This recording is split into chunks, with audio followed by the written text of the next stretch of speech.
Oh, hello, hello. Welcome, guys. Welcome. Today we're going to be carrying on Final Fantasy XIV. We're working through the 6.1 story at the moment. Okay.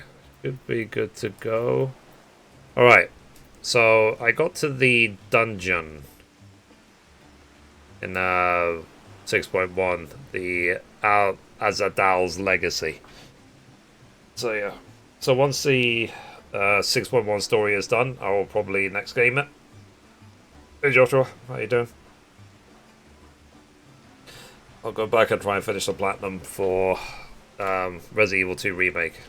Get that out of the way, the hardcore modes. I've got a little bit of a headache today. A little bit. So I'm gonna take my time with everything.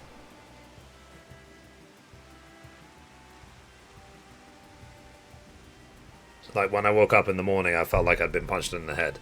So yeah, maybe I've got like a sinus or cold or something. So yeah. But how are you today? Joshua, do you want to come for the dungeon? Obviously, I'll be tank. I'll be paladin.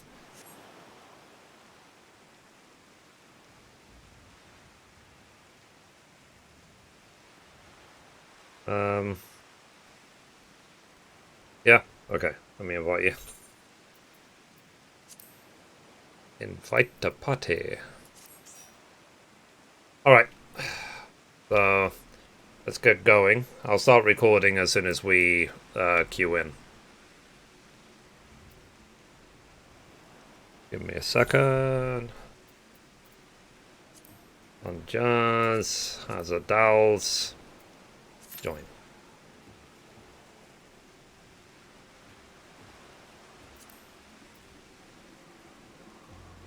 But yeah, how you been otherwise?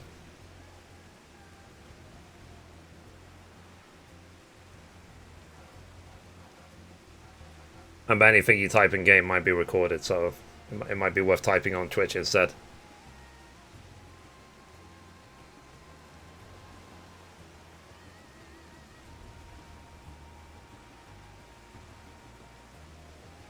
And I did all my stuff for the day. Because my routine now is just, I did my gaming news. And then, yeah, queued all my other videos, and now I'm here. Another day.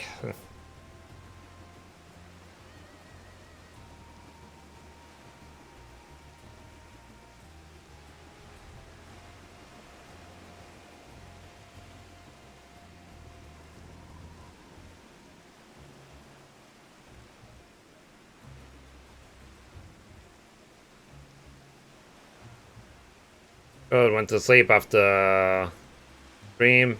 I'll just reset stuff until I'm done. Oh, cool. Yeah. I have days like today where I'm a little bit low energy, but I do count my blessings that, I get to play video games for a living. And also it's rent day today. I paid my rent. My bank account is overdrawn. But hey, that's part of life, isn't it? That's just the cycle that we go through every single month. I'm now going to be broke for the next 10 days or so. Rent, yeah, I know, it sucks. But whatever. Things are improving at least. And I'm still counting the blessing in terms of at least I'm debt free. So, okay, let's join. Oh, wrong thing. They're recording. And we're back for another episode. In this episode, I'm going to be doing the Azal Legacy Dungeon. And this is part of the 6.1 main story in Final Fantasy XIV. I've never done it before, I've never seen it before. And I'm going to be playing as Paladin.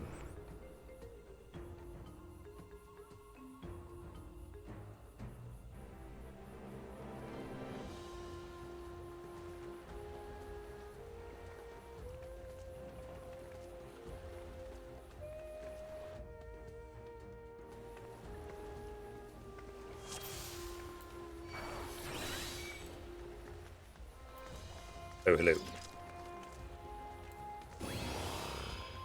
Right, I think I said hello twice. Whoops.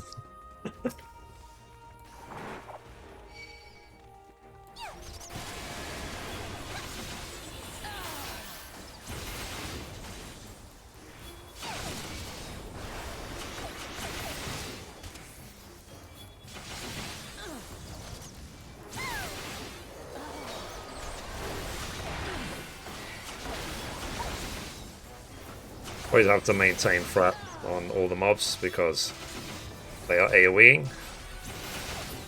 And part of the reason I like playing as tank is just because I remember being a tank in World of Warcraft, and the monsters were so huge, and I always liked the idea that I would be tough and strong enough to take on the damage from potentially a giant.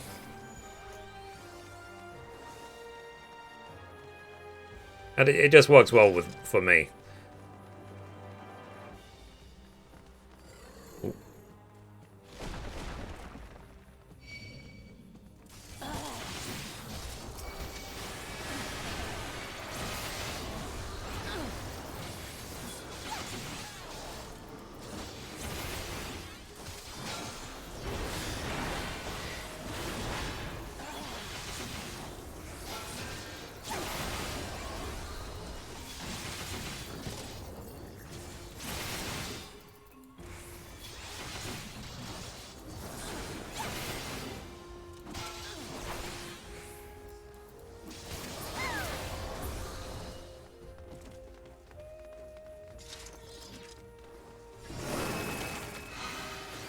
Okay.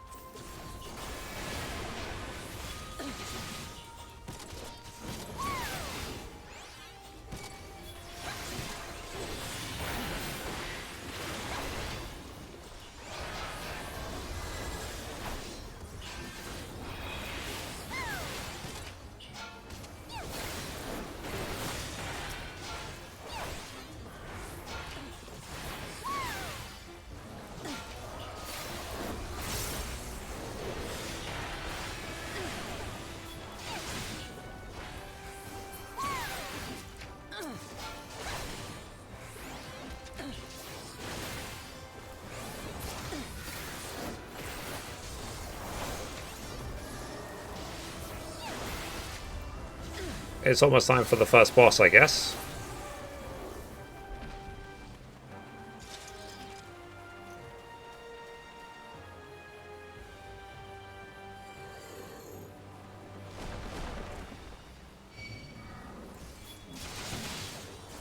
Yeah, not quite. A bit further.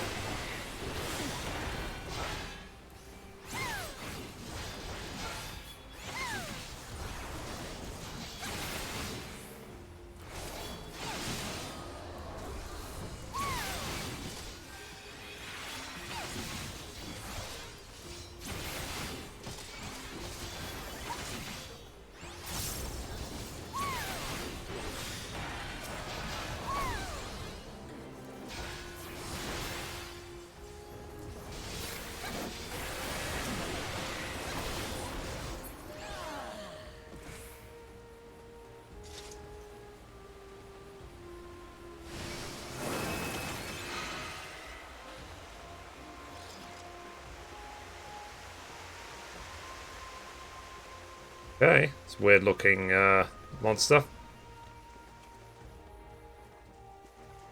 Let's just wait for everyone to get in.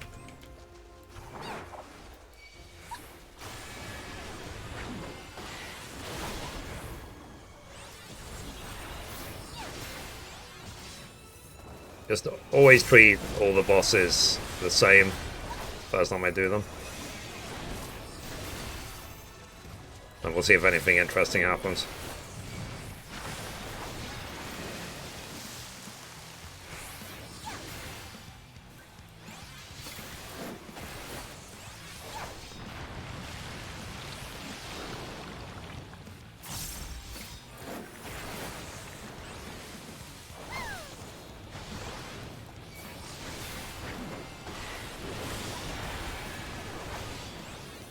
It literally hit me for 0.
So far, so good.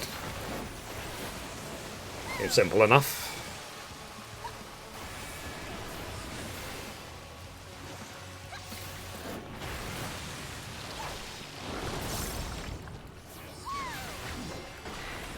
Oh, I knew that I wasn't going to escape that, so I didn't even try.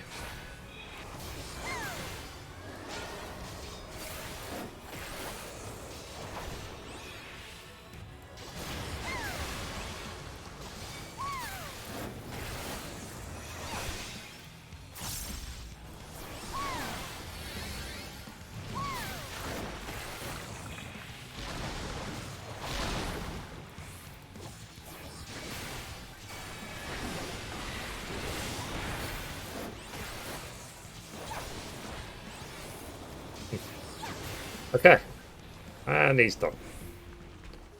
Nice.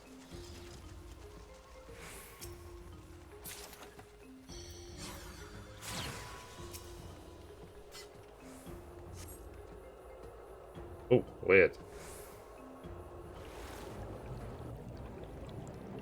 Actually, an underwater dungeon. Wow, I've not seen that before. Okay.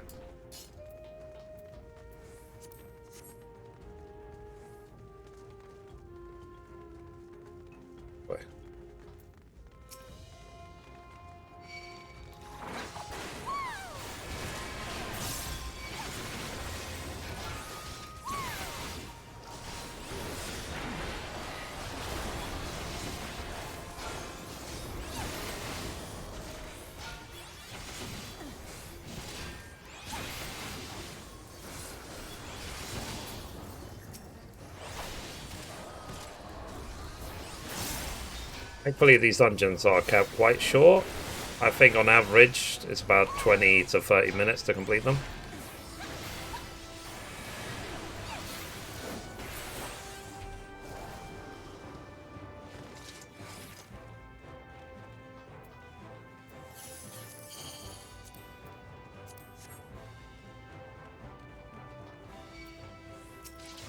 Okay.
This way.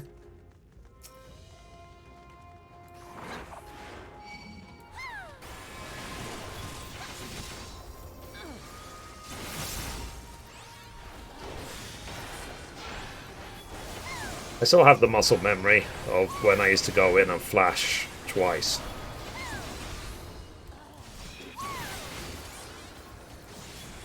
Ah, memories. And stone skin used to exist.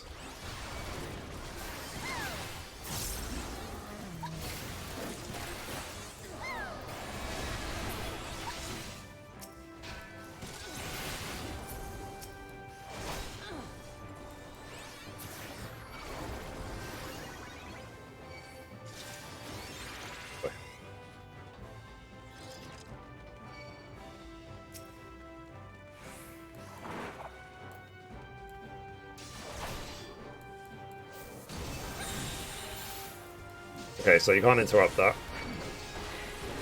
Try.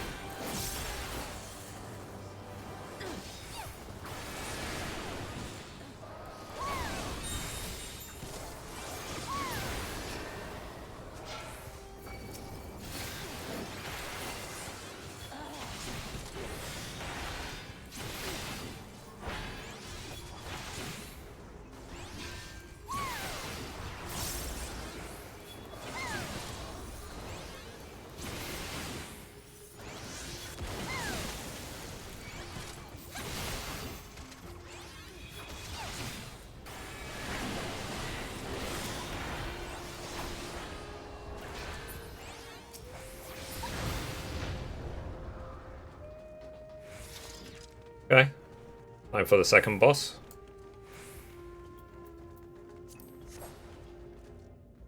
Whee! Splat.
Got to pay attention more to my surroundings, I think.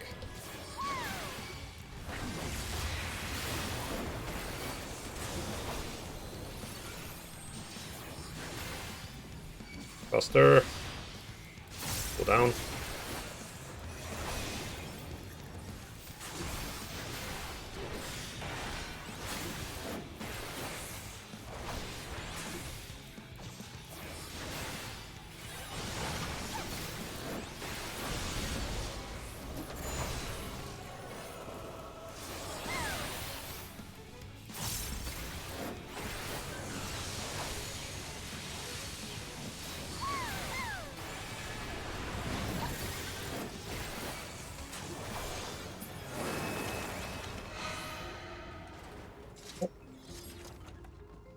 Done.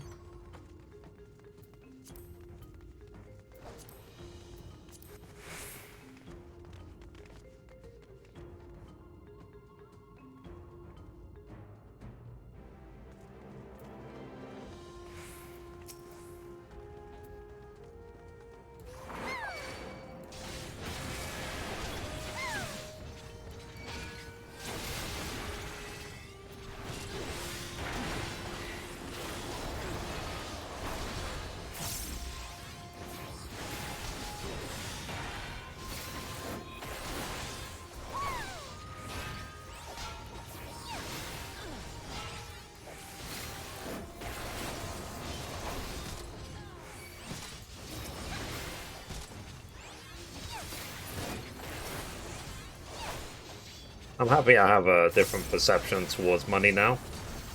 Like, in the past, I'd be like, wow, look, mountains of gold. Now I really don't care.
Okay, guessing we're coming up to the last boss.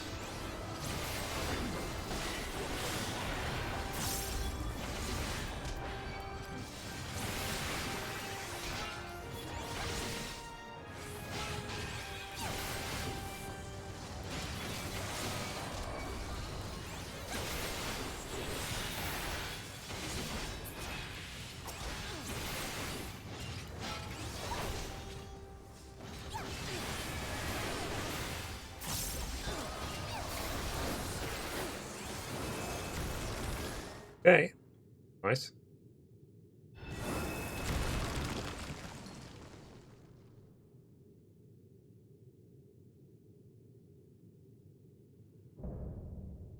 Oh, jeez.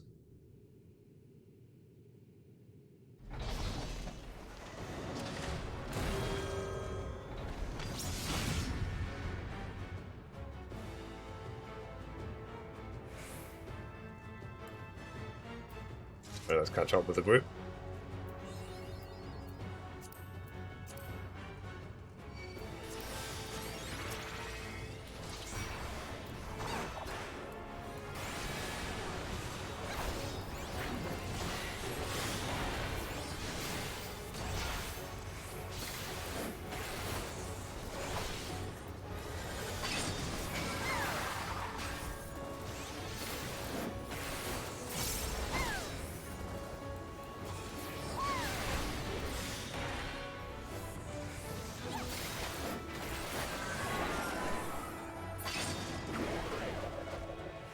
Okay.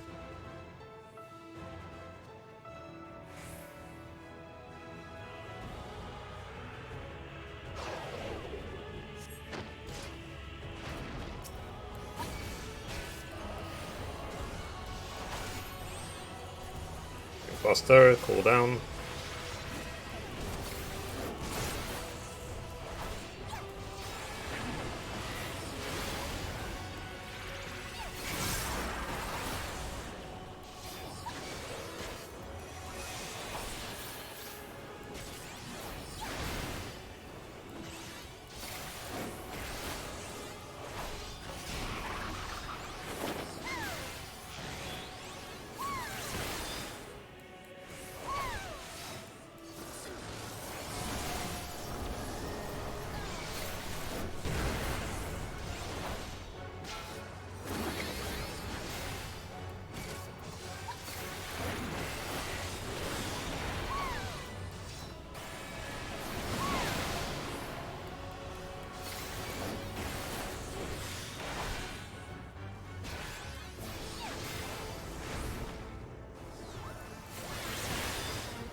Off.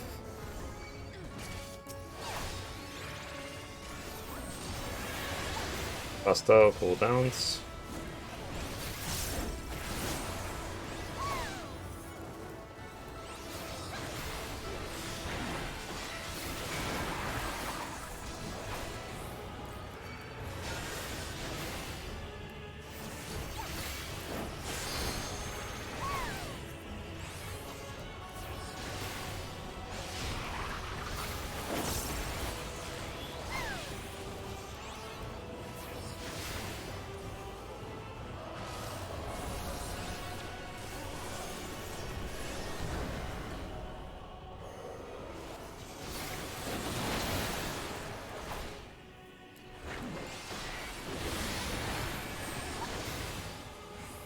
Buster, pull down.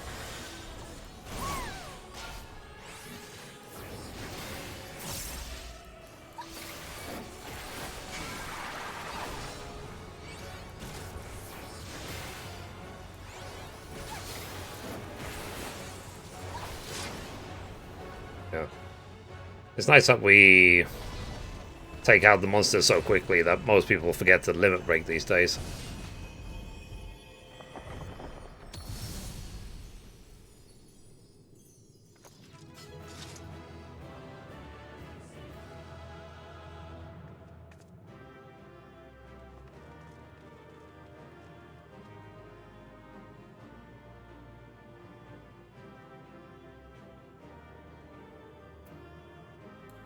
Good job, team. Give it to the healer. Absolute. Okay, so let's see what happens next.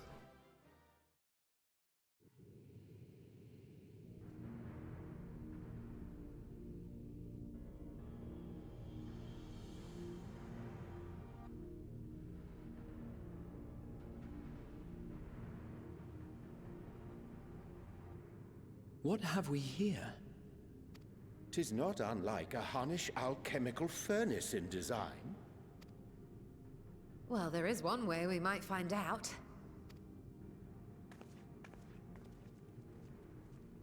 Stop! You mustn't touch it.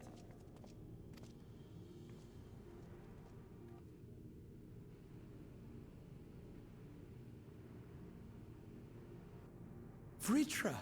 Oh, my apologies. Should I continue calling you Varshan? You may address me as you wish. My nature is no longer a secret. Still, this is not a setting I imagined for our reunion. Surely you've not entered these ruins as common looters. Would that we could deny your accusations, but I fear you're not far from the truth. Great Vritra, might we beseech thee to explain the nature of this strange contrivance?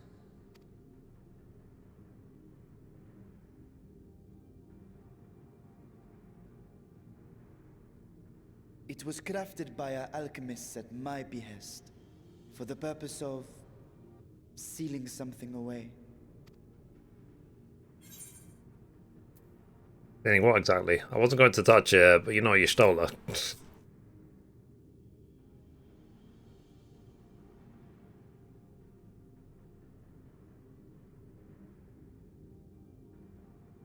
Perhaps I should simply show you.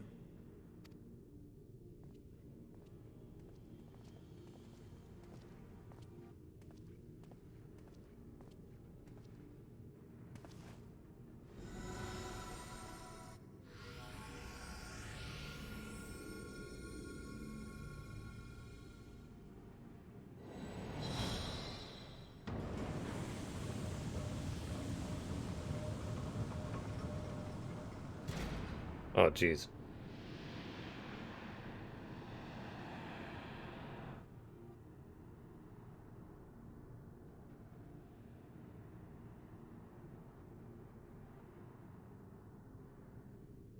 Did you stole her like it? I have lifted the seal, if only for the moment, by an authority only I possess. A planar fissure? No, my friend. Small though it may be, this is a functioning gate into the void.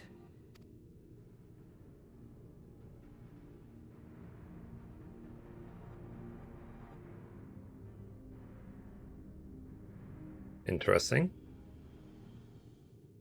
I'll just get my handful of treasure and be on my way, thank you. Okay, let's talk to Rahat here.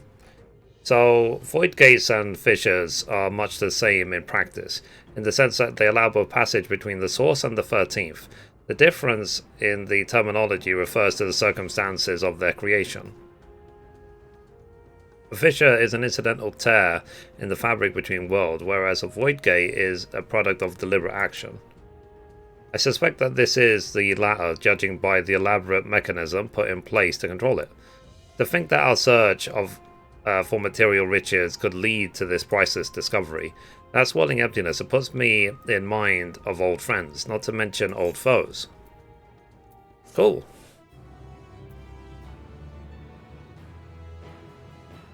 So you may now enter Azadal's legacy with a party of NPCs. Nice. Alright, so anyway guys, that's it for this episode. Thank you for watching, and as always, goodbye from me, and goodbye from Mithrie. Bye guys.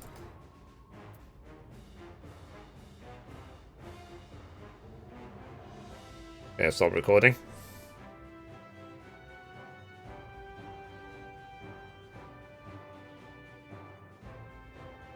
Label the video properly.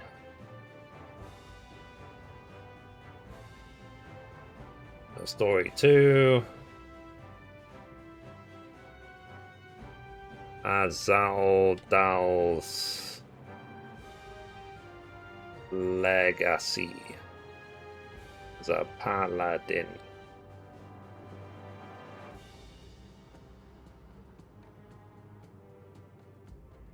Okay. Hey Don, how you doing? With Dagro a couple of times there, that's funny. Yeah. It looks like Square Enix did get more than just 330 million. Good on yourself? Good. Yo, what did they get?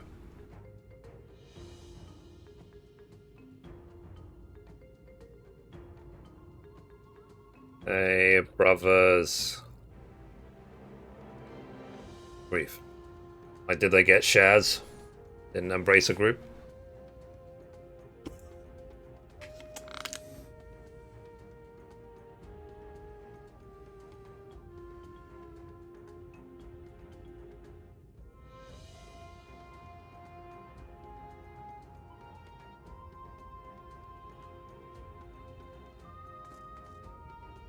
Oh, we can't.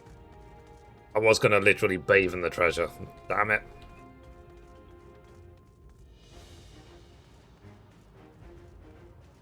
Ah, you can't go to the void gate. Oh, I see how it is. Oh.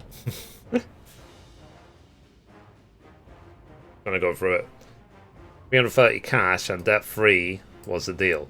So Embracer also took care of the debt in that case, I guess. The debt as in for the losses of Avengers or what? I mean, I know that basically they had to push away the Avengers game because it lost them like 200 million. So I know there's more to the deal than meets the eye. But still. Like, it was a very big card to give up. Like, maybe they were forced to give up Tomb Raider as a result of this deal. Maybe they didn't want to, but they had to get rid of Avengers. Yeah. Now, the thing is, Embracer Group have got something like 120 studios now. And they also have, what's it called? I think when I was reading this morning, they said they have like 230 games in development over the next year, which is nuts. Because the Embracer Group owns so many studios. Anyway, let me just quickly go to the bathroom because I just took a bunch of water, so give me a sec.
remember.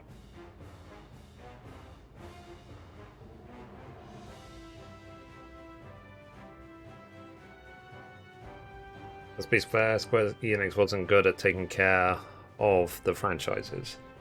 Yeah, I mean, the thing was, like, Avengers, I couldn't care less. It flopped. Guardians of the Galaxy, it's a shame. I thought it was a great game. So, and it wasn't like Square Enix was developing it. It was being developed by Crystal Dynamics anyway. And it will keep being developed by Crystal Dynamics. I just feel that it was a very big card they had to play to shift Tomb Raider. Like, my concern 100% is Tomb Raider. It's not even... I couldn't care about the rest. Like, I know that some people care a lot about Deus Ex as well, but Deus Ex is old and it hasn't done that well recently. But Tomb Raider, movies are still coming out for it. I'm waiting for the next Tomb Raider movie to be announced. So... But... Now, because when I'm searching for the gaming news every day, there was so many articles in the last day talking about will PlayStation buy Square Enix. Square Enix are PlayStation hiring an acquisition manager. Blah blah blah blah blah blah blah. They're not like PlayStation not done with acquisition yet. So is it going to be Square Enix and so on? Like, so many people are speculating about it. There was like probably 20 articles that all said the same thing. That's why I said in the gaming news today that there's very strong rumors. Now, the thing is, it's rumors, of course, it's not fact, but, like, the suspicion is really, really strong. They could have kept the IP and sold the studios. That for the longer run, that would have been better for them if anyone who uses Tomb Raider uses their has to pay them a license fee. I never would have given up the Tomb Raider IP if I was the owner. Like, literally, like I said, if I ran Square Enix, I would have allowed Square Enix to bankrupt before getting rid of Tomb Raider IP. Because it was one of their almost crowning jewels. Because it's like, for example, obviously Square Enix have got the IP for Final Fantasy. So... remember to set the horizon to relax your eyes. Okay.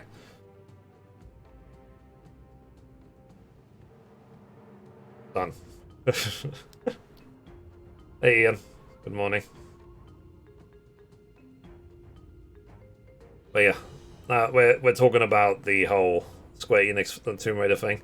And the thing is as well, what's done is done. As long as I can play another Tomb Raider game in the future, that's all I care about.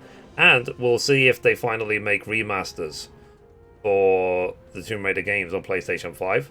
Because if they re-release Tomb Raider, Rise of Tomb Raider, Shadow Tomb Raider on PlayStation 5, I'll play them all. I'm waiting to see if they'll do that.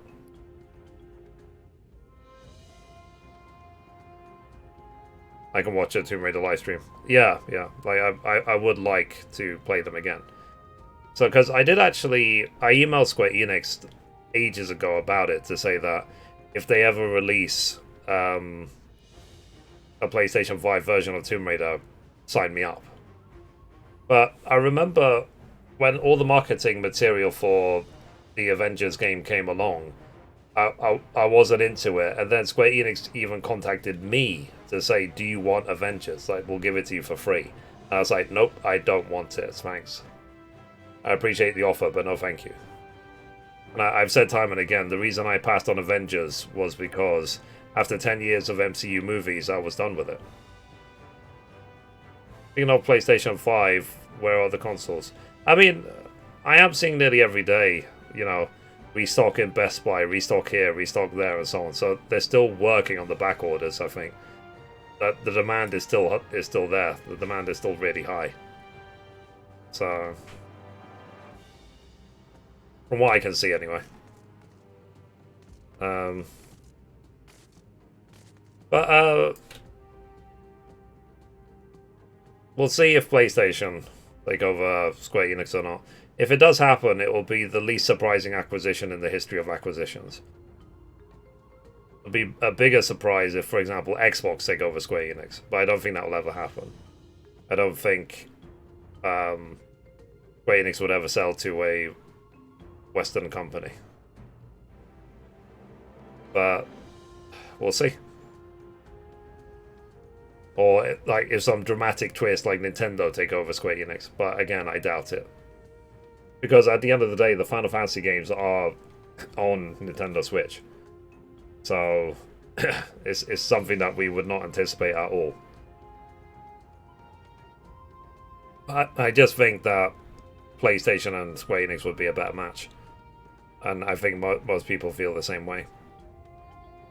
And it would make sense in terms of competition. Because remember I said, if PlayStation bought Square Enix and they scooped up Tomb Raider, they would then have Uncharted and Tomb Raider, which in theory would make them anti-competitive. So, like, antitrust lawsuits would start. But because Tomb Raider's gone from Square Enix, it means that if PlayStation now takes over Square Enix, they don't have to worry about that anymore. So it could have been, for all we know, because we're not them, maybe they were required to get rid of Tomb Raider before they could be acquired. Would like to see new games in franchises and not this lazy remake stuff, because they won't risk anything. Yeah. I mean, the thing is, in theory, they took a big risk on Avengers and it did not pan out. It lost them $200 million. And like Final Fantasy XIV 1.0 lost them $100 million. So like, how many massive losses can they make? And Square Enix keep making? Not that many. If they still want to keep functioning. So just those two games alone, that's the 300 million from two games only. So the only thing I would want is that all the Square Enix game would be put on PC. Yeah.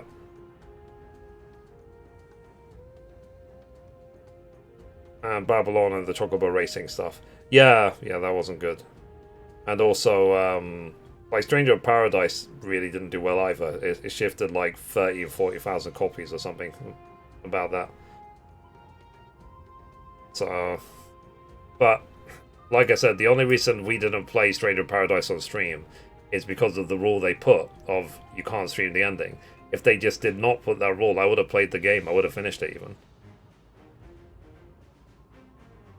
It didn't sell good in Japan either. No.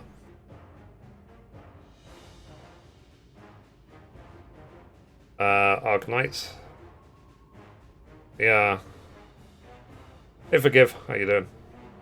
I mean, we'll see, like I said, we'll see what the future is for it.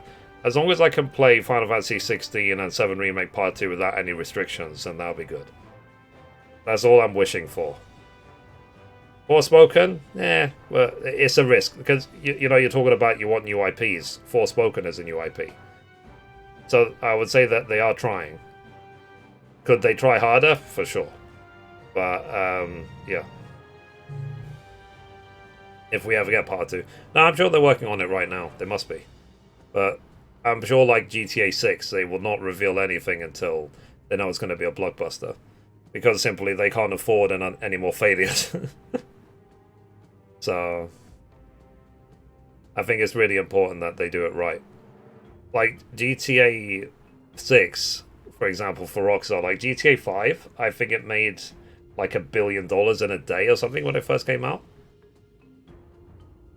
I need to finish the remake on hard. Yeah, it's fun to be able to do that. I would say just focus on your HP material and you'll be good. But yeah, and I do want to replay 7 Remake at some point before Part 2 comes out. So, now, the thing is, when it comes to Square Enix as a whole, they need to just, like, I think they need to change their attitude and they need to listen more to their customers. So, apparently that rule was on 1 to 6 pixel remaster as well, but every streamer that played them, Square Enix did nothing. Yeah, but like I said, Square Enix have struck me down more than once. I will not do anything against the rules again. So that's not because I'm scared of Square Enix. That's because I don't want to lose my channels, which I've worked on for nearly a decade, to something so stupid. So that's the thing. I'm not going to risk my YouTube channels over something so small. Like, when I've uploaded nearly 3,000 videos, I'm not going to have like 2 videos be the reason I lose my channels.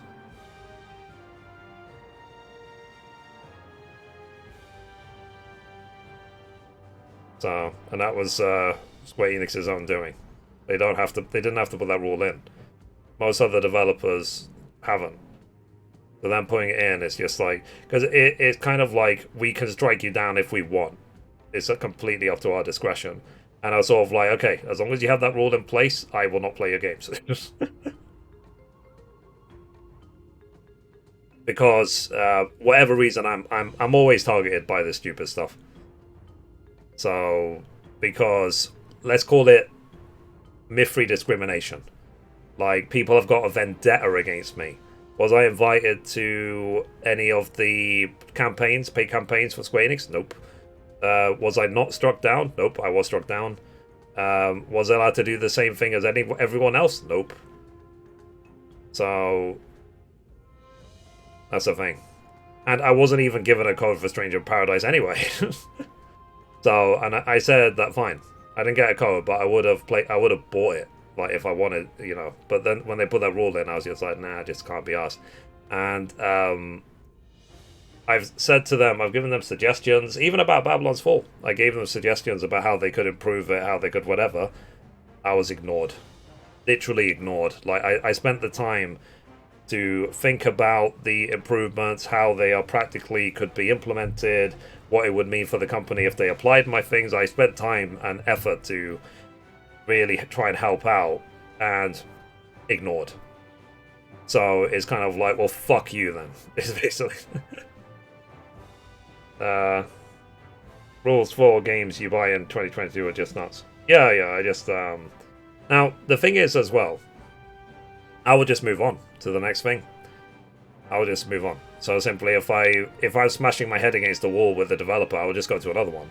There's so many games out there, and there's so many game companies.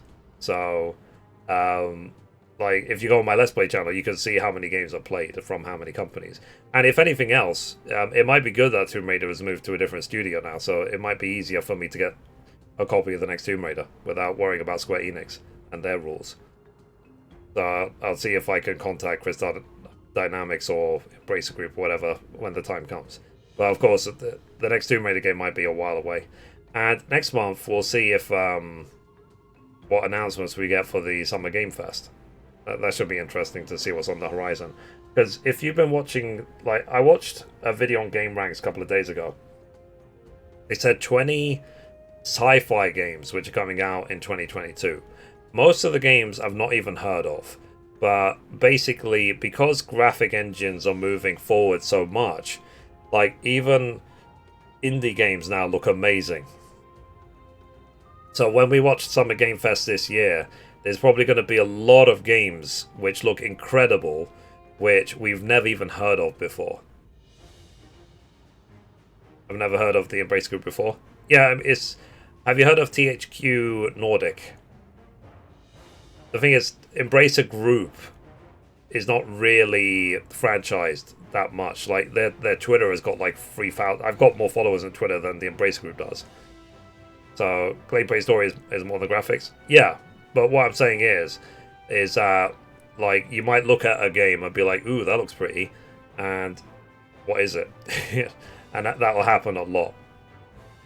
So, Embracer Group is 120 studios. Like, Embracer Group have actually gobbled up more game studios in the last year than PlayStation and Xbox combined. So, of course, you know, Xbox and PlayStation, they go for the big acquisitions. Embracer Group seems to be gobbling up everyone else. So, which is not technically a bad thing. Like the Wukong game. Yeah, yeah. We'll see what that's like. The Monkey King. So, and my issue as well, generally, is I want to be able to just do what I do without any sort of restriction, you know, without worrying. Like I've already had to make so many compromises, and all content creators have, because of like the DMCA rubbish, for example. So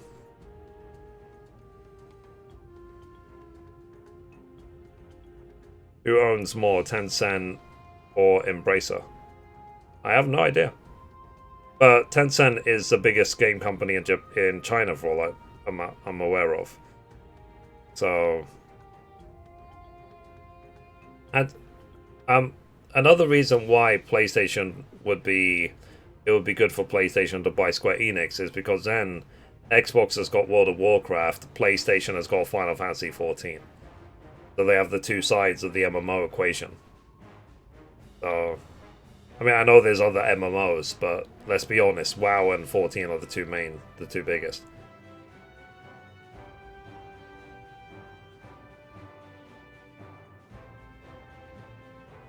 But, you know, I wonder what the next chapter is for the gaming industry.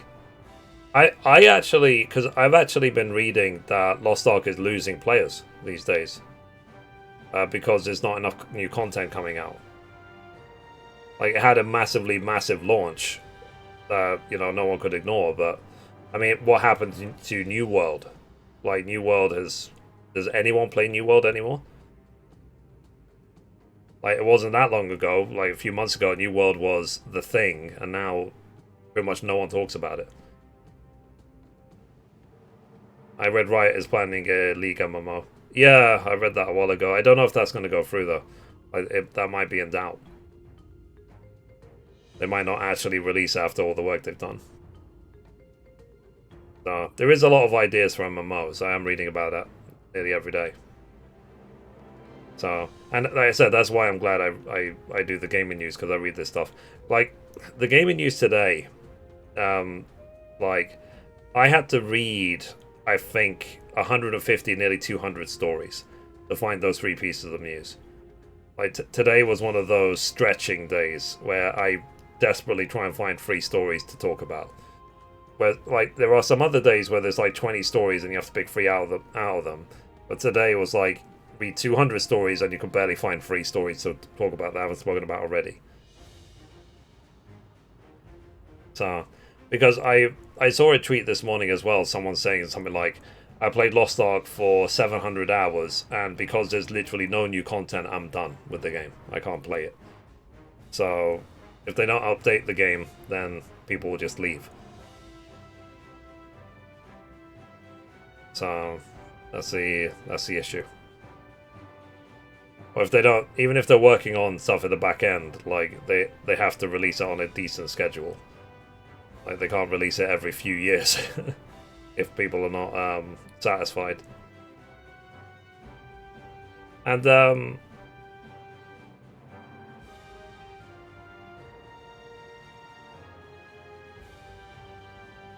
think around 500k, about 150k are bots. Oh, really? Whoops. Yeah. But it was encouraging that Noyuki Yoshida said something like that 16 is a single player experience, so it will be very different to 14. I was like, well, good. Because it's meant to be it's a single player game. And 7 Remake Part 2, the thing is, we don't know what's going to happen with 7 Remake Part 2, because they've already said it could go literally any direction. The no players, just computer playing games. Well, yeah, I mean, there is still plenty of people playing Lost Ark, but compared to launch, it's just diminished, and it's diminishing quickly from what I've seen. So, I still have a Twitch bounty to, like, you know, play Lost Ark for an hour, we'll pay you, and I'm just like, nope, not gonna happen. Even if you pay me, I won't play it. I played the closed beta. I was like, yeah, it's alright. I was not that impressed. like, the idea is okay, but yeah. I'd rather play games, like, in terms of action RPGs, I would rather play Diablo or Path of Exile, or even go back and play Grim Dawn.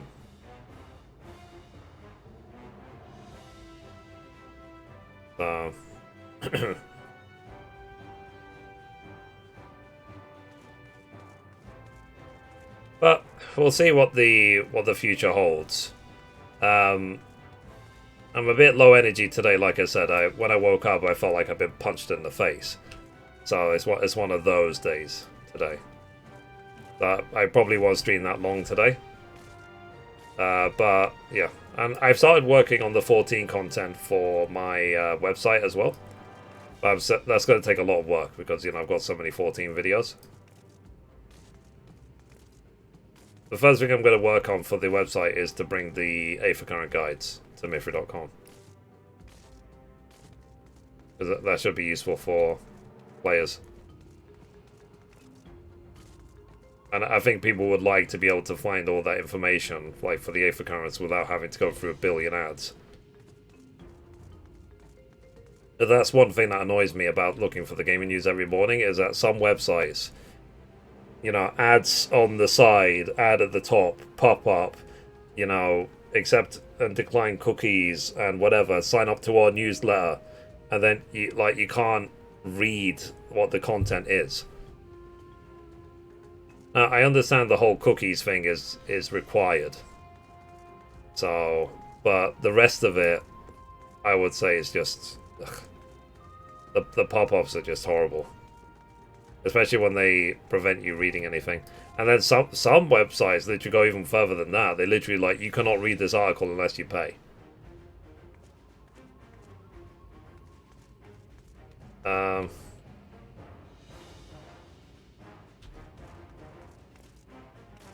Yeah. But when you see my gaming news, there's not a single ad on there. I'll try and make sure that I keep Mithrie.com ad-free. Like, completely. Hey, Mum. Good morning.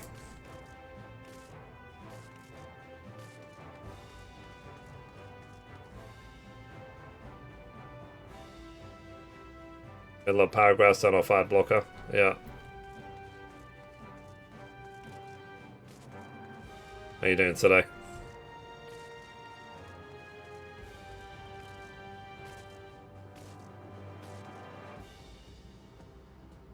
So I'm a bit tired today. I literally felt like I've been punched in the face when it comes to... I don't know why. Probably a sinus issue.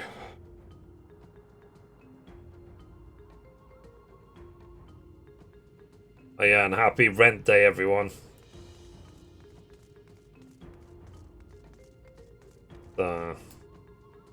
Oh, me and Joshua did that dungeon already.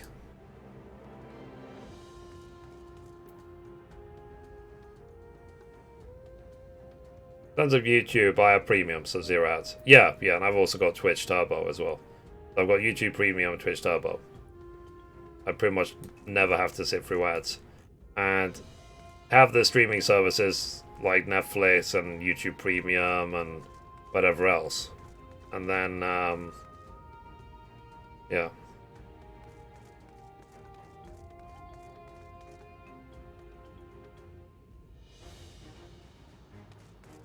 Yeah, I was so excited to do this dungeon, like I couldn't hold back. It's more the, I wasn't going to wait an hour. So, but, I am, oh, it's like 29 CN here. I ripped aggro from him for you, yeah. I mean, it's probably just laziness on my part. I mean, there was a lot of AoE packs in this dungeon. Pretty much every pull was 5-6 mobs at the same time.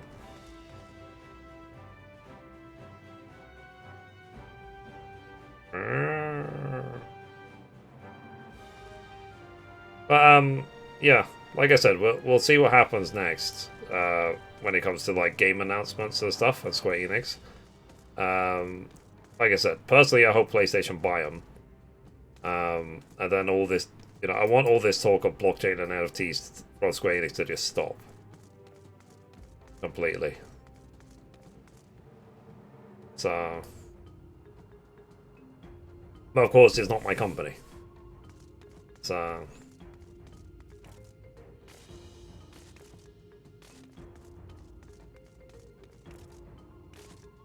I would say it's important, though, to diversify. You know this whole concept of don't put all of your eggs in one basket. Like, it would be a shame if Square Enix descend into, yeah, let's just do Final Fantasy and nothing else.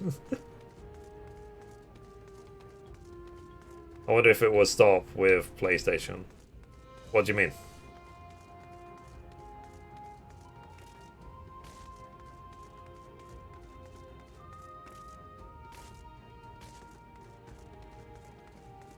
Like, if PlayStation buys Square Enix, I don't think they'll ever sell it. If that's what you mean. Oh, the NFT and stuff. Oh, yeah. I guess we'll see. I have the feeling it will. Because you should... Like, I don't know if you saw the God of War documentary that they put out, like, a while ago.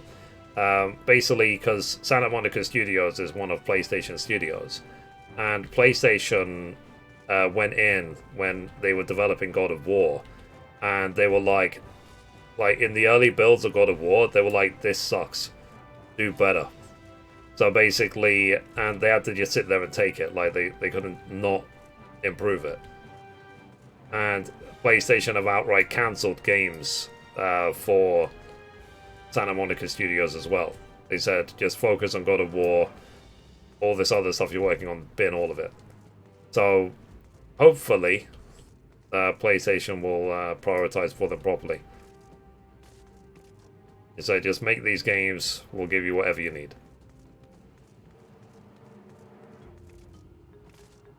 But, like I said, we will see. And like, I'm more curious these days if Kojima will sell to PlayStation or not. It wouldn't surprise me, though, if he sells it to PlayStation, like, less than 5 years before he retires. Then he'd be like, okay, I accomplished everything I wanted to accomplish, started my own studio, now PlayStation can take the reins. And my legacy will be that it's called Kojima Productions.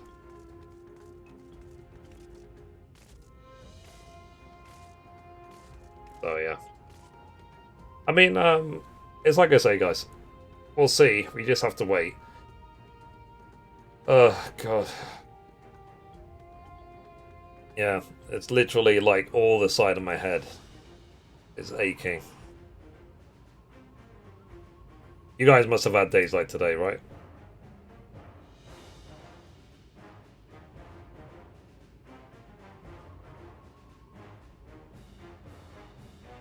Where are my drugs? Where are my drugs?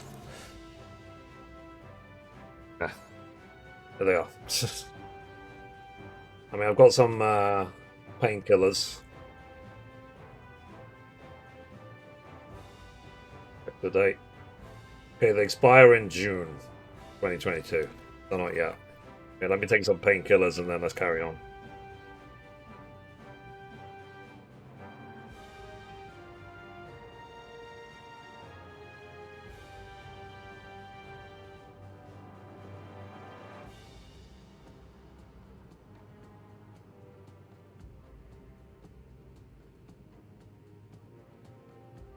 Alright.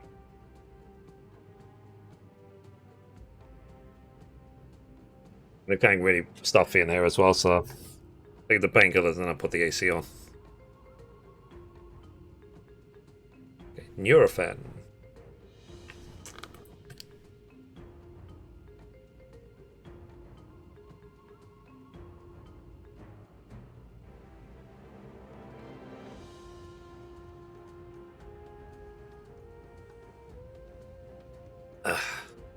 Okay, let me put the AC on.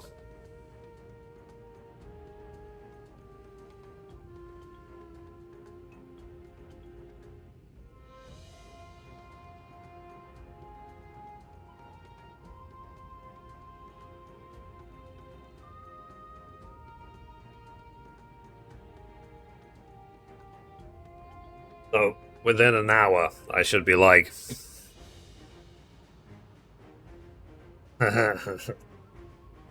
which is the way I would prefer to feel than having a headache. I have a remote, but literally, it's an arm's length away. The reason I stand up is because I need to open the window, because it exhausts out the window, not because I need to switch on. I could just lean and switch on and off. I'll be like,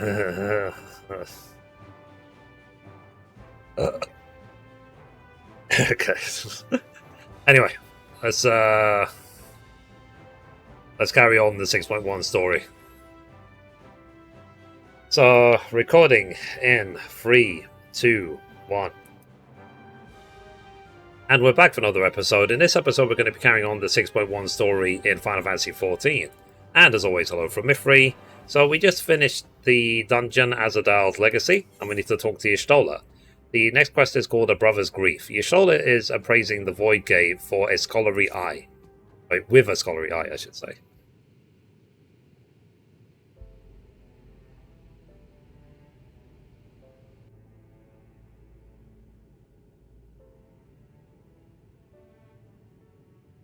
I must admit, I am deathly curious to know how a void gate came to be hidden in the depths of these ruins.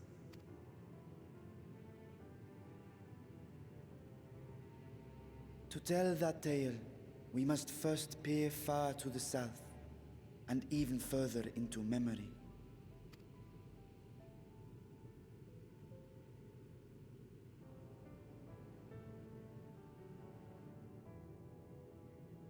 An age 5 millennia passed when the Algan Empire sent an invading force to the shores of Merasidia. The southern people rallied around the commanding figures of Bahamut and Tiamat and fought fiercely to repel the would-be conquerors. With Bahamut's defeat, however, the tide turned against them. Desperate to seize any advantage, the Mercidians resorted to summoning primal entities. In response, Emperor Zande forged a covenant with the Cloud of Darkness, sovereign among the all-devouring denizens of the Void. Thus bolstered by icons on one side and Void Scent on the other, the two armies clashed in a battle of unspeakable carnage. So much death, so much loss.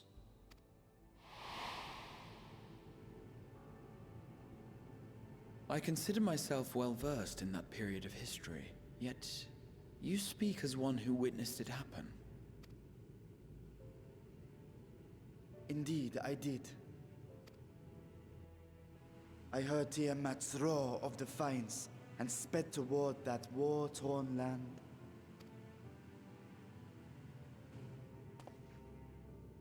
Along with my sibling, Ashdaya.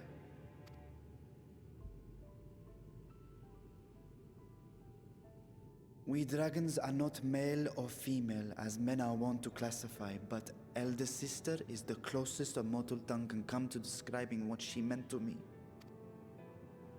I was the last of our brood to hatch, and Ashdaya cared for me where my sire could not. Thus I was with her when Tiamat roared. I was with her when she journeyed south, and I was with her when she fought against the Void-sent hordes. Yet no matter how many of their vile fiends we cast down, more rose from the abyss to take their place. Faced with an unwinnable war of attrition, Ashdaya risked her all on a final gamble. She plunged through the Void Gate itself to strike at the root of their strength.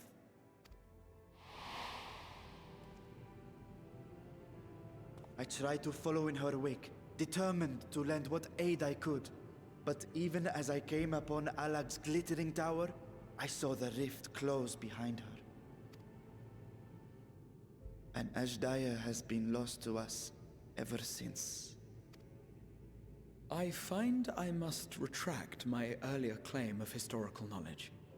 Nowhere in the Crystal Tower's archives did I see mention of such noble sacrifice.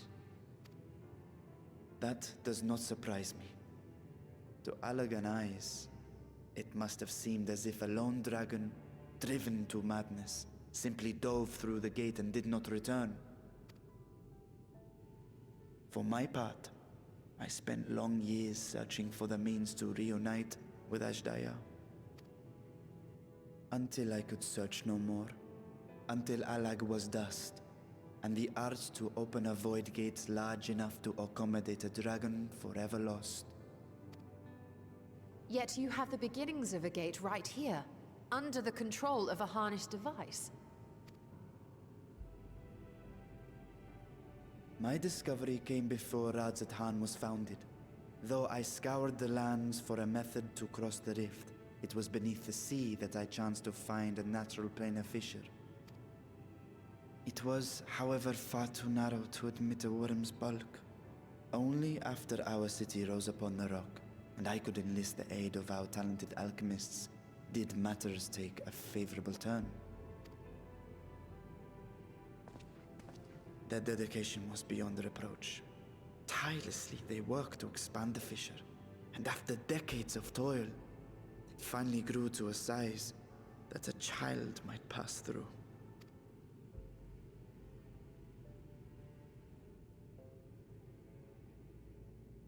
Not long ago, you told us that you called out to your kin, that Ashdaya's answer was silence. I suspect the conclusion to your tale is not a joyful one. With hope in my heart, I used a simulacrum to cross the threshold. But no, I did not find her. What I found was a host of void scent, clamoring around the opening they had sensed. 'Twas but a moment, but enough. I had no choice but to retreat and allow the portal to contract once more. The gate was a threat to your people. You had to decide between endangering Razat and abandoning your sister. And you chose the latter. 'Twas not that thy siblings scorned thy call. 'Twas that she was trapped beyond a barrier through which neither roar nor dragon may pass. Even now, in the desolate world of the 13th. I can scarce imagine your pain, yet it was wise not to linger in that place. Too long a sojourn, and even a being of your power risks being warped into a creature of the void. You've seen this phenomenon before, when we stepped into the darkness. I thought a time would come. I remember when Nero turned purple.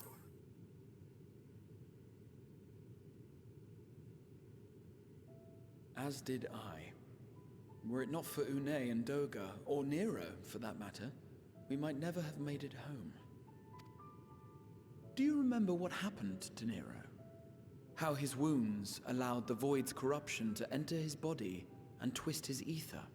Had it been allowed to progress much longer, I presume he would have been fully transformed. Then there is little hope for Ashdaya. Ah, no. I hadn't meant to. I speak only of possibilities. The scales of the First Brood are extraordinarily resistant to ethereal fluctuations. They are the protective talisman's core components after all, and even the corruption I described would struggle to overcome. Of course. With the warding scale in one's possession, one could conceivably survive a stay in the 13th without being warped by its energies.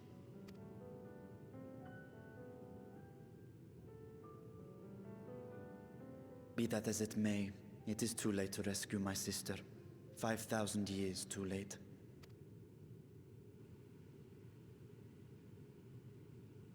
And now countless others look to me for guidance and protection.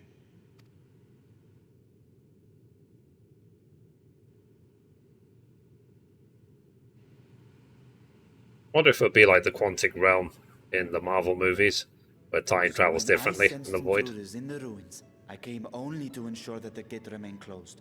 That, and to secure the treasure, of course.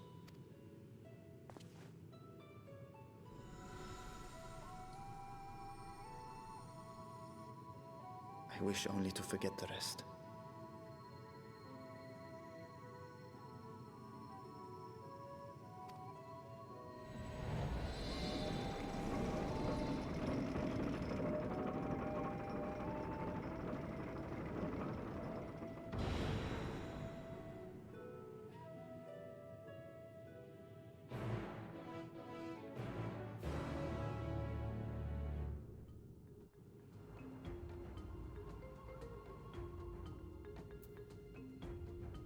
Okay, let's talk to Y'shtola. So they managed not only to expand the fissure, but also manipulate it as one might a gate. Astonishing. Is there any chance I could learn more of this feat? Sorry, how this feat was accomplished? Well, I'll tell you what I can. First, however, I must return to the High Crucible and arrange to replace the Guardians you so handily destroyed. It will not do to leave the gate undefended.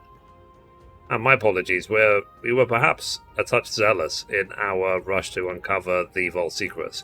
If the constructs can be repaired, we would be happy to offer our assistance. Will not be necessary. Much as I retain spare vessels for myself, we keep duplicate guardians on hand for such eventualities. In any case, we should return to Radzahan. Yeah, whoops. Okay, let's catch up with them at Radzahan.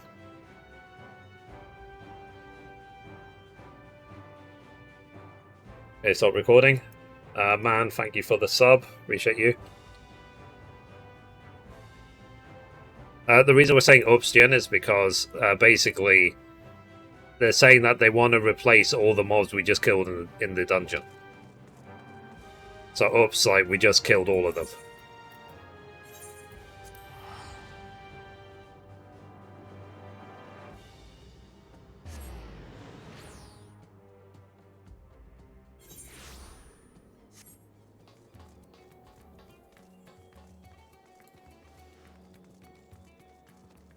It's okay, he's rich, yeah. Yeah, I wish I could say the same. I feel better already because of the painkillers. Who knew painkillers kill pain? Weird. Not quite yeah, but you know, I'm getting there.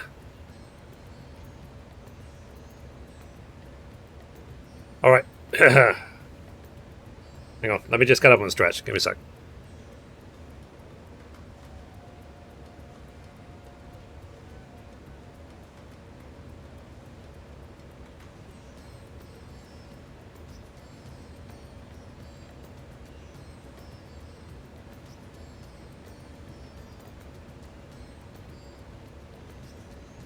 Apparently it's Tifa week. So, but for me, it's Tifa day every day, you know what I'm saying? Okay, whatever. Alright, let me record. So recording in 3, 2, 1. Okay, so we caught up with them back at Radzahan. So let's talk to him.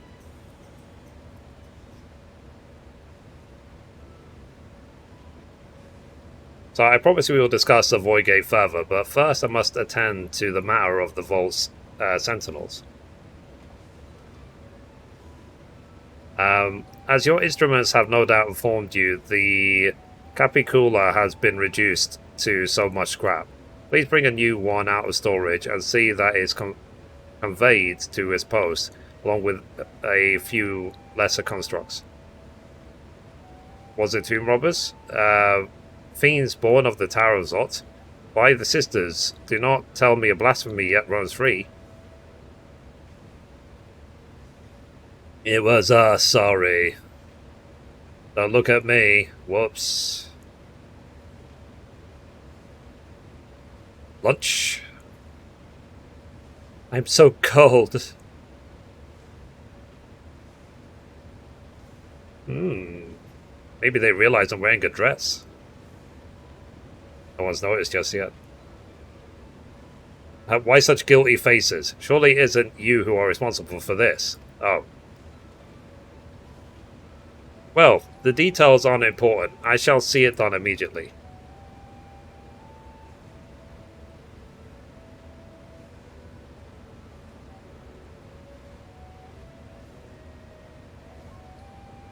And with that, the vault will soon be secure once more.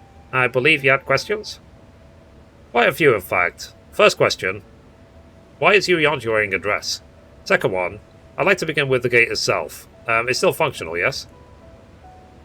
Indeed, which is why I saw it sealed with an alchemically forged lock and warded it with my magics. Such power must not fall into the wrong hands. In truth, the primary reason for the vault's construction was to keep the gate hidden from the outside world. How much effort for such a little door? That little door you speak of leads to an abyss, teeming with unspeakable horrors. That said, in its current state, it would emit only the lowliest of void sand, and from this side no man would be able to pass through. No man? I should think Alpha Node would fit, given a firm enough push. Physical size is not one consideration. Sorry, it's only one consideration. The true restriction hinges upon the etheric density of the soul in transit. And yet you succeeded in expanding this diminutive portal and sending your Simulacrum to the 13th. Thanks to my brilliant alchemist, I should have destroyed the anomaly when I found it, but instead I bade them devise a means to control it. After much experimentation, they accomplished the impossible. A method was conceived by which my magics could manipulate the fissure and transform it into a serviceable gate. But the process has long since been forgotten. Once I had given up searching for Ashdadaj, there was no need to preserve such esoteric and dangerous knowledge. Thus has the gate lain dormant for years uncounted. Our own passage to the 13th was made relatively simple thanks to the Crystal Tower. An ancient mechanism channeled the tower's vast stores of energy to open a void gate. One bond to a covenant made with the Cloud of Darkness. I thought it was called the First. Why are they referring to it as the 13th? Once that sovereign entity was beaten back, however, the covenant was broken, and the doorway severed from its connection to the void. Theoretically, it should be possible to reconnect the gate by forging a new pact with another void sand, but such deals usually end in the betrayal and death. In any case, we should attempt to gain an understanding of the Bounty Gate. Mayhap you could resume the search for your sister? As I have already explained, I put those futile hopes to rest centuries ago. My place and my duty is here now. He said duty. I had meant to ask, what prompted you to search for the vault in the first place? To see if the legends were true? It was all Estinian's idea, it was him.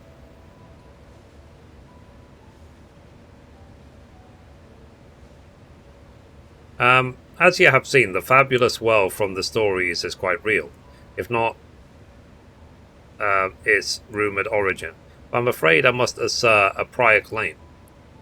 I've been adding to the trove for years, little by little, but the time has come to spend it that I might alleviate my people's sufferings. Then we are of one mind. We have had no intention of taking it for ourselves. Isn't that right, my friend? Yeah, I've got Gil. I don't need more.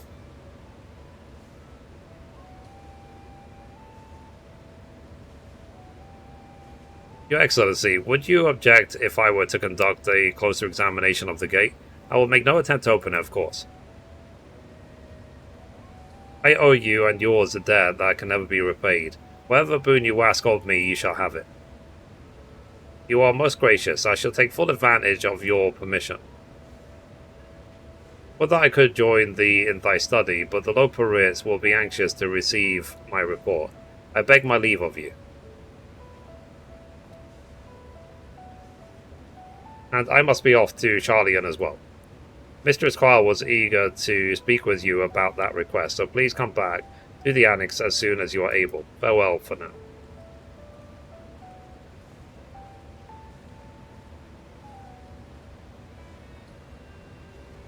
We can discuss my findings once I return. You will not be rid of me so easily.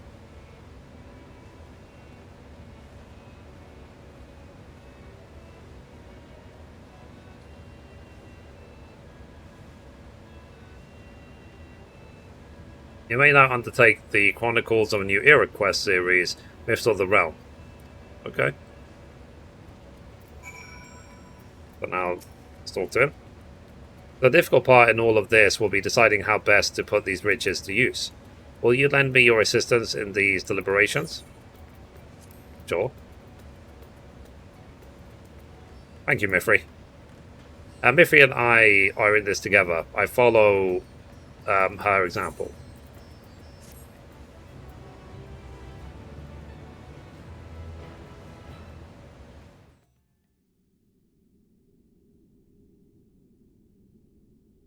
Meanwhile, elsewhere...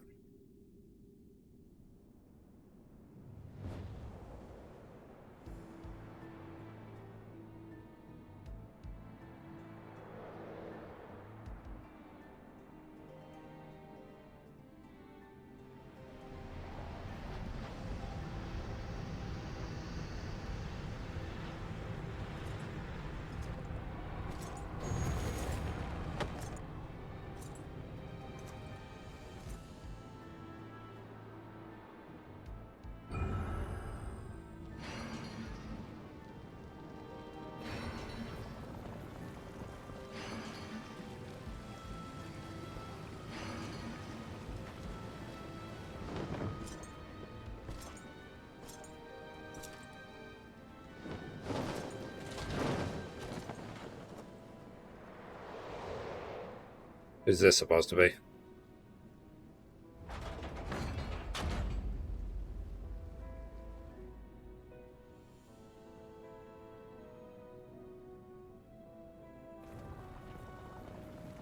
So, I sense a breaching of a gate, and it was not instigated from this side, but was thrown up from another. I too felt it, a rare occurrence, yes, but such a tiny portal is beneath our notice. There are more pressing matters at hand. An opportunity is upon us, the coming of which we have awaited for nigh on 10,000 years. We dare not let it slip our grasp.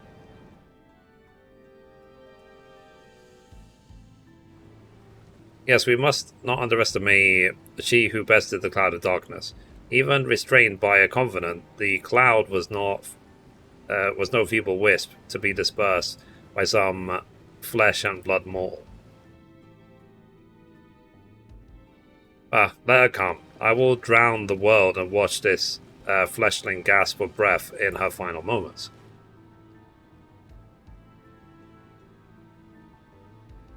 Your knight in black. Wow. Your zeal is admirable, but forget not our cause. Think back on our struggles beneath this sunless sky. Remember why we seed, not our light, will to fight. It's time we set the war in motion and win redemption for our star.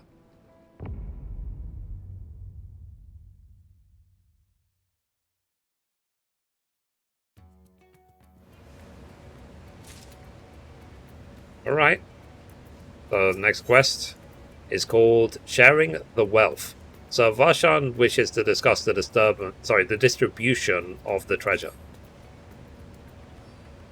Shall we begin?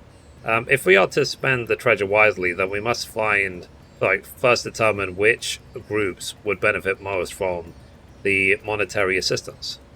Some of my citizens may find it intimidating to speak with the satrap directly, so I would ask that you act in my stead. Mithrie, you are to visit Akiali and Yedulmad. Speak with Matsya and his people and listen to their grievances. Isinian, I bid you do the same at Palika's stand. I will be conducting my own inquiries at Giant School grounds. Once you believe that you have ascertained the needs of the populace, we can reconvene at Meghaduta.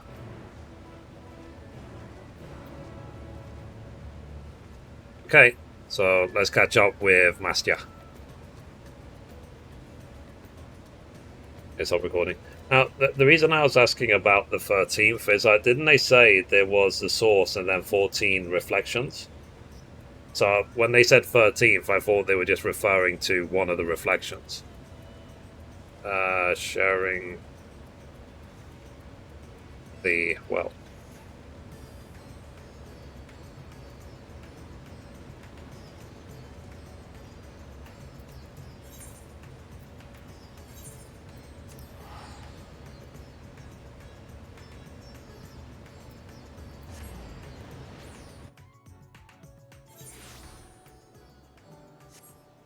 This knight in black. I guess he represents darkness. And are we going to turn out to be the element of light? Or something cheesy like that. To balance them all out. Like, will our light overshine the darkness? That's usually how these stories go. Yeah. Yeah.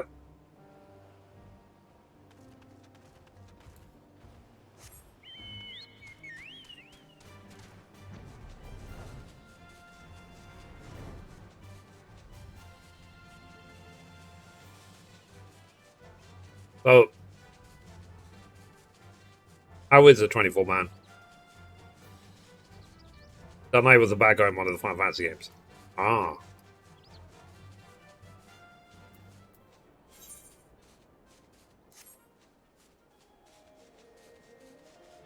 Do we know which one?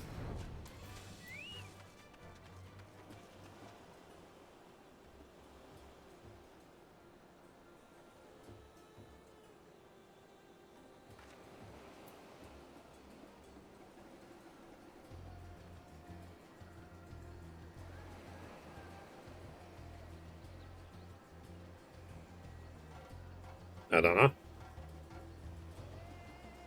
I do need to eventually play Final Fantasy 1 to 6.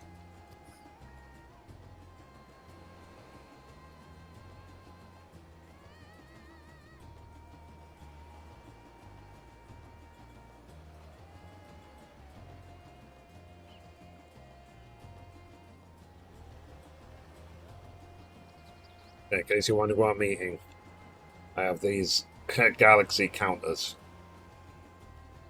They're basically like minstrels, but just a bit softer.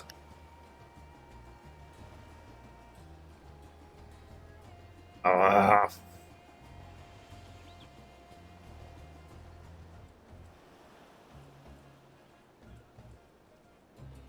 Final Fantasy 4?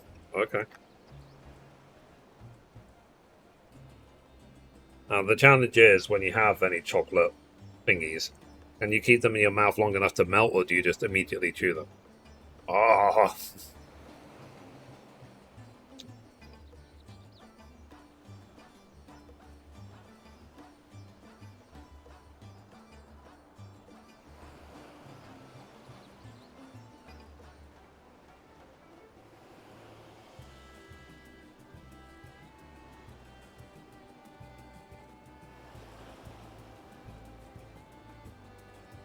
Yeah, I guess we'll see.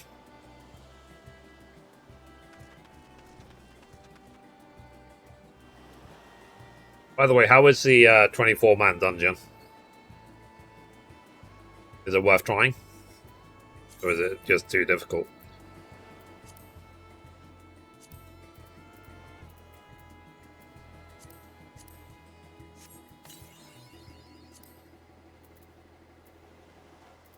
Okay, so they do have the tick system. Trophy. La-di-da. Achievements. 120 unique cards. Jesus.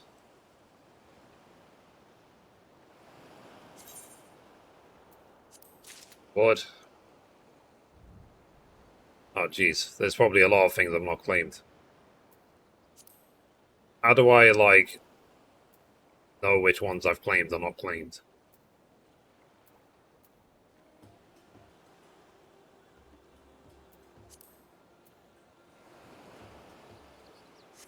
To wait to filter down.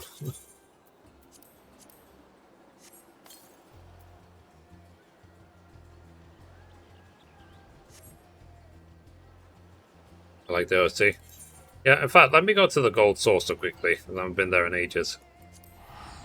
Let me just get the 10k 3 times in a row and then come back.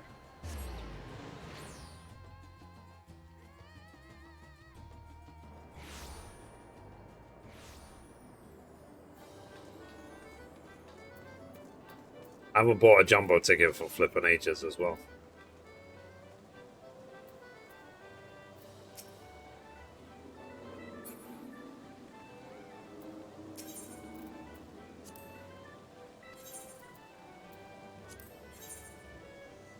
Okay, let's get 10k 3 times in a row.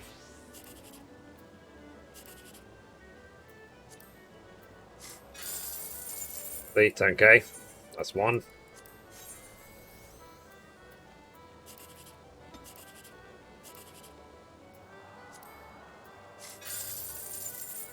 Oh, 10k again. Wow, amazing.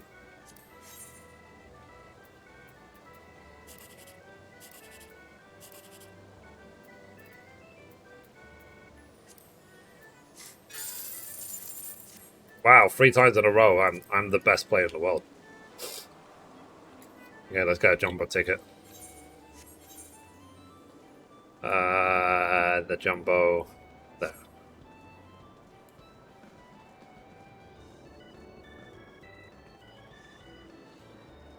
It's as hard to say as the monastery. Ah, fair enough. I never did the 3rd Neo raid, did I?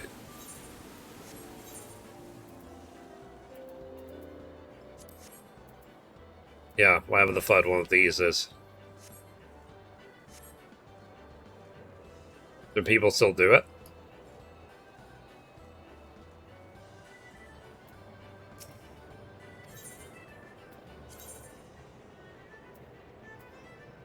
Okay, so my number this week, 8651. That's not 8237.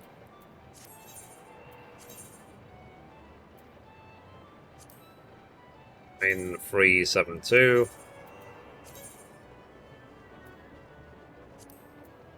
And 8212. Who?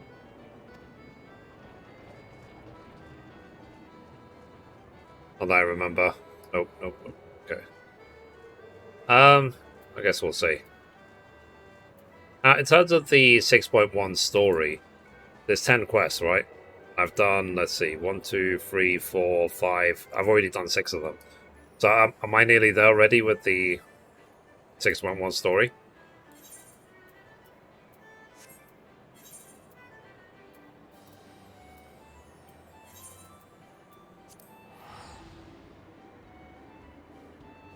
Because, yeah, there's only 4 quests to go.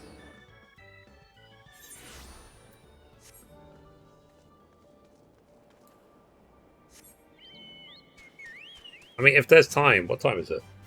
Yeah, it's only 4 PM. That means I got 3 hours left. Like, if I can finish 6.1, shall we try and do the 24-man raid? Or is there a deceptively long amount to do?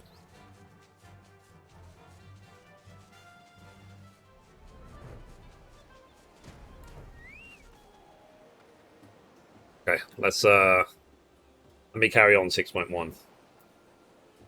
So recording in 3, 2, 1. Okay, so we caught up with Mastia. Let's talk to him. So, oh, Mithrie, I was so glad to see you had returned unharmed. You finished with the boat, then?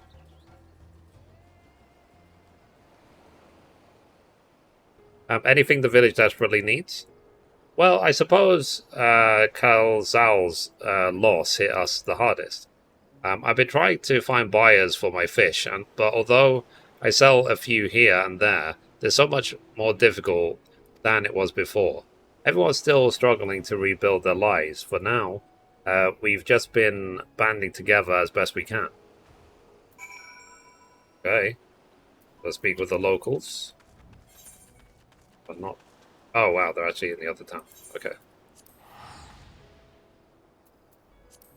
Let's go.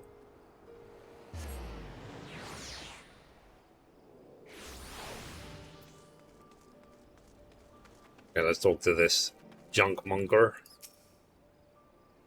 So greetings and welcome, traveller. If this is your first visit to Favnir, then you must try my special Amra Lassi.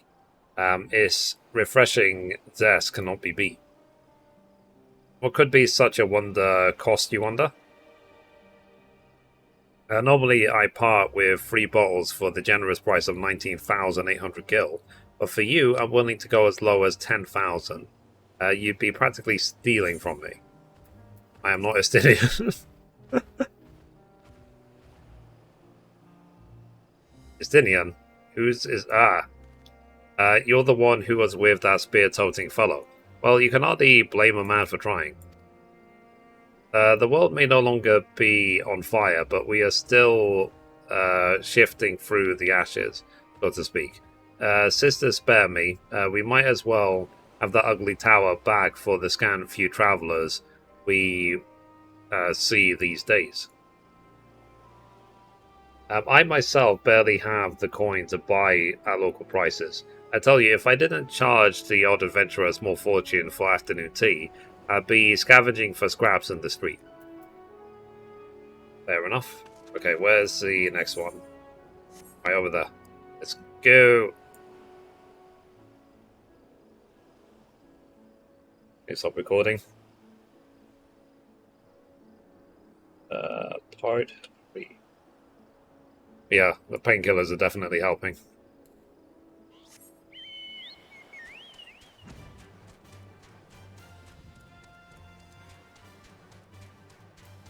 Okay, guild staff. Alrighty. Let's record. So, recording in 3, 2, 1. Okay, we caught up with the next one.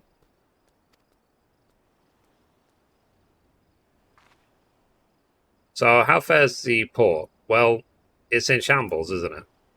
The trade routes are open once more, that the danger has passed, certainly. But no small number of merchants have to sell their ships to make ends meet in the short term. Add to that sailors that we lost in the final days, and it's little wonder that the flow of exports is no more than a pitiful trickle. If Kalzal and his consortium were still with us, I'm sure that he'd have found a way to turn our fortunes around. Now, that was a man who got things done. God rest his soul. He spoke with key local figures and gained an understanding of the populace harderships. Harderships? Harderships. Varshan awaits your report at Magaduta. Okay, let's go to Magaduta.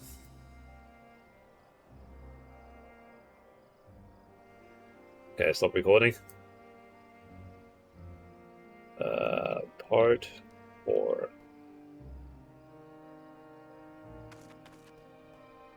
Back in a bit. I have to go shopping. Alright. It's a day it could get my 4th clear. Oh, cool.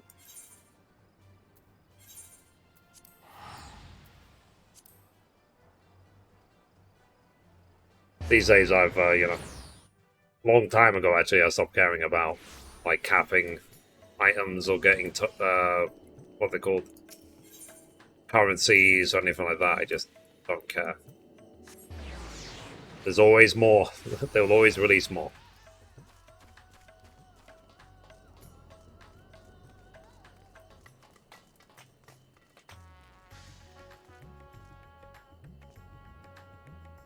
Okay. It's music. Okay, recording in 3, 2, 1. Okay, we caught up with Varshan. Let's talk to him.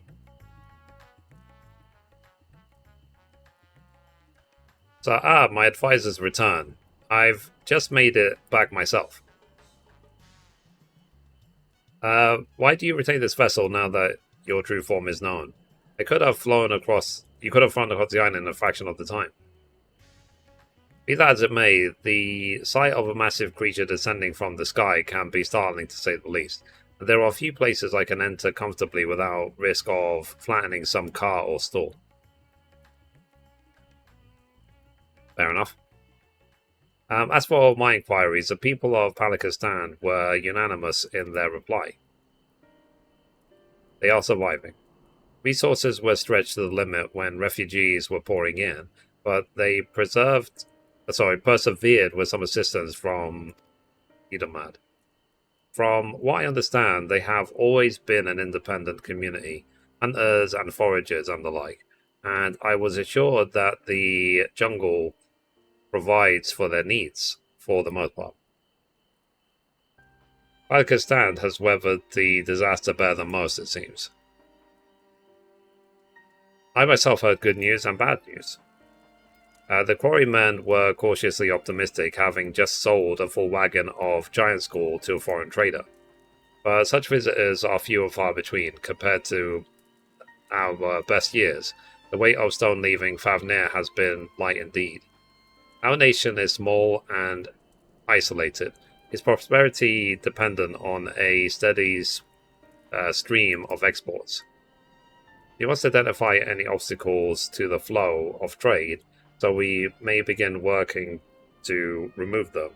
Tell me, what did you learn in Akiali and Edomad?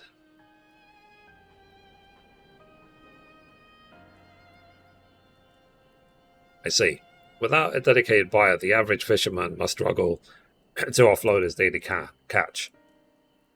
Which is why I believe we should first address the lack of ships, the shortage of able-bodied sailors in Edomad. I am reminded of a child I spied as I made my way back to the palace. His father lost at sea when the beast sunk their vessel. So many variations of the same tragic tale, repeated over and over, so many lives lost.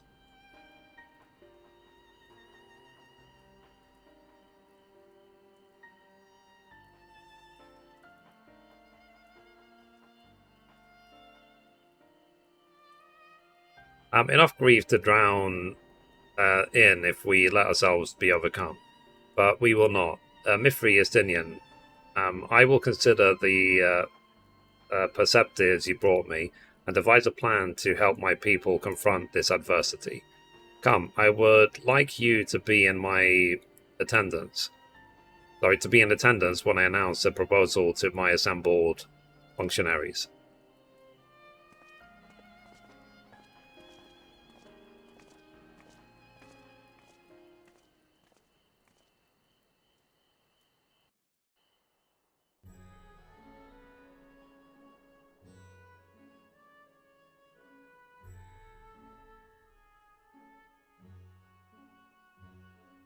I thank you for your attendance.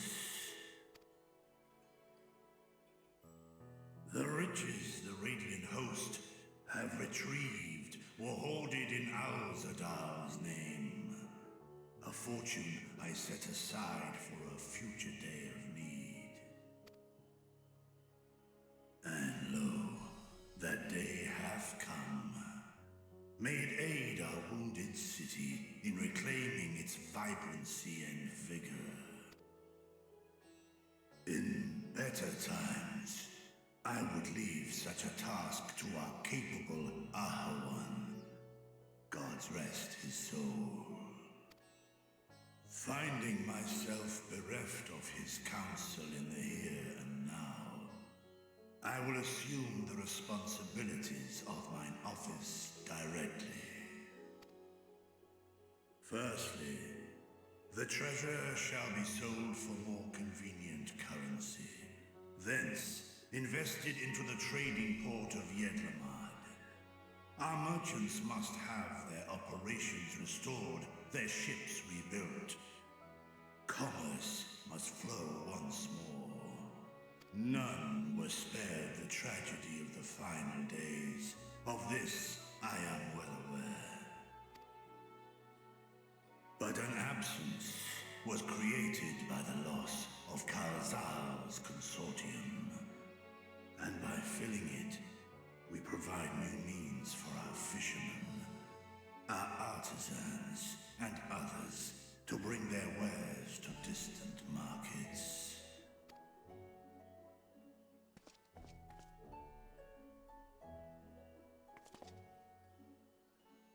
And what of the children who were left without family to care for them?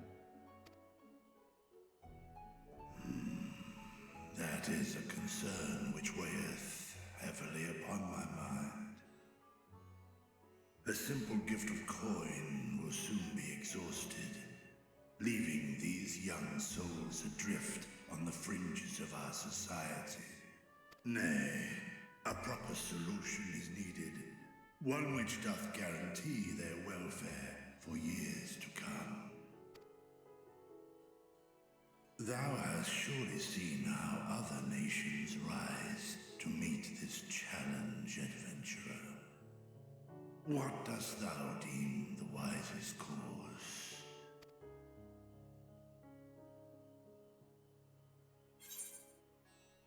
Taxes, levy them on trade profits in exchange for your investment. Takes a village. Idleshire's orphanage was funded through trade in highly coveted goods.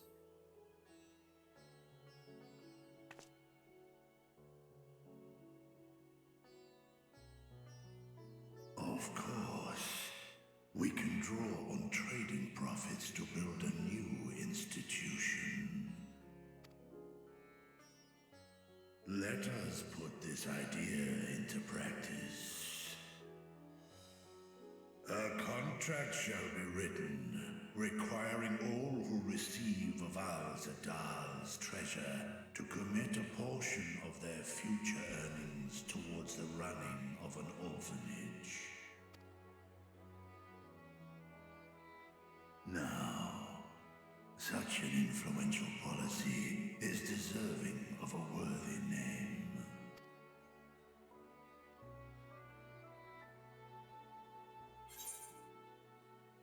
Something with Kazal seems appropriate. Why not honor one of your most successful merchants?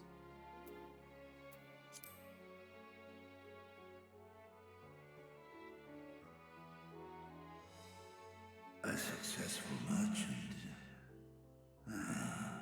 I believe I see thy reasoning. Kazal should be remembered, not as the blasphemy which terrorized Thavnair, but as a hard-working and generous man who brought much wealth to our shores. Do any among you object to this proposition?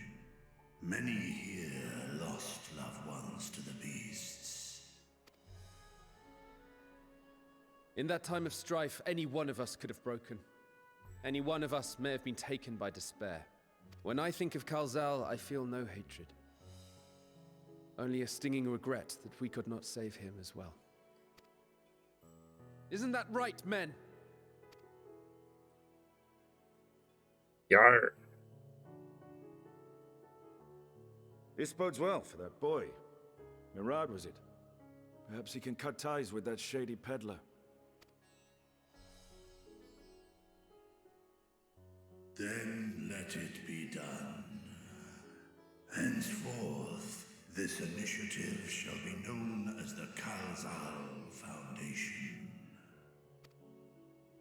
Nabdeen, thou art to assemble a patrol and ensure that no child in this city liveth in squalor.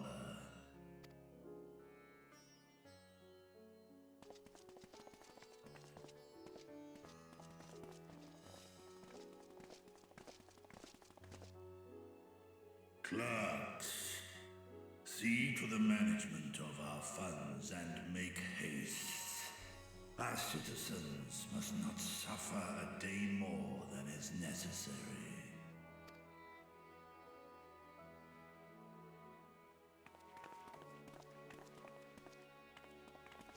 Dragon and man, side by side in pursuit of a brighter morrow. I'm reminded of Ishgard.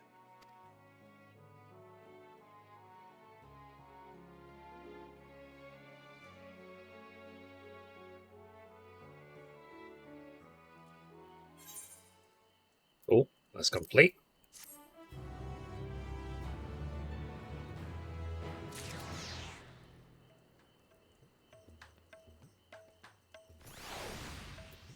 Alrighty, So anyway, guys, that's it for this episode. Thank you for watching, and as always, goodbye from me, and goodbye from Mithrie. Bye, guys.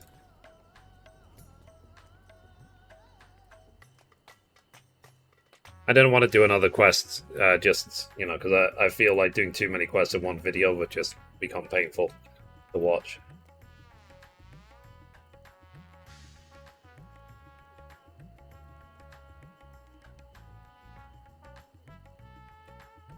Okay, 7 minutes, yeah, not bad.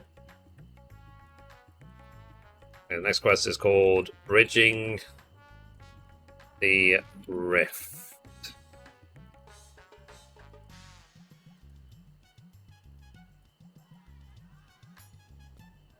I'm nearly done, actually, aren't I? The 6.1. Yeah, there's 4 quests left, it says. Bridging the Rift, Restricted Reading, Void Theory, and Satrap's Duty. So maybe next video I'll finish the 6.1 story. Yeah, let me just edit that video quickly.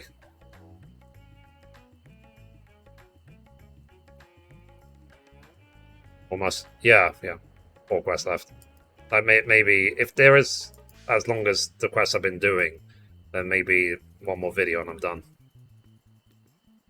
Is there any more dungeons as part of the story? I don't think there is, looking at it.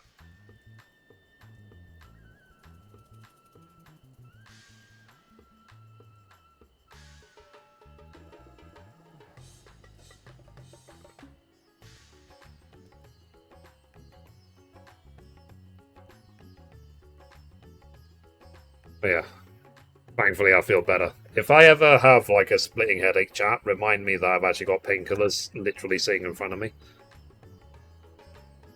And not to just suffer with it.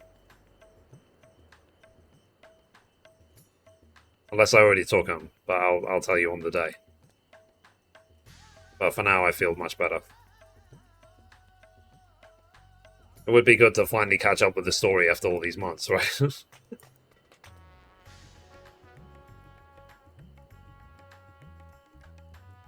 Okay, let's see, 6.1.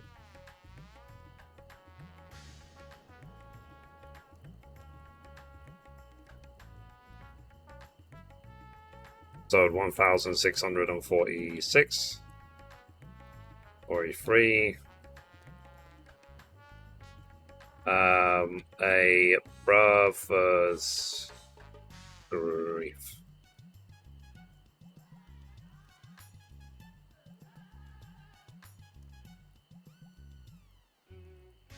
Oh, you have the 24-man and the 22 expert dungeons if you want. The 2 expert dungeons if you want. Okay. But that's completely optional, right? Like, I don't have to do it. As part of the story.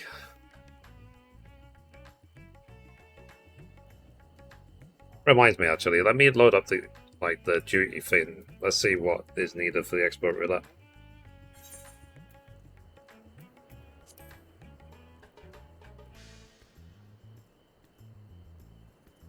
Dead ends.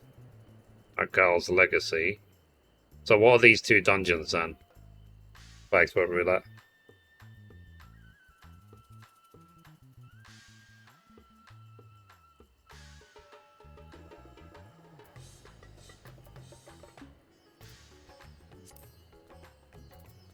I think I need to go through the list at some point and then see what I actually need to like unlock, because I think there is quite a few dungeons I still not unlocked.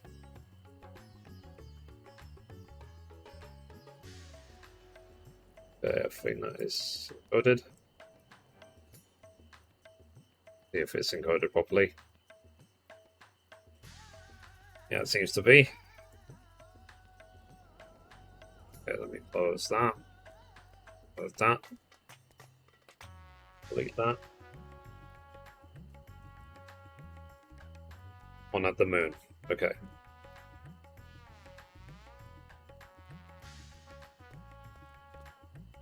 This music is terrible.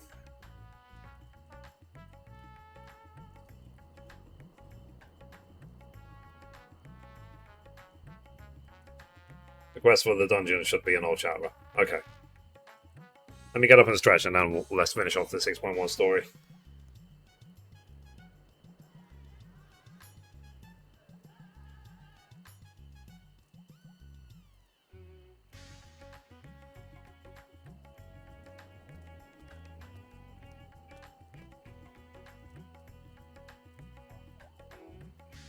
then yeah, we can then say finally, after all these months, I'm caught up.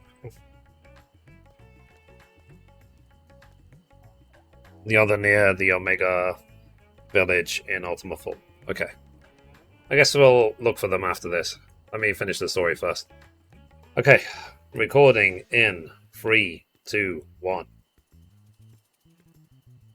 And we're back for another episode. In this episode, we're going to be carrying on the 6.1 main story in Final Fantasy XIV. And as always, hello from Mithrie. So, we are here in Radzat-Han at 4-9. And we need to talk to the Veteran Radiant. And the quest is called Bridging the Rift. The Veteran Radiant wishes to share his gratitude.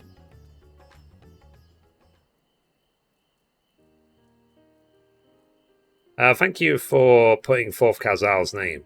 Those whose lives he enriched will take comfort in seeing his legacy honoured.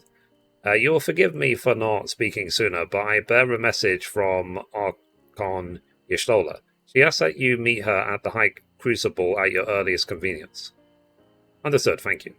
Y'shtola must have finished her study at the Void Gate. Shall we hear what she has to say then? I will go with you.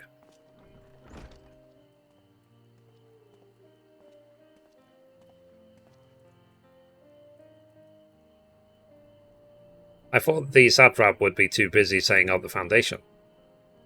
My clerks have been the well-oiled cogs of this administration since before Adwan assumed the office. They understand what needs to be done. And I am curious to learn what conclusions your Archon has reached concerning the gate's unique construction. As you wish, allow me to lead the way, Your Excellency.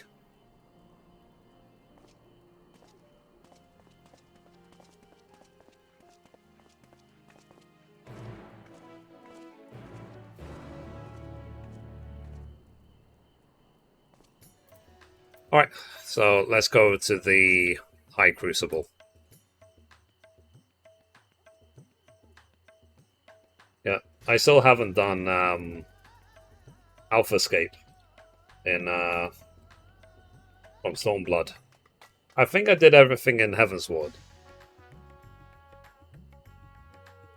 And maybe one day we can just unsync it and try and get as many Savages done as possible, because I've not done Savage.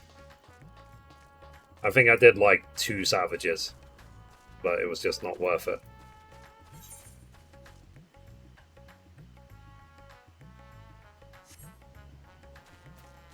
I did Alphascape? Or are you talking about Savages?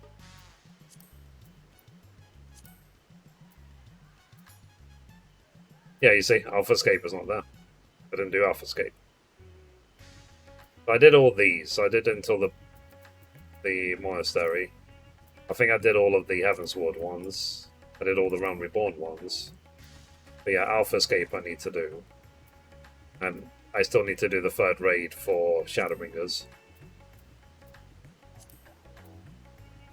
And I've not unlocked any Endwalker just yet. And to be fair, when it comes to trials, like I think I didn't unlock basically any of the extremes. Even going back to like thingy.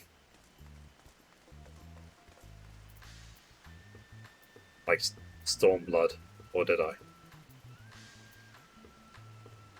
Or yeah, maybe I unlocked them, but I didn't actually. I don't think I've done most of them. And I did no extremes in Shadowbringers. You have 2 optional level 80 dungeons to unlock. You're missing the 4 lords, I think. Yeah. So one day, we'll slowly start working on them to get them like unlocked and stuff. Am I?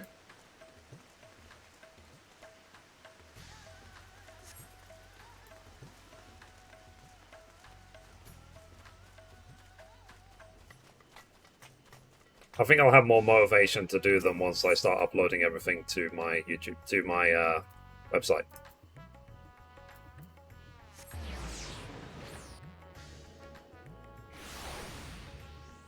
Now, what's that quest? This one here. A place to train. What does that unlock?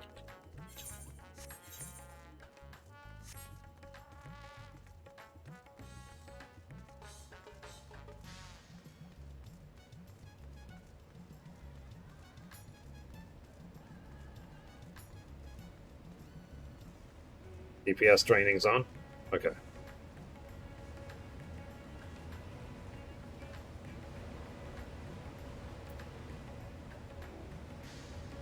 Alright, let's carry on the story. So, recording in 3, 2, 1. Okay, we caught up with Y'shtola, so let's talk to her.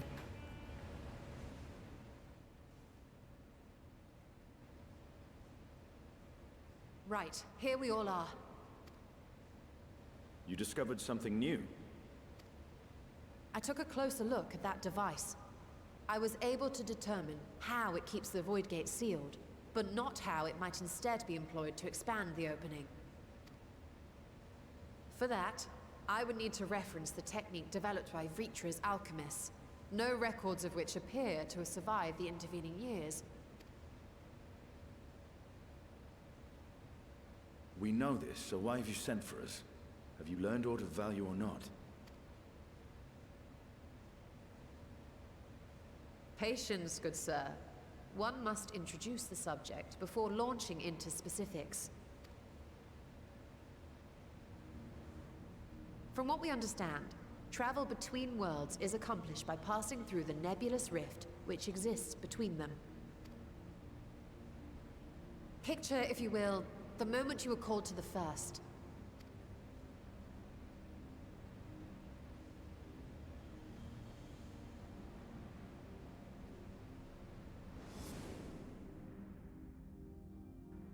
You touched a focus of some kind to help the Exarch pinpoint your location.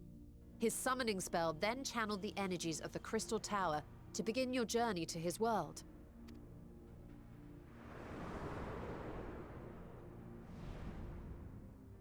The magics tore a hole in the wall separating source and shard, and cast you into the intervening nothingness. In that place, the laws of nature hold no sway.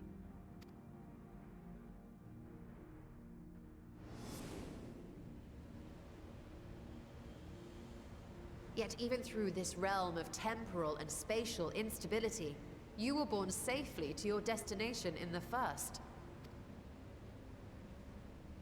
The feat that guided you across such an unimaginable distance, both physical and metaphorical, was nothing short of a miracle.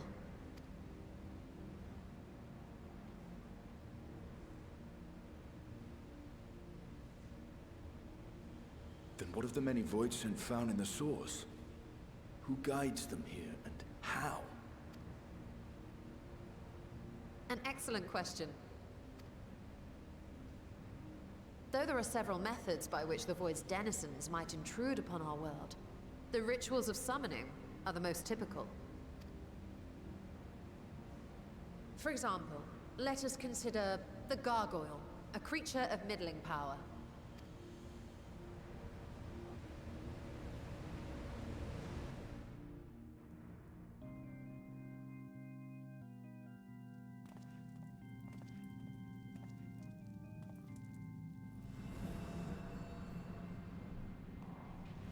To call upon such an entity, the prospective summoner must force open a void gate.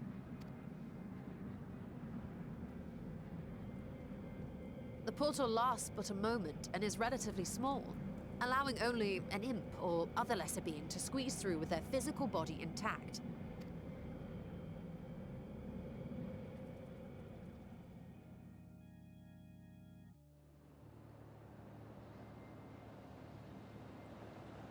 Our more powerful gargoyle, however, is too large for that. Creating a gate big enough for him would require vast amounts of energy, far beyond the reserves of any one mortal practitioner.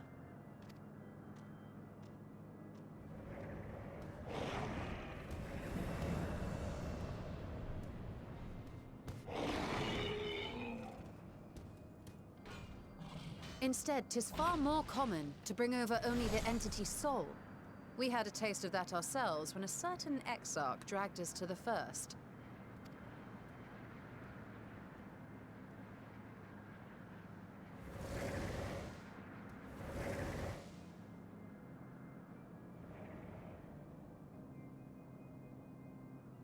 And just as our bodies remained in our world, the Void Scent's physical form is left behind in the 13th.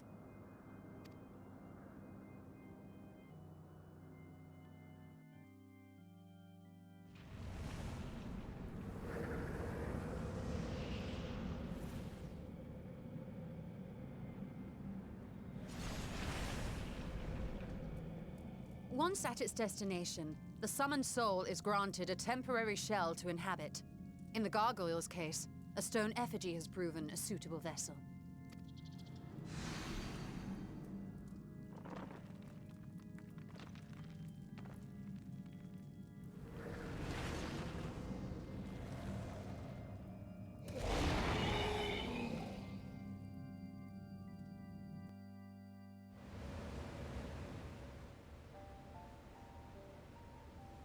Wait. You said that Void Scent must be called here deliberately by someone in the source, reeled in like a fisherman with his catch. Exactly. For a being to navigate the chaos of the rift, with or without form, there must needs be a guiding agent on the other side.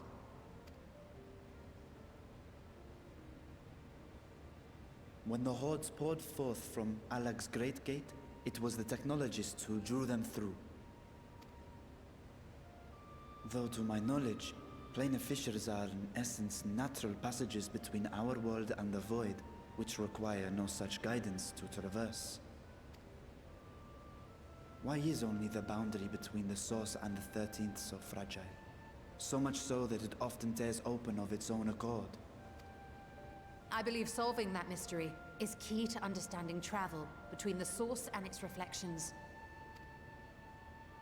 And how do you intend to get your answers? No. The danger is too great.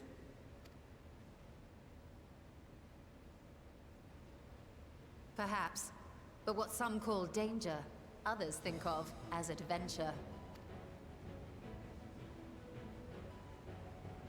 Were you not listening to my tale? Never mind that the means to expand the gate has been lost to the ages. Even could you force the portal wide enough, you would be greeted by an army of murderous horrors the very instant you step through.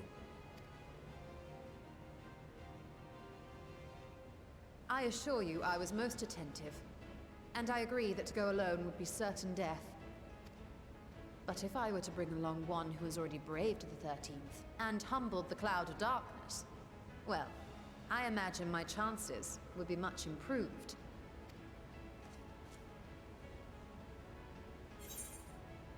Count me in.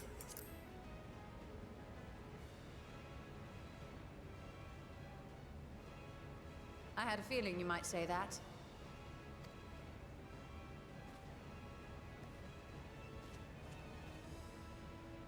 Once again, I put my life in your ever-reliable hands.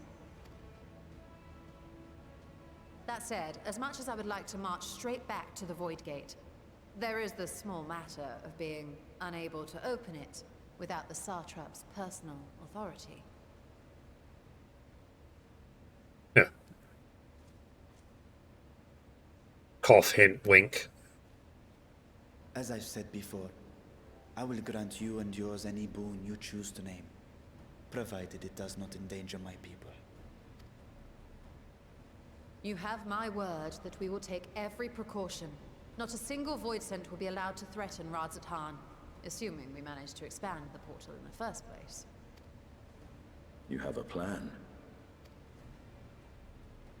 Like, were you not Actually, listening for the I last had hour? hoped you might help us with that.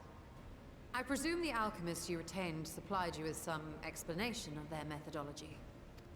That they did. House Daimir was overseeing the project. Daimir. Ah, yes. The family associated with the great work.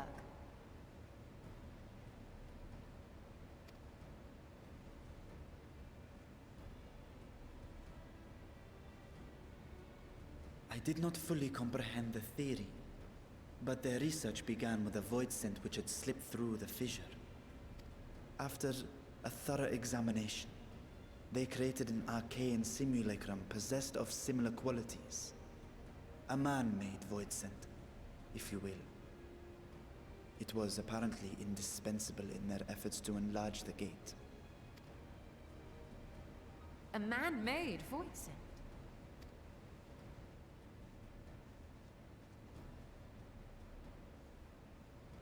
Yes.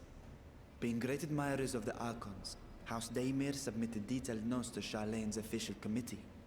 They expected praise and accolades for their simulacrum, and were thus devastated to be informed that their work had been classified as prohibited material. If that's true, then those notes might still be stored in a forbidden archive somewhere. Not Google, of course, since that library had yet to be built. Which leaves us with...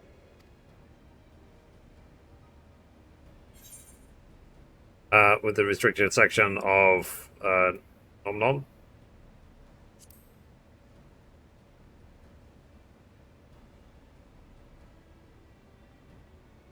Yes, it may very well hold a copy.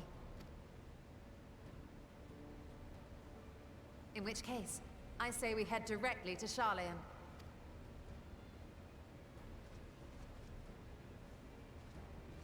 Fair enough. Unless you anticipate needing help to reach the high shelves, I see myself being of little use. Go on ahead. I still need to find Mirad and tell him about the Kalzal Foundation.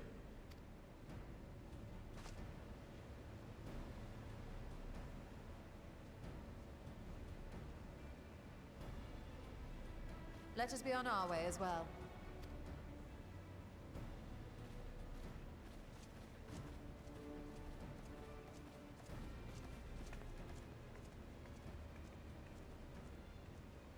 They are resolved to venture into the void. Do I sit idly by? You can help if you like.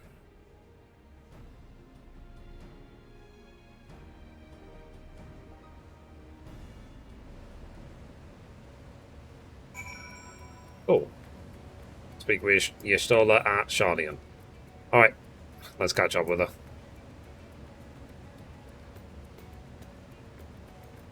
I'm not sure how I feel about these sort of random 10-minute cutscenes.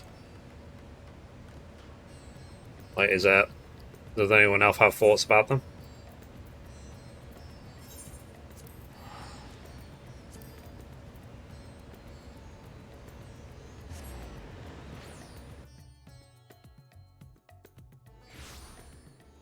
I mean, I know they don't happen that often because, you know, like, patches and stuff, but still.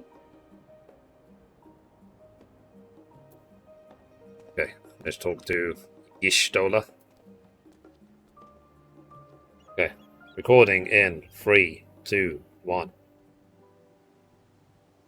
Okay, we caught up with Y'shtola, so let's talk to her. So, if we're to enter Nominon's restricted archives with a minimum fuss, then we must secure the permission of the forum. First, however, shall we need to enlist the cooperation of a member of the Brooch, the matter on our behalf? Who do you think might be inclined to assist us? No one springs to mind? What of Scholar Monty Chung? He did come to Graha's defense during the inquiry, after all. I know I'm the best at pronouncing names. Tizel, let us head to Phenomenon and see if he's willing to help us once more. He's now accompanying you? Don't let her fall behind, basically. Okay. Let's go. I don't know if we're going the right way. I know, we have to go all the way over there. Okay, wrong building.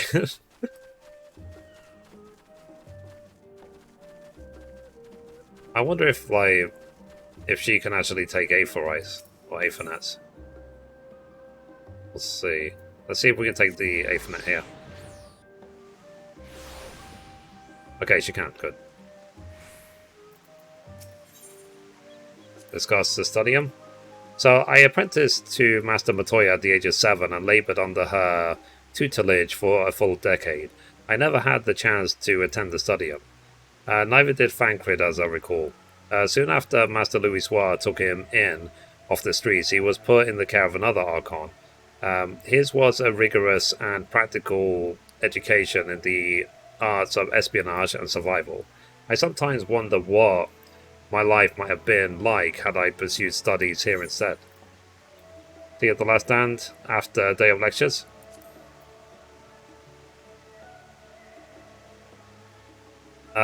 Oh, that does sound lovely. Afternoons with friends spent sipping tea and debating theories.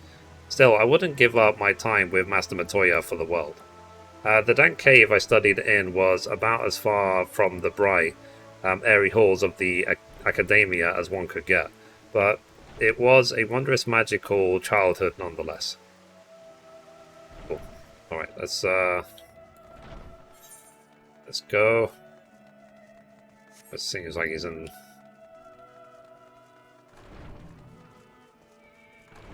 lecture room. Maybe wrong one. There he is. I could approach better.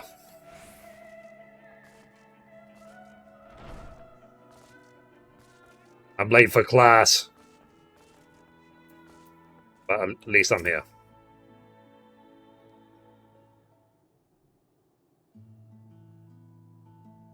Ah, visitors, and quite esteemed ones at that. What may I do for you? Pray forgive the intrusion, scholar. But we were hoping you might help us secure permission to enter Nominon's restricted archives. Oh, no furtive forays into the stacks this time, eh? I applaud this newfound sense of priority. Yeah, in all this wild world of comparative serenity, what so compels you to disturb a vault of forbidden wisdom? Content. Lots of content. People might subscribe if there's a lot of content.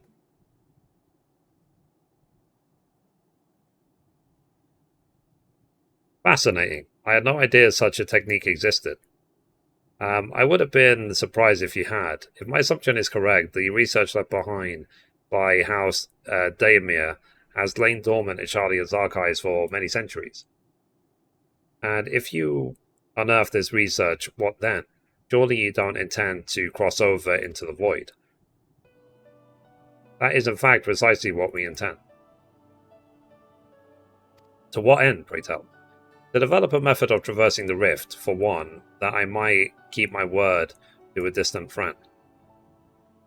As sentiment aside, I have journeyed to the end of existence. I have heard, felt, and thought endlessly about the truth of our world and the echo of its future, and yet I want to understand everything, to unravel it all down to its last secret. What scholar worthy of the name wouldn't force open a void gate or two if a grand revelation was the promised reward? Marvellous. An audacious proposal worthy of Master Matoya herself.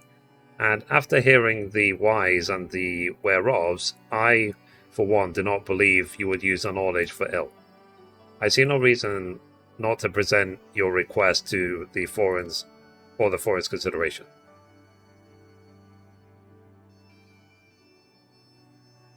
Although your petition would be better received if you also had the support of another well-placed acquaintance. Why, Master Fortuno, of course. He can hardly ignore an earnest request from his dear children's most treasured comrades.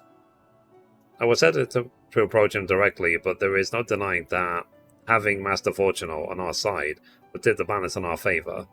Very well. We will pay a visit to the Leveler estate and plead our case. One last thing before you go. I would consider it a personal favour if you might share with me the discoveries you make in the void. My appetite for knowledge is every bit as insatiable as yours, I'd wager. So if you could see your way to indulging an old man's curiosity... Of course, Scholark, we will be sure to pass on any revelations.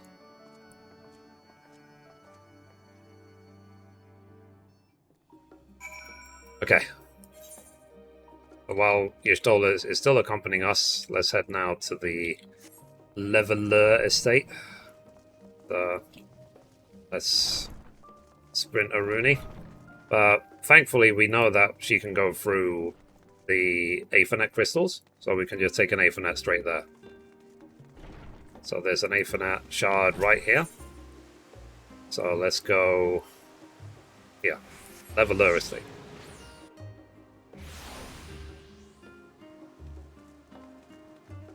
Okay, let's talk to the House Leveler Butler.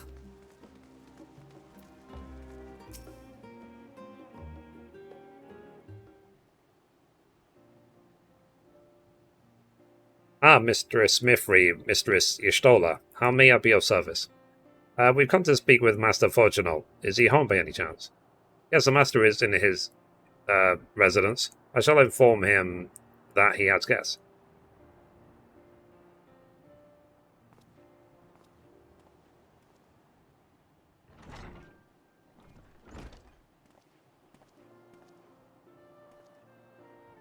Well. Amelians would invite you inside for tea, but I assume this is not a social visit. You have some matter of import to discuss? Then pray proceed. You have my full attention.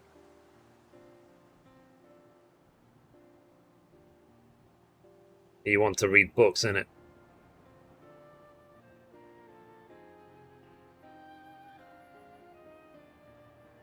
Well, I suppose I should praise you for following the proper protocols this time around.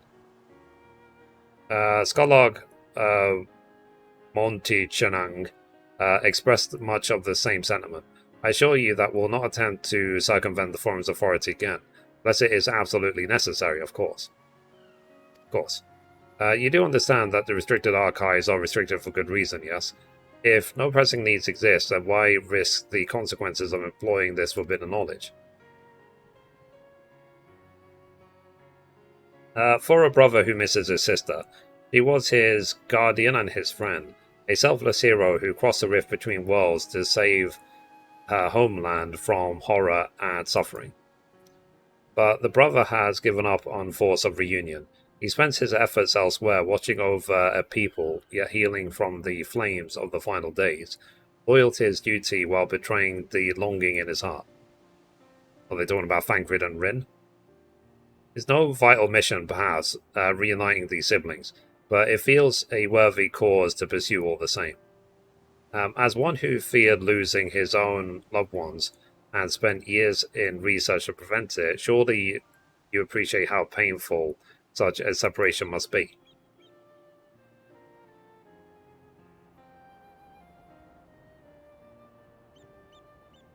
Reflections are still very much a mystery to us. Offering to share your experiences in the first could constitute a fair exchange for our cooperation.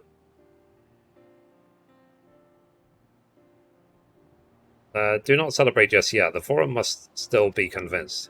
I will add your request to the list of today's deliberations and deliver the decision to you at the Baldassian Annex.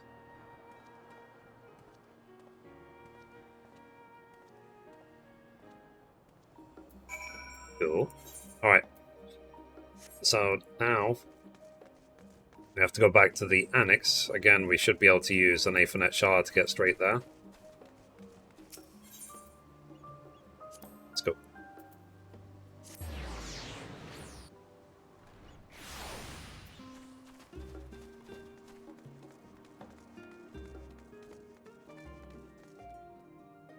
Okay, so let's speak to Y'shtola.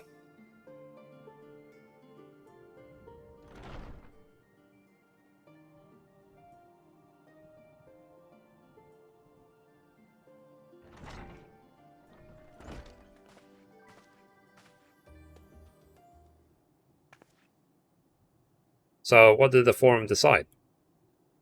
To put it bluntly, Master Matoya has burned some bridges here in Shardian, and sold the earth for good measure.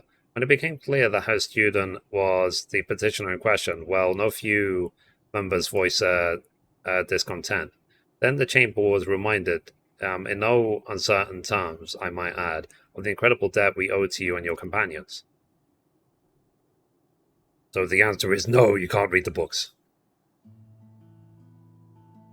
That served to silence the grumbles and stiffen a few spines, and it was agreed that allowing you entry to the archives was the least we could do in return.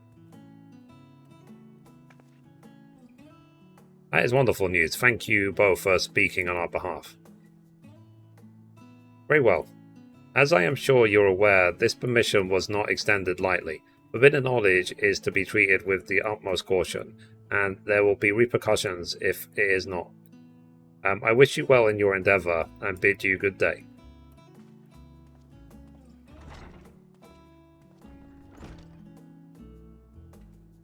Ever the same, that one. Uncompromising? Aye, but that very stoicism is exactly what Charlian needed to guide it through not one, but two exoduses.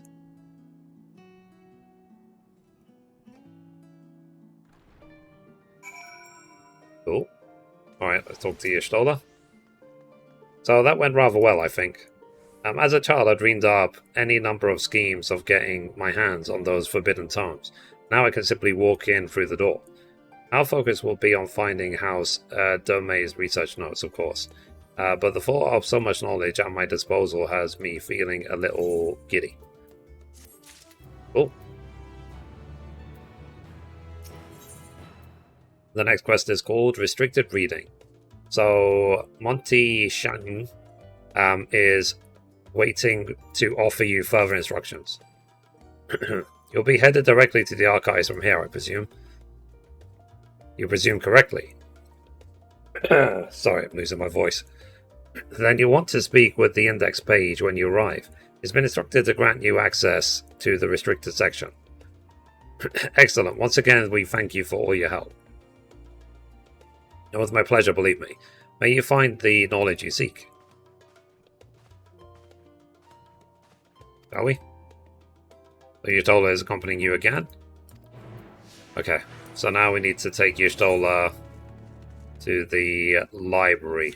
So once we get there, we will continue.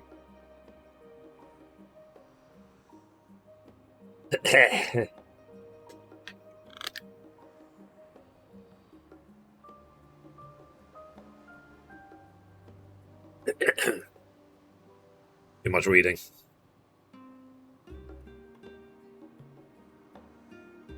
Let's see, part 3. So basically it's this quest and then 2 more after and I'm done.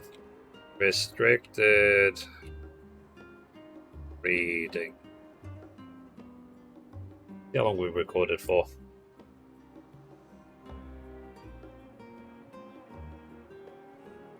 $27 minutes? Okay.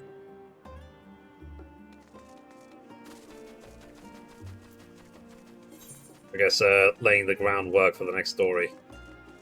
Crystal from the beyond, the hunt for specimens, cutting the cheese. But no Laura Pit has gone before. I wonder Charlian as a minstrel. Okay, so I'm guessing this is this Savage? Then this one, Sights of the End. And is this the sightseeing log? I've not done the sightseeing log literally since Heavensward. So I've got a lot of catching up to do. Extreme, okay.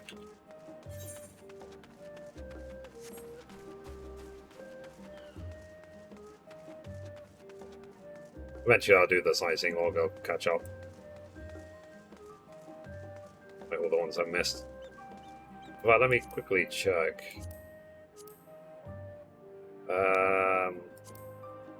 Logs. Sightseeing log. Yeah, you see, I did them in Realm Reborn Heavensward. I've not done them in Stormblood or Shadowbringers or in Endwalker, I guess, as well. Eventually I'll do them all.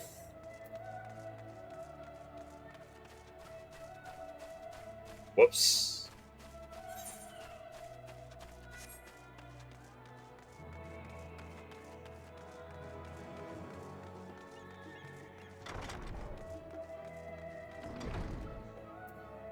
Alright, let me get up and stretch.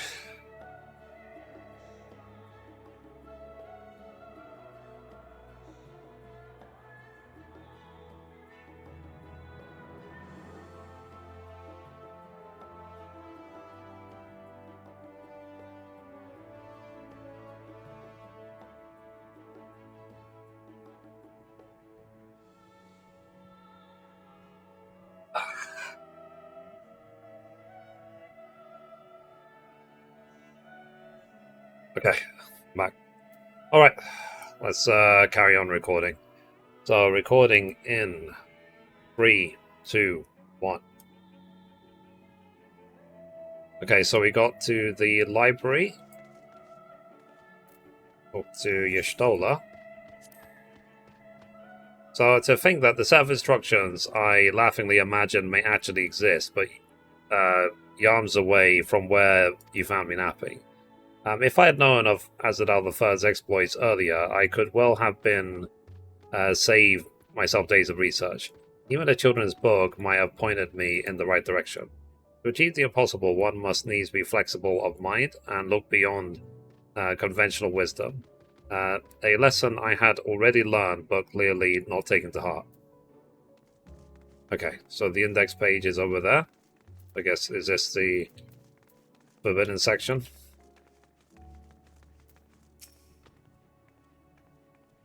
On your shoulder and guest identified, do you wish to proceed into the restricted archives?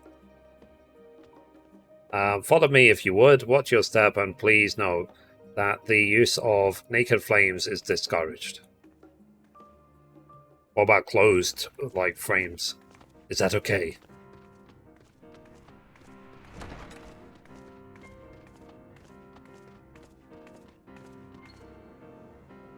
Reading. Blech. Books. Blech. Knowledge. Blech.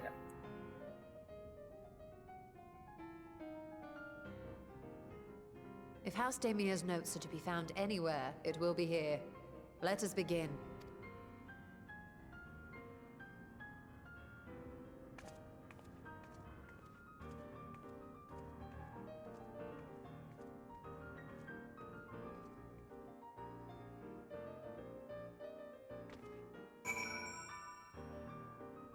Alright. So let's search Untitled Journal. I'll assume it's not this.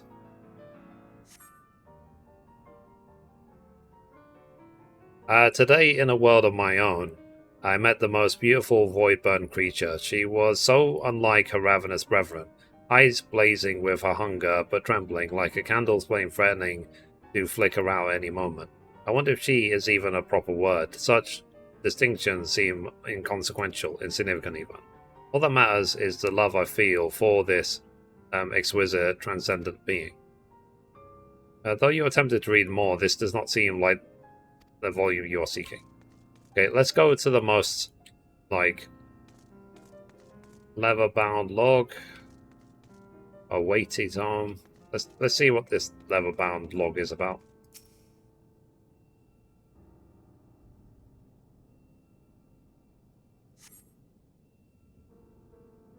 So the following pages detail an advanced method for manipulating rift-spanning apertures as defined by Nushahajant, the ninth patriarch of House Damir. We present these research notes to the faculty of Charlie and study them as both a token of our friendship and an expression of our boundless admiration. You appear to have located the forbidden volume you seek. Your shoulder will need to make the final confirmation. Okay. I found it, I found it, I found it, I found it, I found it, I found it. You have something you'd like to show me, do you? My apologies. I flipped open but a single book and was completely absorbed by its contents. Let's hand over this book.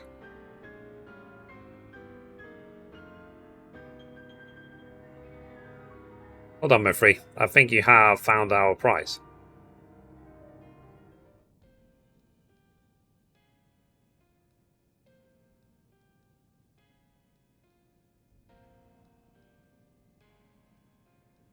Yes, the ether signature is unmistakable. I've felt the traces of House Damia's resonance many times at the Great Work. Time to see what all the fuss was about.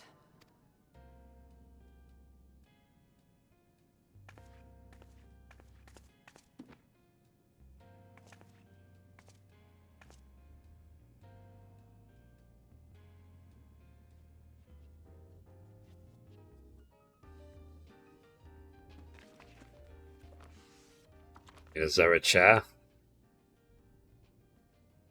Among the ranks of the Void Sent, there exist entities with the power to call forth their brethren from beyond. The species known as Atomos, however, is uniquely prodigious in this regard. From its distended maw, it can expel an endless procession of void-born creatures. A talent which sorely tested the Radiant host in its battles against these abominations.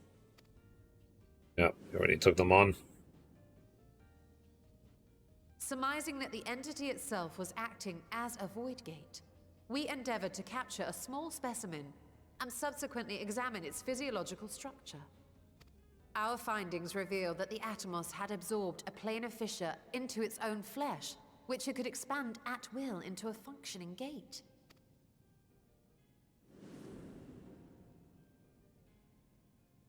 Upon further analysis, we identified an ethereal wave pattern emitted during this process. A pattern we were able to emulate by passing crystal-stored ether through a specially designed prism. We proceeded to embed said prism into an arcane simulacrum, thus completing what we have dubbed our artificial Atomos.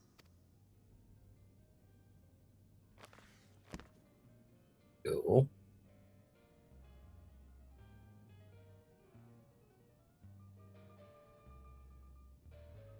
How could I have been so blind to the possibilities?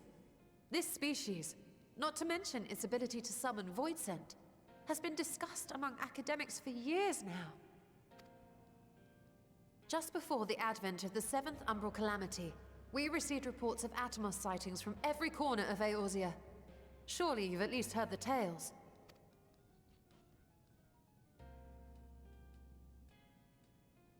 And still, House Daemir went and built a mock Atomos of their very own.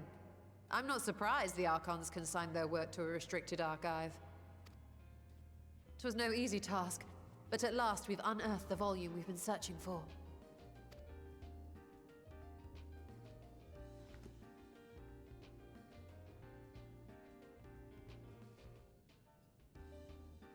I'd be lying if I said I wasn't tempted to stay longer.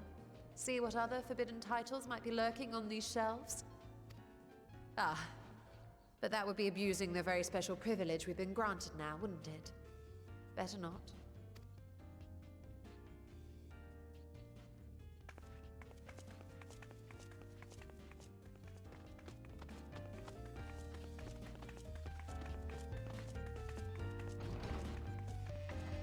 Interesting.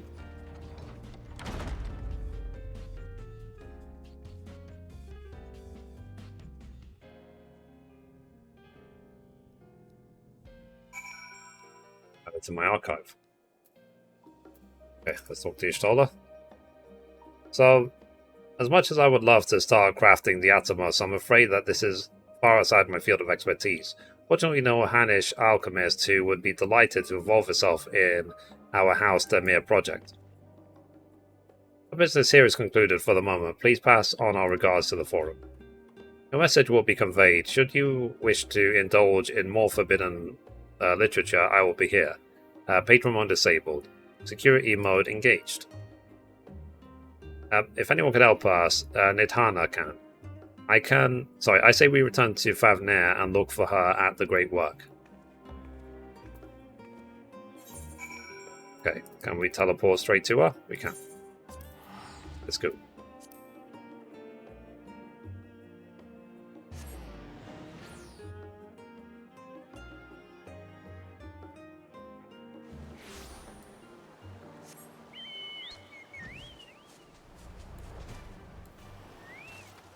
The Nidhana.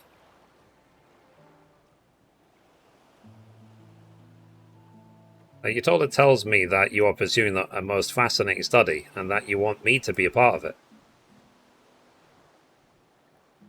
I have no doubt that you'll be interested. This research log should speak for itself. Will it now? By the sisters, this is the mark of House Daemir. I never even knew such a work existed. You should. It was sequestered in Noinon's restricted archives, after all. It was, but that means every word within is forbidden knowledge.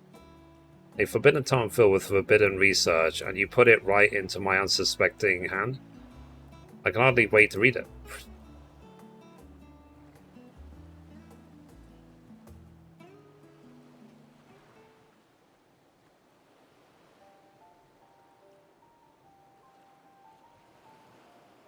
To think that Dermir were developing such marvelous techniques so long ago. How many innovations have been lost over the centuries, I wonder?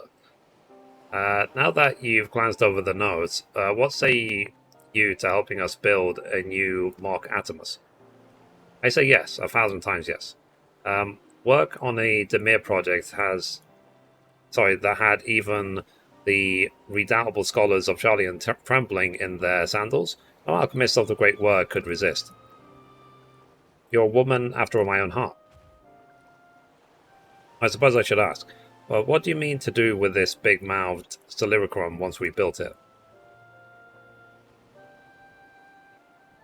So there's a secret void gate, and it's sealed in the ruins on the bottom of the bounty. Today is a day of revelations indeed. If the purpose of our man-made Atomus is to expand this hidden portal, then I will need to see it for myself, I think. Manipulating rift-spanning apertures is not the sort of thing you want to attempt without first taking into account every single factor. That by all means, somebody else to the vault. I plan to lead us back there shortly once we've finished gathering the components I require. Charlie and Marcus provided the raw aquamarine and pure water crystals, but I might need help obtaining a small quantity of astrally infused water. For such a liquid, you need to go no further than the font of Maya. The aesthetics of old once favored the place for their meditations, and the water which pools there now is known to enliven the flow of Aether. I have to read that very carefully. But that sounds perfect. If you would be so kind as to fill a flask of the pool, I will petition Vitra to join us. The idea I have in mind won't amount to much without his authority to command the Void Gate. Shall we be about it then? We meet back here or not?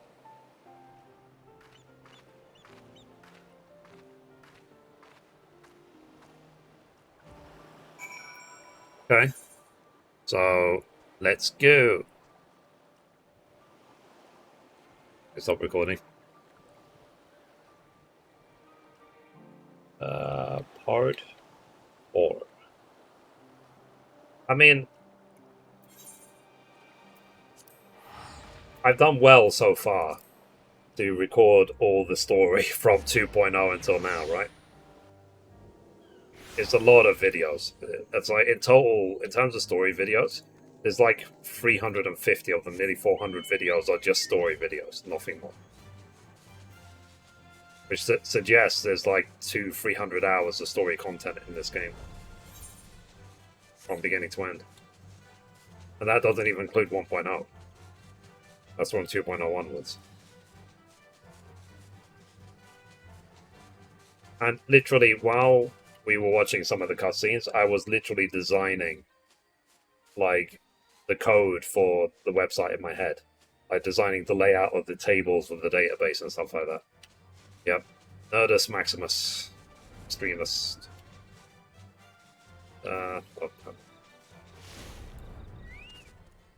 Alright. So, let's record. So, recording in 3, 2, 1. Okay, so we got to the pool.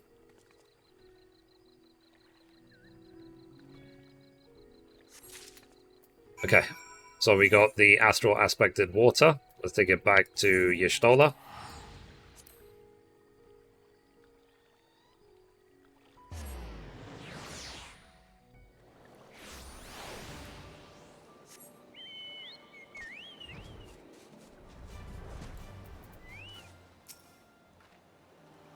So do you have that flask for me?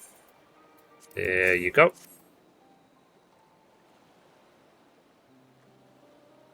Yes, this should suffice. Thank you, Mithrie. Cool, that's complete.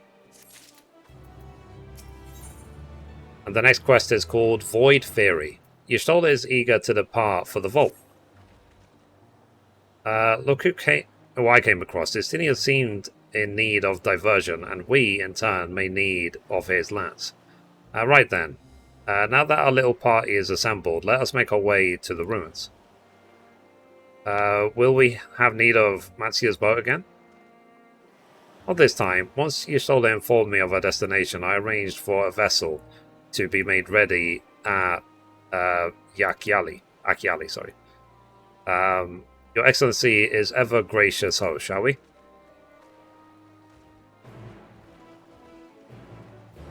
Alright. Let's go.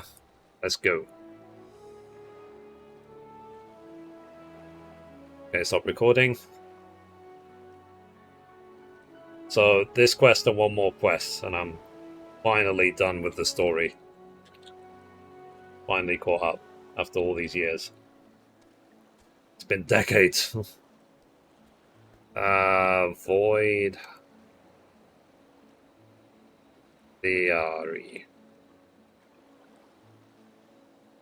But, you know, I am actually looking forward to crafting the... not crafting. To making the 14 section of, my website, because it's something I've thought about doing for flipping ages, you know what I mean? But I want to make sure that I do it right. I want to make sure that it's not just my videos on a page, you know, that if people who play 14 come to the website, they'll be like, oh wow, there's like a treasure trove of information here. I want it to be almost essential for a 14 player to visit my website. You think it's possible? And if I do add a 14 section to Mithrie.com, like what sections do you want on there? Because initially, like I said, I'm going to do Aether Current guides, and I'm going to do story videos, then maybe job unlock quests. Like, what other sections would you want to see on there?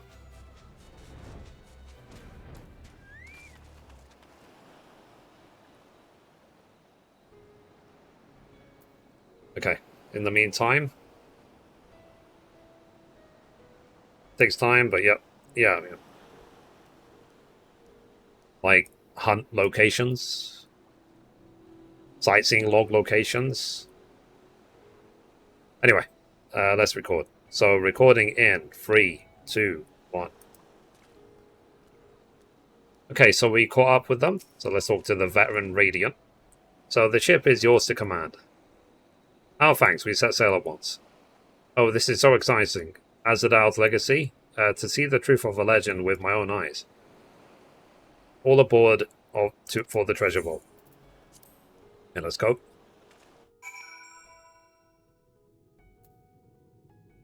Okay. So let's talk to Nidhana.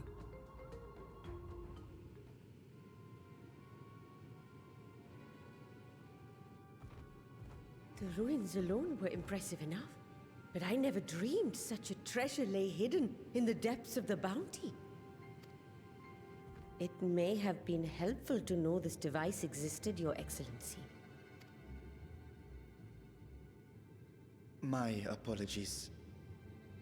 The gate was a secret I shared with none but my closest advisors.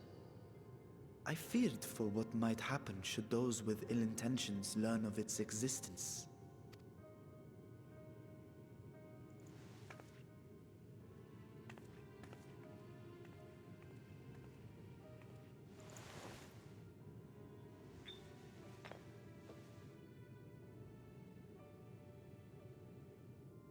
What is it you're doing now? There is something I wish to verify. The NOAA reports claim that a short stint into the void carries little risk of etheric imbalance. Should one suffer an injury, however, or if one's expedition drags on longer than intended, that risk becomes significantly greater. Graha theorized that a warding scale would confer protection from the void's corrupting influence. But I would prefer to test that hypothesis before we set foot in the 13th ourselves. So, this is an experiment of sorts? Yes, an experiment. Tell me, how would you go about testing the efficacy of the warding scale?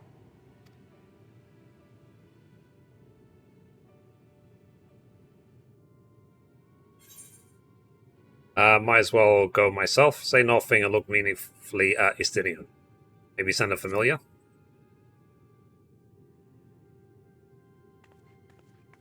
Very good. I see you've been paying attention. As Vritra sent his simulacrum, so too shall we rely on a familiar to bear the brunt of any unpleasant consequences.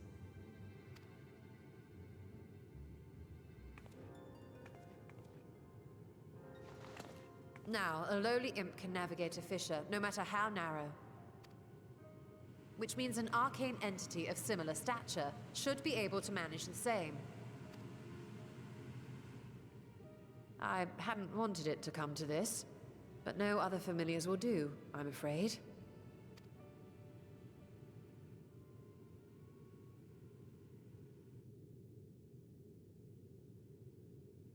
I mislike the sound of that. What manner of fiend does she mean to summon? From ocean rise and cloudbank form, from mountain spring and rainfall storm, from river flow and life be born.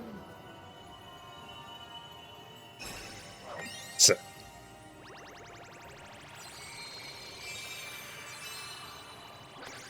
Water, froth and foam! the next expansion will just be called Y'shtola.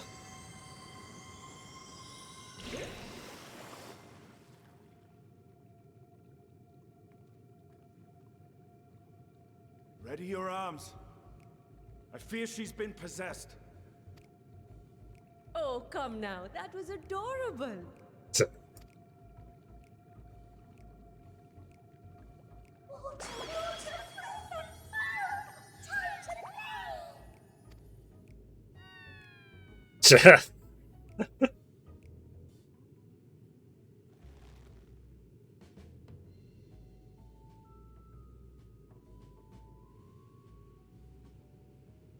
Though not my first choice. These familiars I conceived of as a child have the best chance of fitting through the gate. I only wish my younger self had considered a more dignified ending to the creation ritual. In any case, these two should serve us well. This one will bear a warding scale.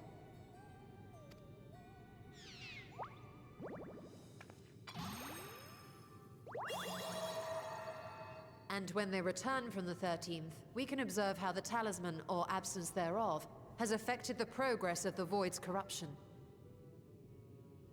If I could impose upon you to open the gate. Your Excellency? Ah, yes, of course. We should also be wary of void scent slipping through while we conduct our experiment. Estinian, you are to keep Nidana safe from harm. As you say. You had best be on your guard as well. I always am. Froth and foam. And we are glad for it. Let us begin, shall we?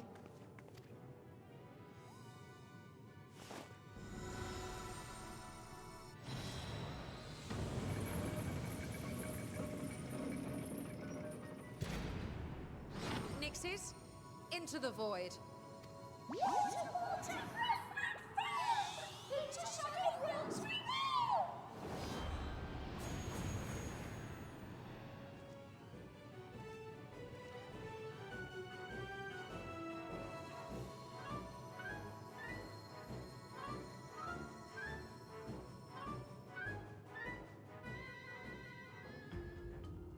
Interesting music.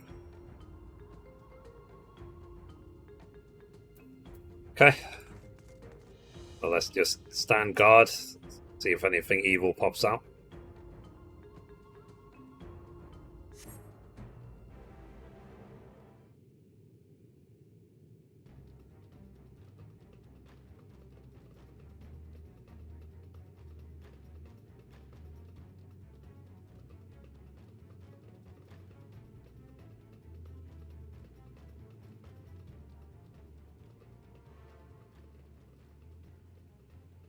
I think we've waited long enough. Nixies, return to my side!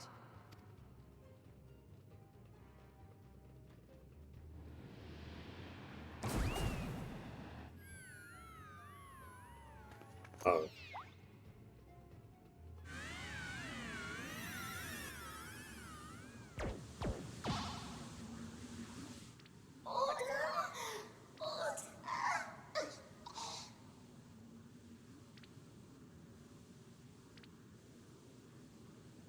One had to suffer then. Thank you, little one. You did well. Oh, the poor thing. Its essence has been irrevocably warped.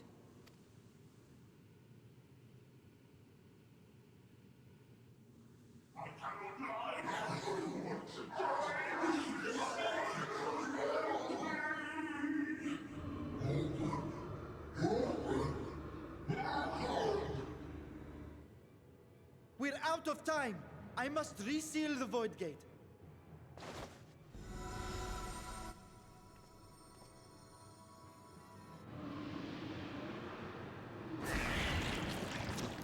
They're coming through!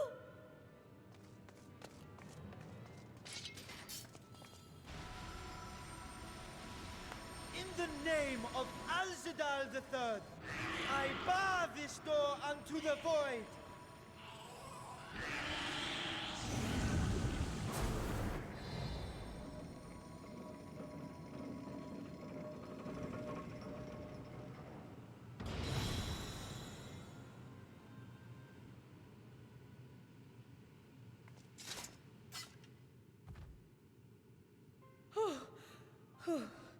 Well, that was a sharp lesson in the dangers of void gates.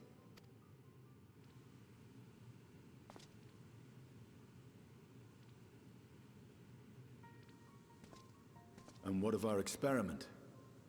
I'd say the results speak for themselves.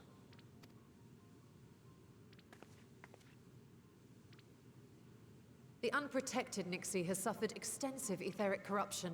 As Nidana observed, it's well on its way to becoming a void scent. The one merged with the talisman, however, appears unaffected. I sense no changes to its equilibrium. Rest now, little ones.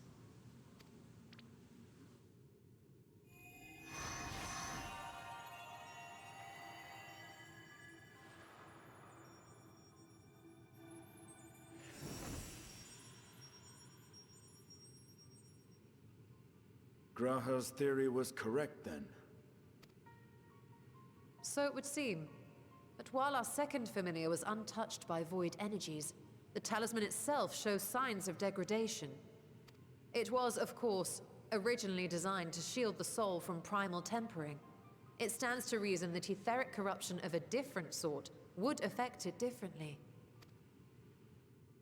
We may need to modify the warding scale's design to account for the 13th's uniquely unstable ether. You've said much of the Void's instability, but my imagination fails me. What manner of place is this broken world? Ah, my apologies. I forget that not all of us spend our days sequestered in dusty archives. The 13th is a reflection of the source that was drowned in a flood of darkness. In Emmett Selk's own words, this tragedy was a result of the Ascians' attempts to force a rejoining. They erred in their haste, and made of that world a useless void. You remember Una Kalhai, the unusual child we met during our troubles with the Warring Triad. He explained the fate of the 13th thus.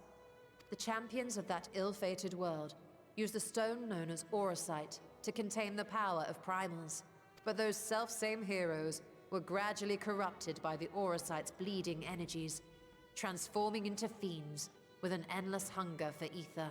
By the time anyone thought to oppose them, Light's strength had grown too feeble, and the balance of the 13th tipped into eternal darkness. And what of your own experience? Will you tell us of what you observed during Noah's expedition?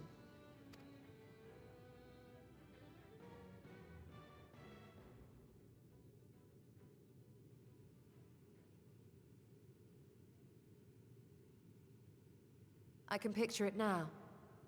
The sunless, Stygian expanse, infested with legions of ether-starved monstrosities. A void in every sense of the word. What you have described in such lurid detail is exactly why I hesitate to encourage you.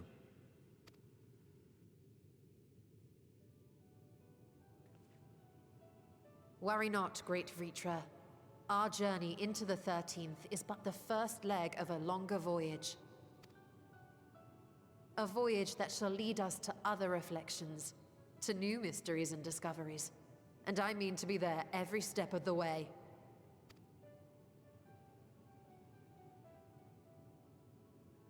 But first I must focus on refining the warding talisman. Then I can begin work on constructing an artificial Atomos. Or I could, if I had the relevant manuals to hand. Might I be so bold as to request access to the Satrap's family archives?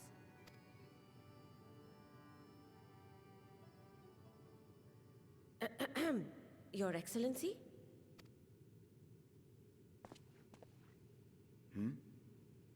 Oh, yes.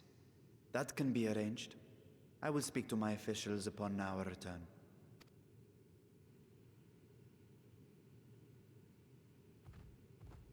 We will see you back in the city then.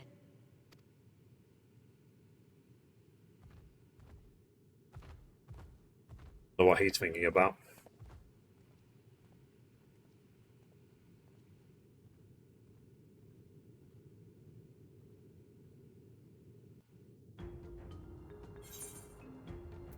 Okay, that's complete.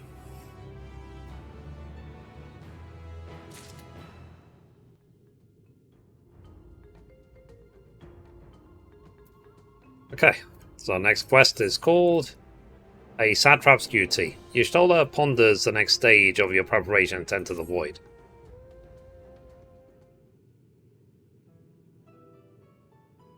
So, once Hardest succeeds in replicating the Mark Atomus, this door into the 13th will be ours to open.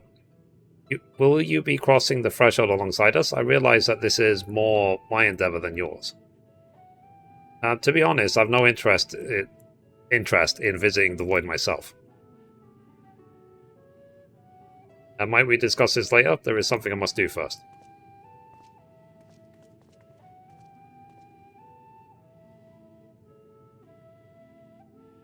Why does everyone insist on being so secretive?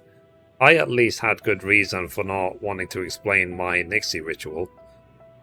Shall we proceed with our preparations then? As we saw, the warding scale can be effective at protecting the bearer from other sources of etheric corruption. Nevertheless, the talisman's durability will need to be improved if it is to withstand the void's influence for a prolonged length of time. And I think that is a problem we can address without involving the brilliant but busy alchemist who created it. Who do we know who excels at this kind of structural augmentation? The Allegons? Garland Ironworks? Allegons, maybe?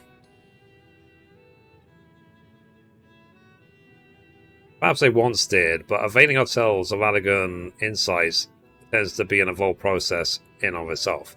I believe a more straightforward approach is in order, consulting with the engineers of Garland Ironworks. As I recall, Sid himself is no stranger to the void and its volatile energies.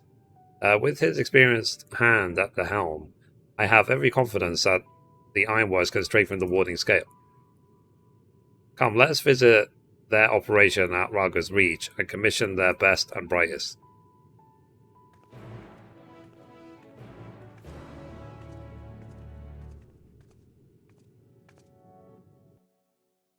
Okay. Well, thankfully it took us straight there. So, let's find the junior engineer. So this is the last quest, right? of 6.1. Satraps Purity. My question is, because I was thinking about it just now, how long does the 24-man unlock take? Because if it takes like an hour, I don't think I've got the energy.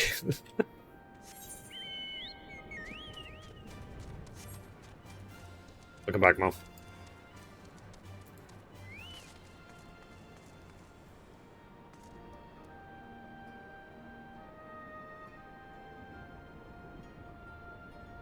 Okay, let's record. So recording in 3, 2, 1. Okay, so we got to the engineer. Let's talk to him. Mithrie, what brings you to the Ironworks? We have a commission for you and your president, actually, assuming that he's available. Master Sid, certainly. I'll see if he has a moment free.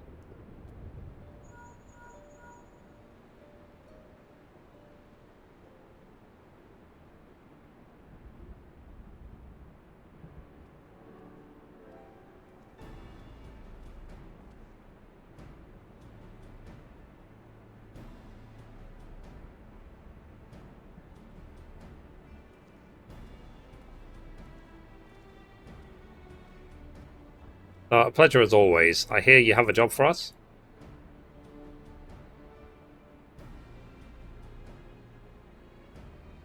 I'm heading into the void to find a lost dragon. That sounds almost pedestrian, sorry, compared to your last adventure. Honestly, I don't know if you could say anything that would surprise me after Mithrie and that bloody mess. Alright, let's take a look at this talisman of yours. You said that there were signs of degradation?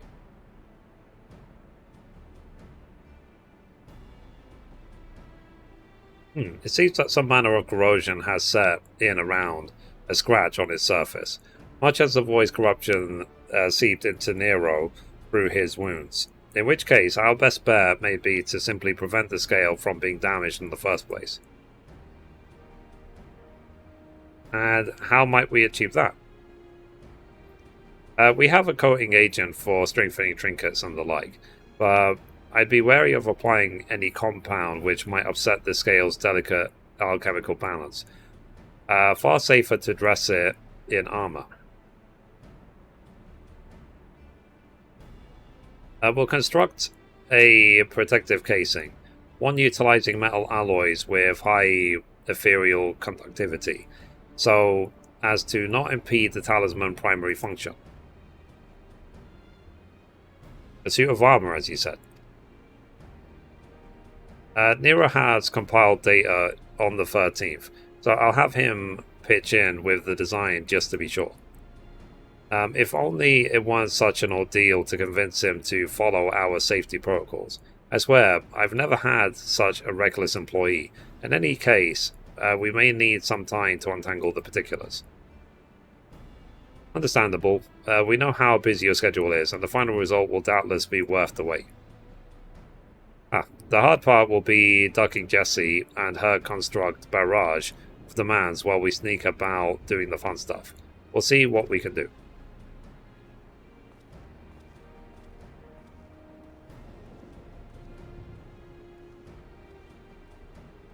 So I think we can leave the rest in Sid's capable hands. Let's return to the great work and see how Nitana's getting on with the Mock Atomus.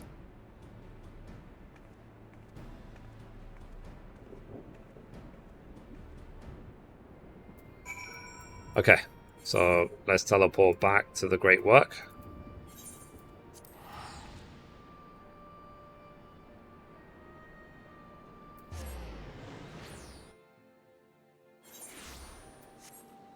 Okay, should be good.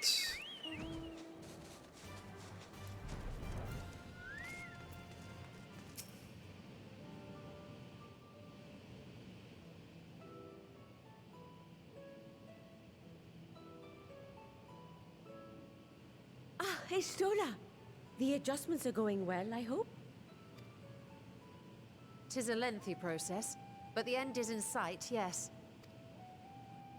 That's wonderful news. I myself had some good fortune searching through the Satrap's private records. What I found was a transaction log dated around the same period as when Al-Zadal's legacy was built. It included a purchase list of highly exclusive alchemical components. And I knew I'd discovered the key to making the artificial Atomos. I then visited the High Crucible to commission the materials. After I'd explained my requirements, I was beset by volunteers insisting I allow them to help with the entire project. The usual reaction to someone forcing open a void gate is to run for the hills. Harnish academics certainly are a different breed. The alchemists of old were cut from a similar cloth. The unknown held no fear for them. Indeed, they were ever eager to seek new knowledge, regardless of the danger. And were you not also fearless, heedless even, in your determination?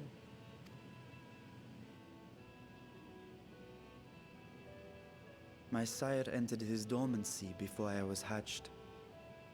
And so it was Ashdaya who kept my eggs safe and warm. It created a bond between us. Even long after I learned to fend for myself, I rarely strayed from her side. She was my guardian, my sister, my dear companion. And not a single day passes that I do not mourn her absence. No matter how deep the darkness, I would not surrender my search. I promised myself the time would come when we would once more take to the skies together. But I am satrap now. The Radiant Host is here to serve, Your Excellency. Nabdeen, what is this about? Celestinian told us of your predicament. For centuries you have protected Rads at Han, never showing your true self, hiding behind a curtain and living only in service to the people. Your dedication meant more to us than your deceit, and so did we accept you as our rightful ruler. After all that you have sacrificed for this nation, did you imagine we would begrudge you your heart's desire? We survived the final days. We are a strong and proud people. We, the Radiant Host, will keep Thavnair safe in your absence.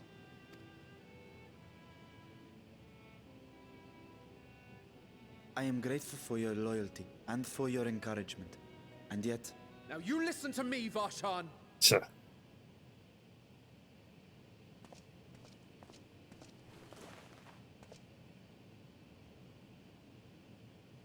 You are wearing that face, after all.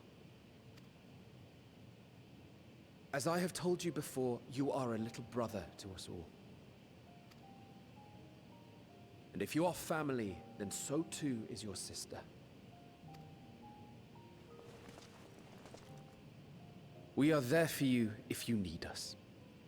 But do not ask us to sit by and watch while you abandon a sibling you have ached to rescue for millennia.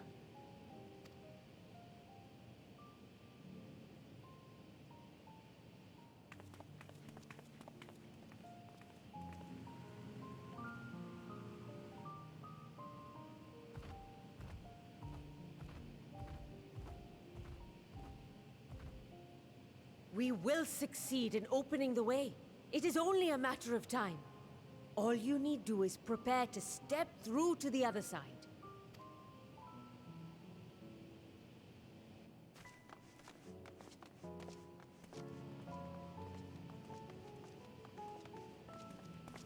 Your Excellency, I wanted to thank you for building the orphanage.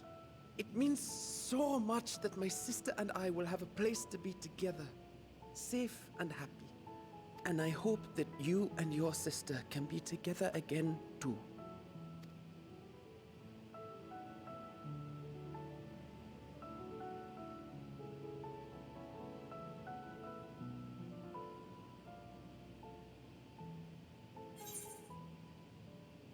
To protect them well, you must take heart. Will you wallow in an uncertainty Uncertainty forever. I read that right.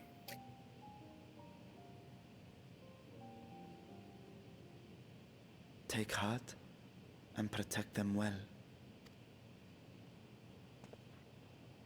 Such were the words I once said to you. And here I stand, failing to live up to them. If my heart is torn, I am fit to protect neither Ashdaya nor Radzatan.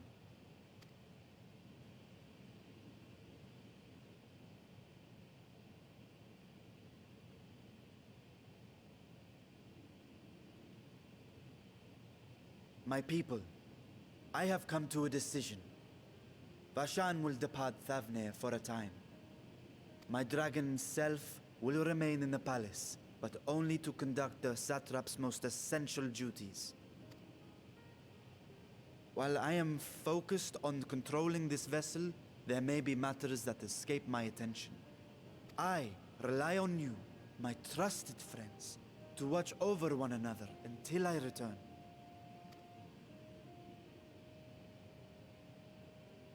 Take care, and fair fortune, little brother. Many tears would be shed should you come to harm. I would not dare make you cry.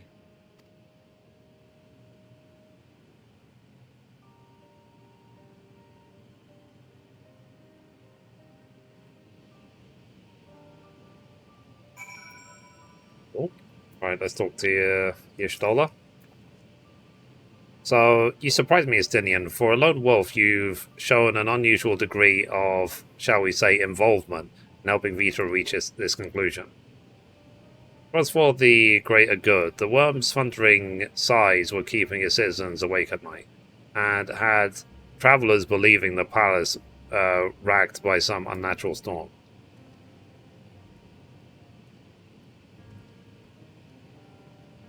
What of your own answer, then? You seemed disinclined to venture into the void. When I was one with Nidhogg, his vengeful thoughts were my thoughts, his endless rage my rage, and the soul-chilling grief he nursed for Ratasoka's death. I would not wish such agony upon a foe, let alone a friend and ally. If there is a chance that we can spare Vitra that pain, then I will follow you. Aren't you, we have any other form of scions we should call on?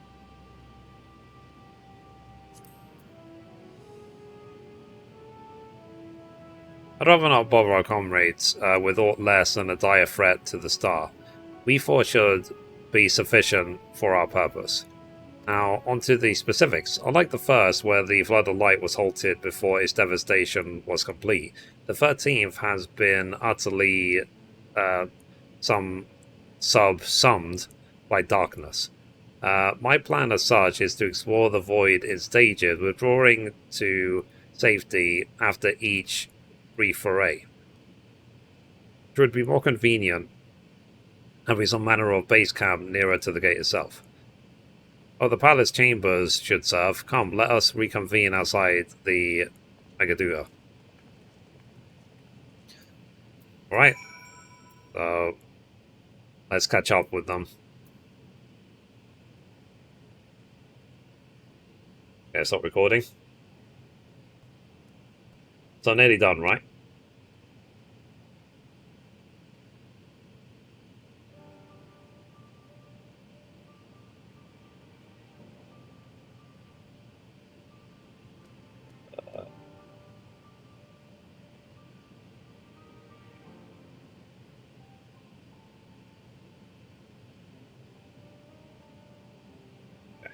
Hang on. Need to label these videos properly. Alright, 6. Yep.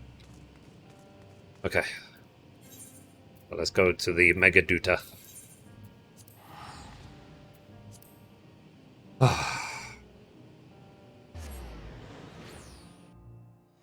It's definitely been a long time coming to get to this point. Finally catch up on the flippin' story.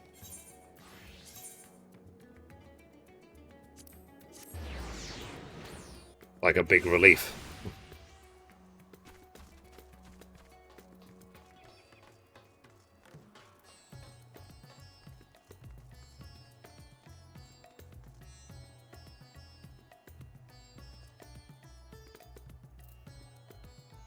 Alright. So, recording in 3, 2, 1. Okay, so we made it back. Let's talk to him.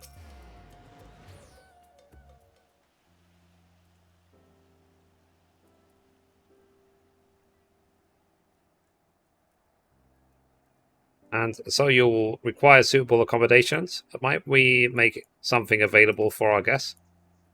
All the chambers are presently hosting the grey mounds of treasure we carried out of the vault.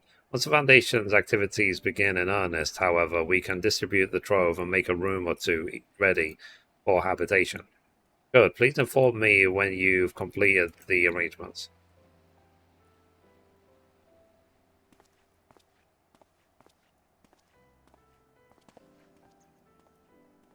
So, as you heard, we will have you settled in Magaduta in due time. As ever, you are most gracious, Your Excellency.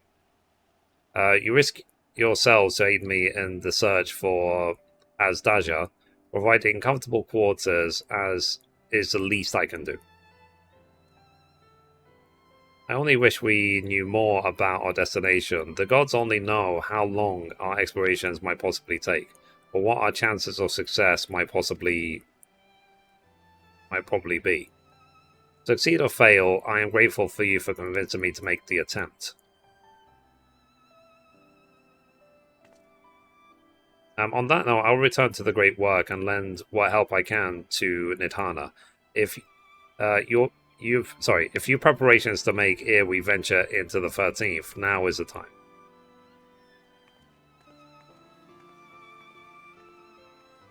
All I need is my armor and my lance. Perhaps I'll train with the Radiant Host to pass the time before we depart. You know what this means to me, Mithrie, but my purpose need not consume you as well. We are headed to another world. Find what joy you can in the experience. For you are a traveller and adventurer at heart, this I know.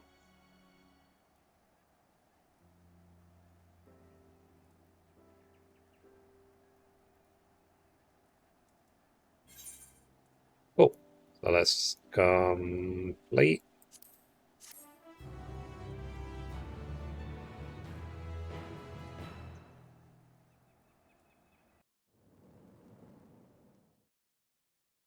Meanwhile, in the 13th,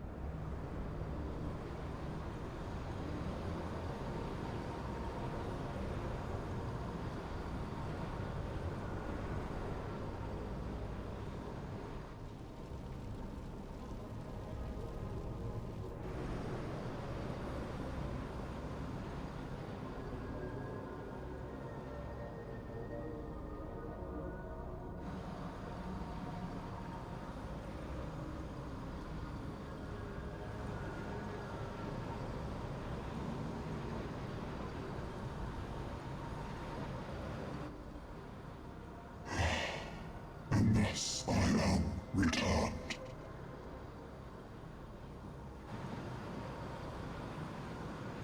To this world, bereft of saviors.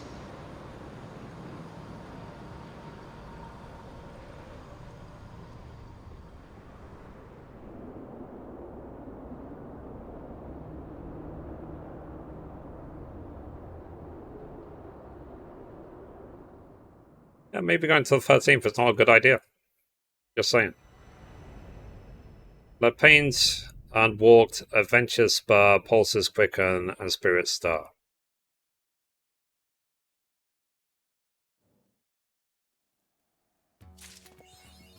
Nice. So we finished the story for 6.1. So anyway, guys, that's it for this episode. Thank you for watching, and as always, goodbye from me, and goodbye from Mithrie. Bye, guys.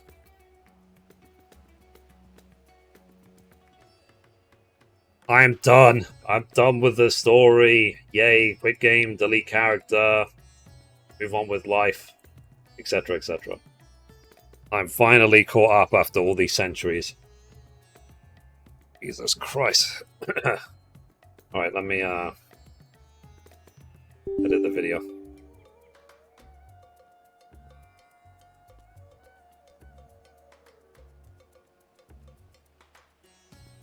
Are you proud of me, chat? I caught up the entire story of 14. La-di-da-di-la-di-da. It's my medal, chat.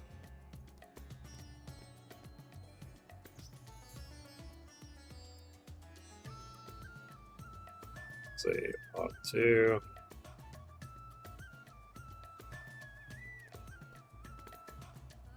Three. 4.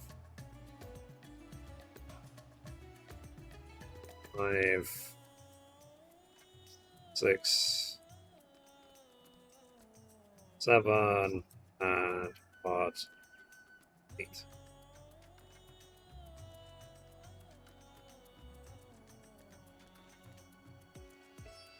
So where is the unlock quest for the 24 man? Where do I need to go?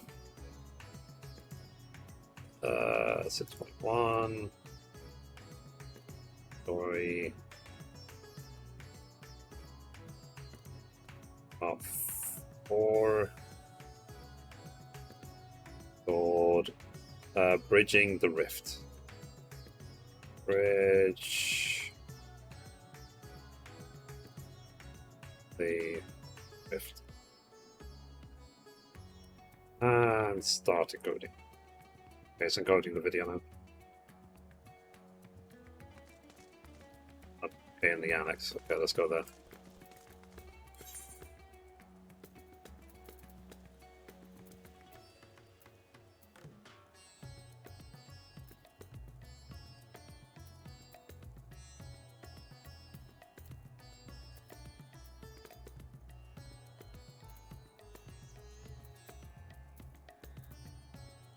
Wow, this was a long time coming, wasn't it, chat?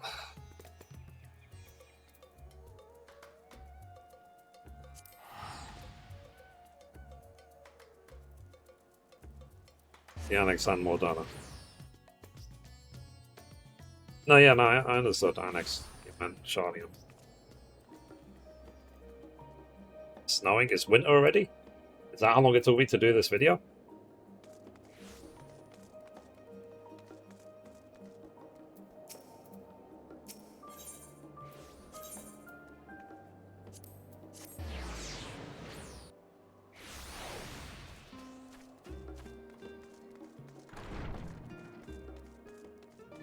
Okay. Oh, this one here. It's a mission in Mordona. And then what's the raid actually called?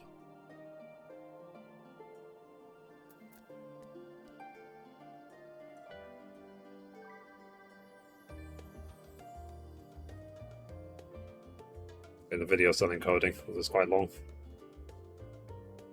This is for the dungeon for the 12, right?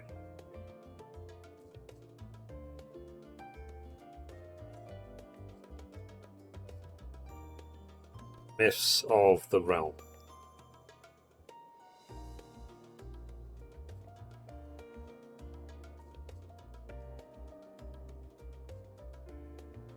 Okay. So this is the first 24 man of Endwalker, right? And obviously they'll release more, I take it.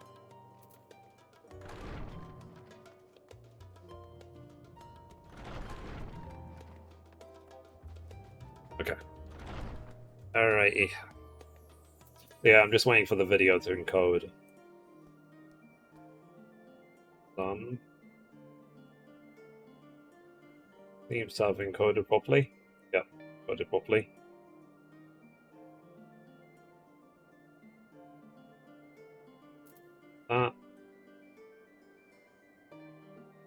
That. So is this the first, like, after finishing 6.1, is this like the natural thing to do next?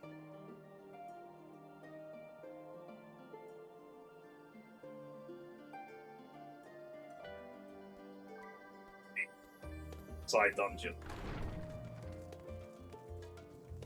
Yes, go over that. Yep.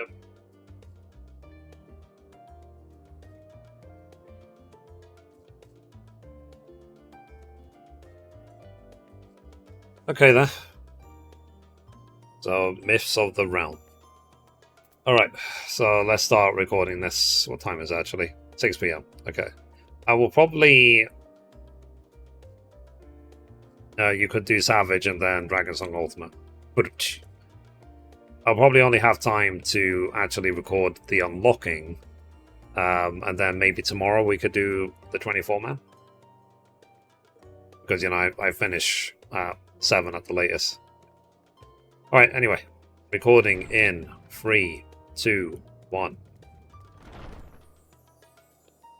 And we're back for another episode. In this episode, we're going to be unlocking the 24-man raid Myths of the Realm in Final Fantasy XIV. And as always, hello from Mithrie. So we finished the 6.1 story, and we've come here to Old Charlian at line 11, and we need to talk to the fair-faced student. The quest is called A Mission in Mordona. So the fresh-faced student's face lights up at the sight of you. Ah, Mithrie, welcome back. Are you perchance here to see Kryl? I'm given to understand that she has a task for you which she desires your assistance. Then I shall fetch her at once. Pray wait a moment.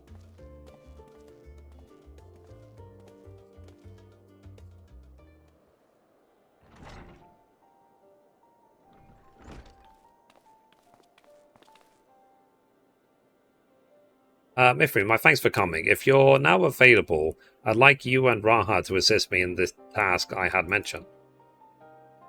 For you to call on Mithrie, I assume the task in question is somewhat more exciting than sorting through paperwork, which I am pleased to add I have finished.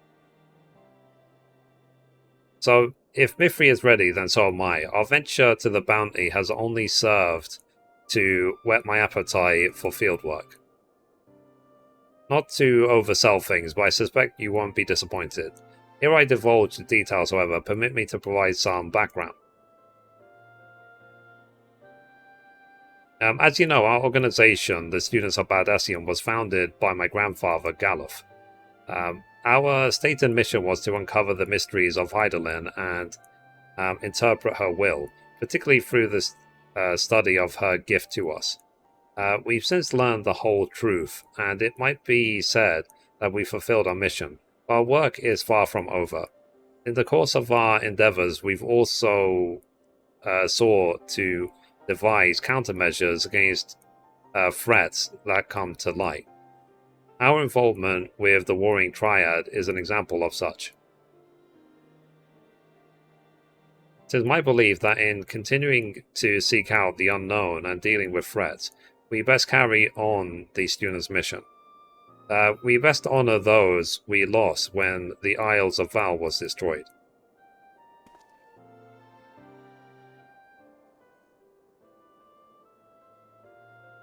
Forgive me, I didn't mean to darken the mood. In saying all this, I simply wanted to clarify organization's purpose for a new age. In line with said purpose, I've been reviewing new requests, and one in particular jumped out at me. It comes from none other than Rambros, the son... of the sons of Saint Konok. Really? Has something happened in Mordona then? So it would seem, and he wishes to entrust the matter to us. While his missive is sparse on details, he writes that it lies beyond the son's expertise. Uncharted territory are the exact words he used.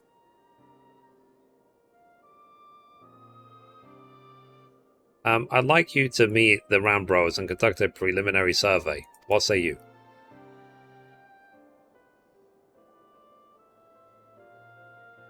Wonderful. When you are ready, pray make your way to Revenant's Toll, and I shall let Rambros know to receive you there.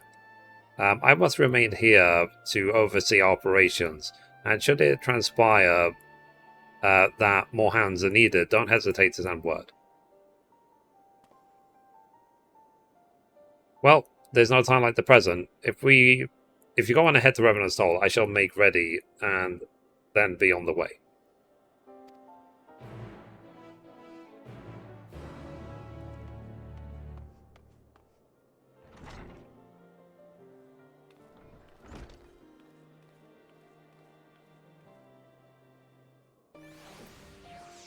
Okay, so we have to go to Modana right next to the Aetheryte, so let's just teleport straight there.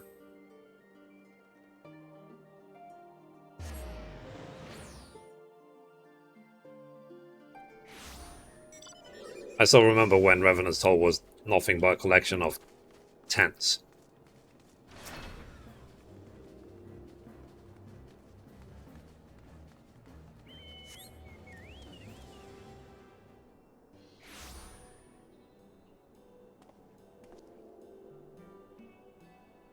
Ah, there you are, Mithrie. 'Twould seem we are early. Apologies for the wait.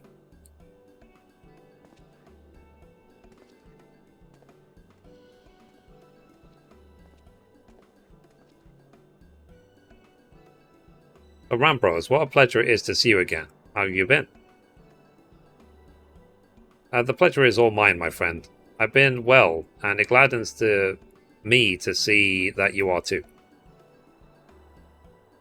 Now, I know that you have many demands upon your time, so I shall explain the particulars of our request at once. Recently, an explorer came to us who claimed to have discovered the Phantom Realm.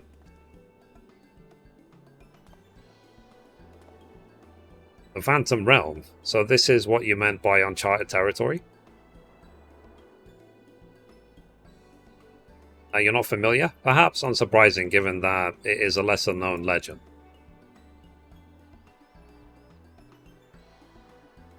This legend holds that across the Eorzea there exists a realm that appears as a mirage.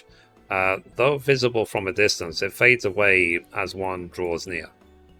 While it has featured in myth since the ancient times, the realm's existence could not be proven, and thus is seldom mentioned in literature. In spite of this, fueled by rumours of the occasional sighting, the myth has persisted and continues to capture the hearts and minds of explorers.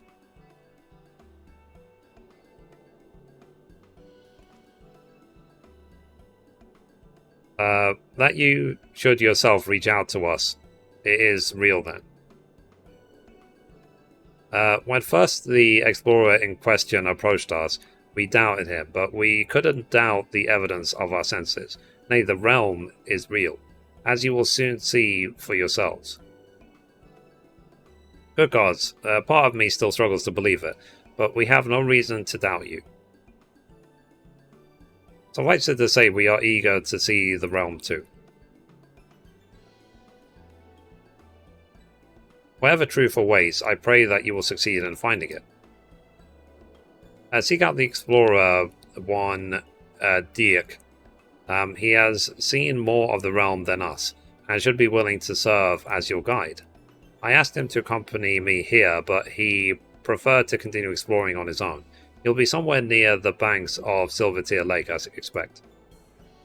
Understood. Our thanks, Rambros.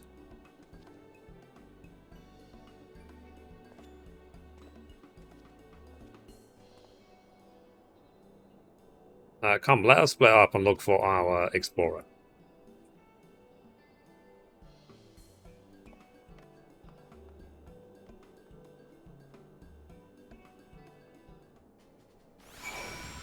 Alright, so let's go find the explorer. Can't believe I'm not watching the WoW Mobile reveal. Yeah, I know. Just busy.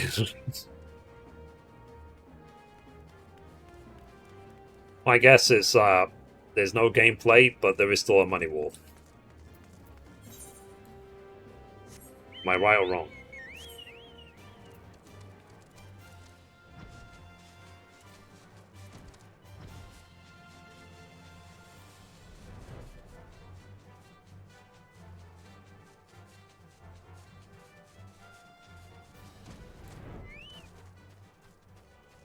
Point of interest. Okay. Let's record. So recording in 3, 2, 1. Okay, so we found this point of interest, so let's examine it.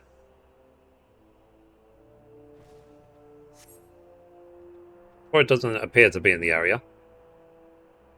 Okay. Ah. Baby Oppo Oppo. What's this about? You see a small Oppo Oppo. It couldn't possibly be the Explorer, or could it?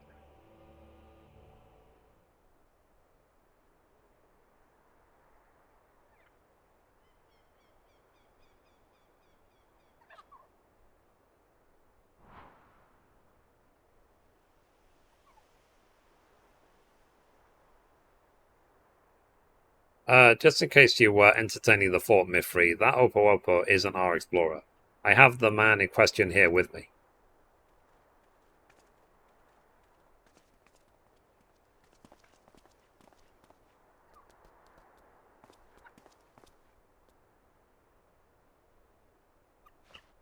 So,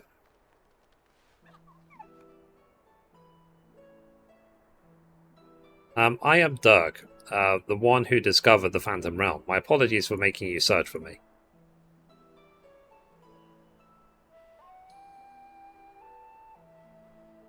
Curious about this creature, are you? I found him injured during one of my journeys and tended to him. Since then, he has taken to follow me around. He's inquisitive, but otherwise harmless. So pray pay him no mind.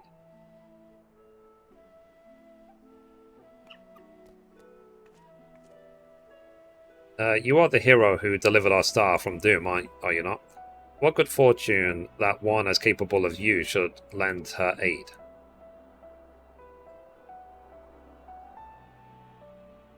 To be clear, our organization has yet to accept the commission.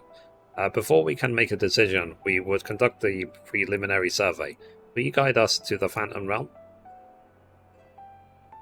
Of course, I will show you to the entrance at once. The gate to a realm long dreamed of by explorers.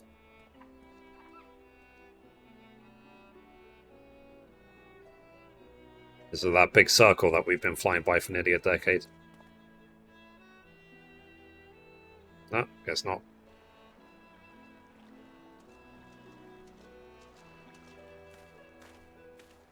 What are you? Wait, Jesus? Impressive, isn't it? When the gate manifested, so too did this magic, allowing one to thus walk upon water.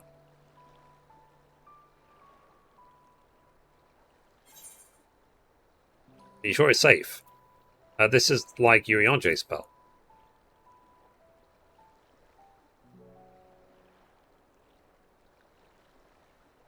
Someone conceived the means to do this at will. An intriguing individual. It's perfectly safe, I assure you. Come.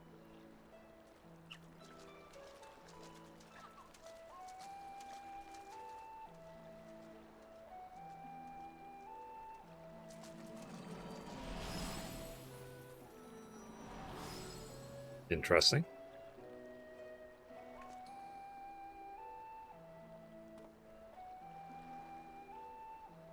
After you.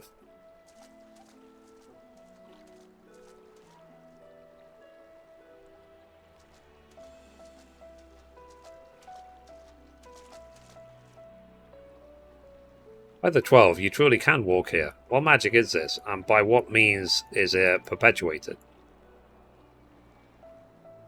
Forgive me, let us continue on.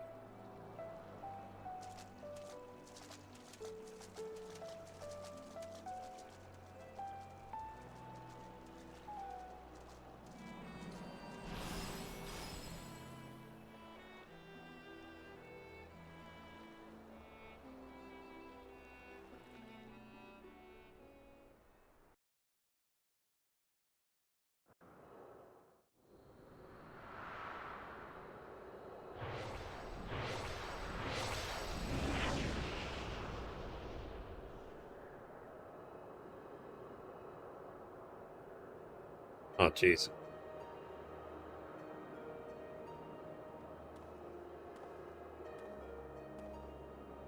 This is a Phantom Realm?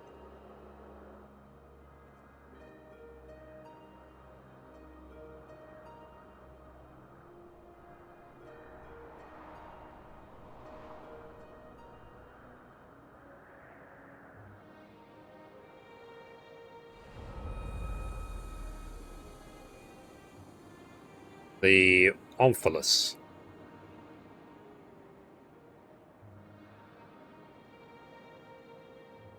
They're the markings of the 12.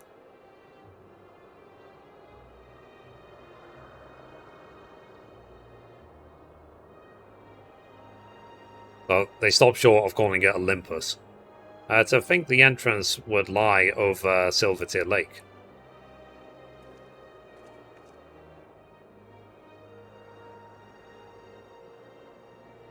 There is nothing out of the ordinary with the environment. The sights, the sounds, the smells, all appear as they should be in nature. That is to say, this place is no illusion.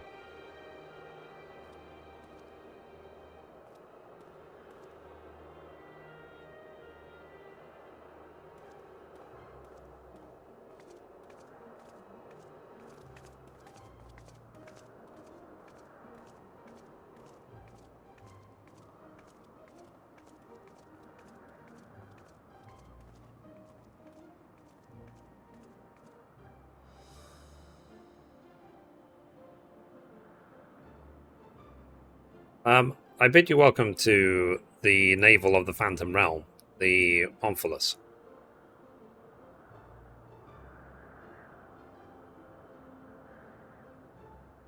Isn't one of the 12 known as the Explorer?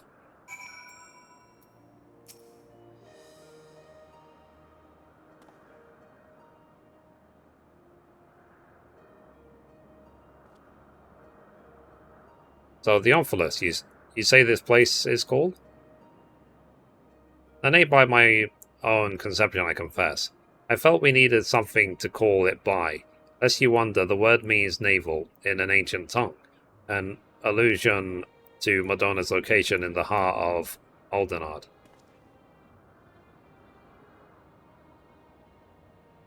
As you can see, there are man-made structures, and the place appears well kept. Yet there isn't a single soul in evidence.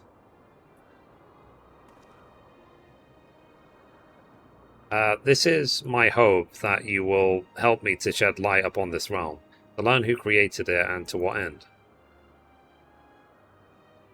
I should also like to know why it has revealed itself now. Was it simply chance that kept it hidden, or something more? In any case, let's begin by taking a look around.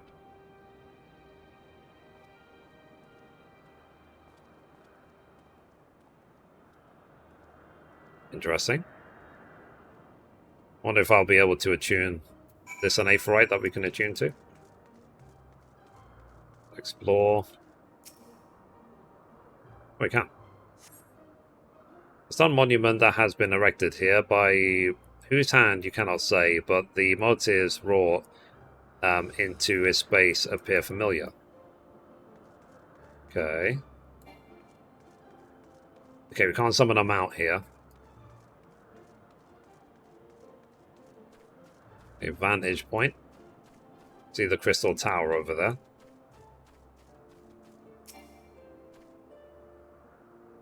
Don't want to get too close to the edge. So in the distance, you see what appears to be the crystal tower, though the clouds make it difficult to be sure. It would seem that you are in the sky above Silvertear Lake. No such isle could be seen from the outside, however. Okay. Then I hope we can come back here. I hope this is not like a one-time affair. I'll come up here and do crafting.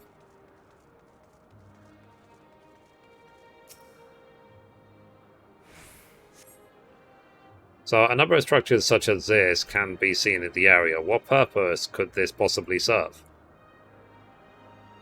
The architecture is unlike anything seen in the Orzia. Truly exquisite stuff. Okie dokie. Alright, so let's now go back.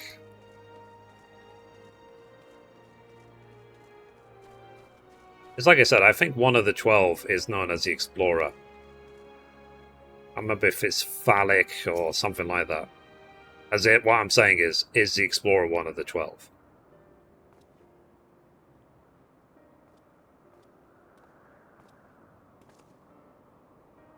Finished looking around, have you?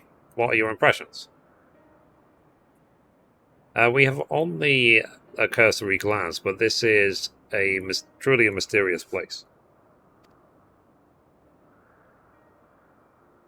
The gleaming spire rising above the clouds, that is most certainly the Crystal Tower.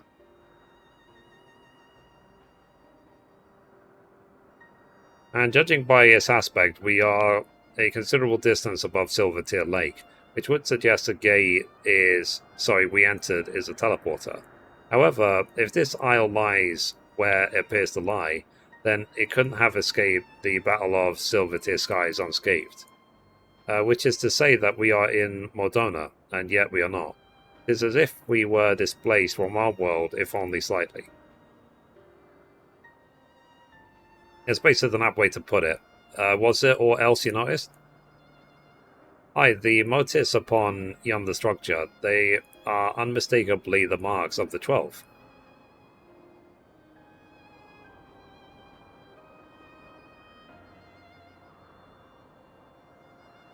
By which I posit that this was created to be a place of worship.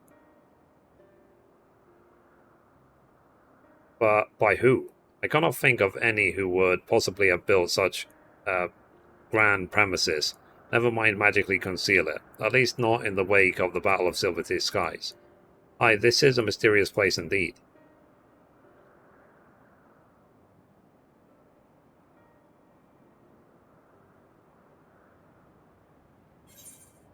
Oh, it's complete.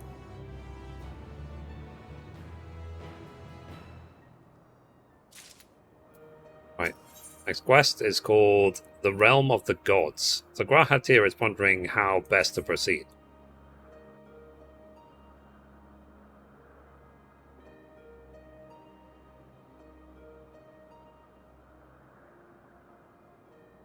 Well, it seems that there is but one solution for our ignorance, a thorough investigation. For this, we will require more manpower and supplies, among other things.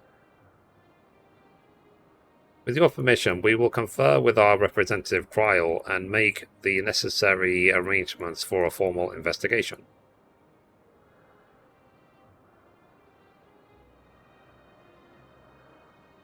If that is what must be done to commence your work in earnest, then by all means. Without further ado then, let us return to Charlian. Old mortals.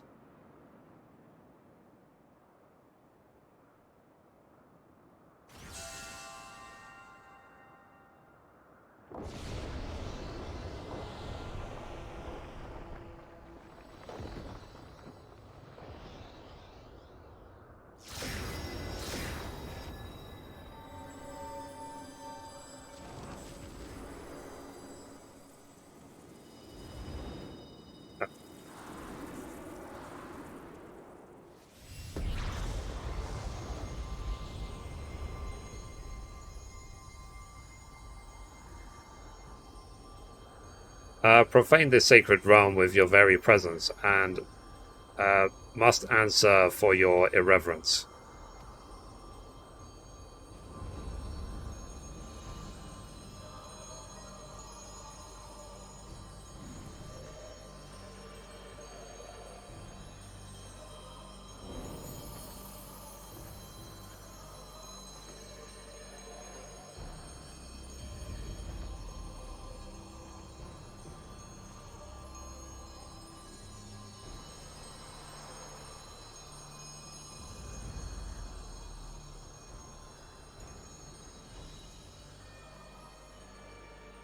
I am Bygot, the builder. Oh, the crafter. The God's blessing was very useful. Bygot, then the 12 are real. There be no doubt, we are not simulacrum born of mortal faith. Nay, we 12 are divinities true. And in Heidelin's absence, we are the star's rightful rulers, its will. Closely have we watched mankind. And we have determined that you, champion of Heidelin, pose a threat to our ascension. You were foolish to wander into our realm. We could destroy you with ease here and now, but as divinities we must demonstrate grace and forbearance.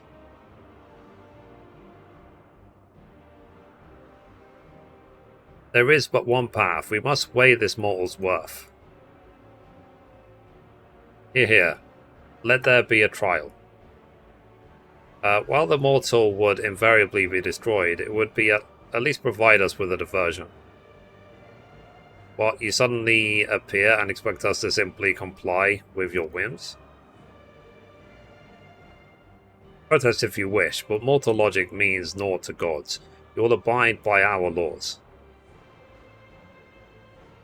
Lo, the gateway to our sanctums lie open.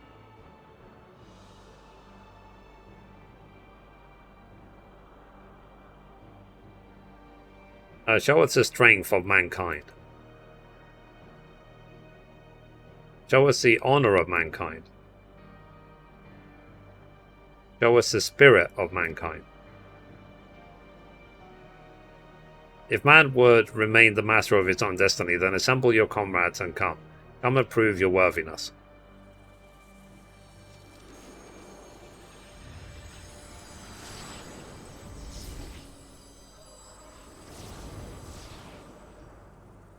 Interesting.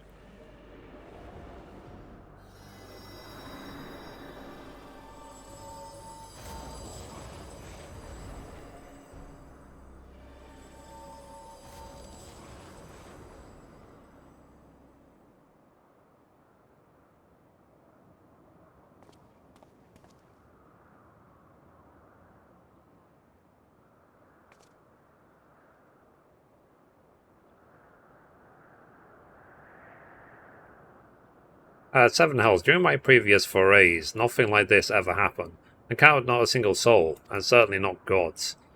And by their own admission, they mean to take over the star. What are we to do? This situation has indeed taken an unexpected turn, but we must try to think clearly. The 12 have long been revered and worshipped in Eorzea, and myths about them abound. But to my knowledge, they have never appeared so openly before people. For these beings to suddenly reveal themselves just when we're here, claim supremacy over the star and challenge Mithrie to a trial. Too much about this feels odd, and it gives me pause. Fair enough. Yeah, as it stands, it seems that we can't dismiss the threat either. Wherever they are issuing challenge, then challenge accepted. Gaius van Balsar once said that the 12 too were simply primals. This is turning out to be another strange affair.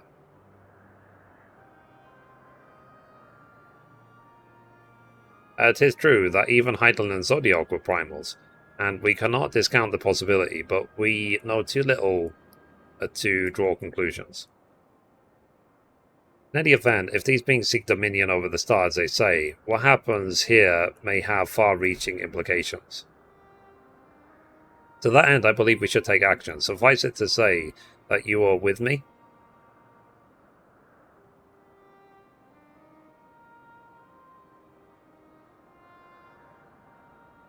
Then the students of Bardassian will officially tend to the situation. Aye, in the course of studying the star's mysteries, we have undertaken to deal with any threats that may arise. This is no different.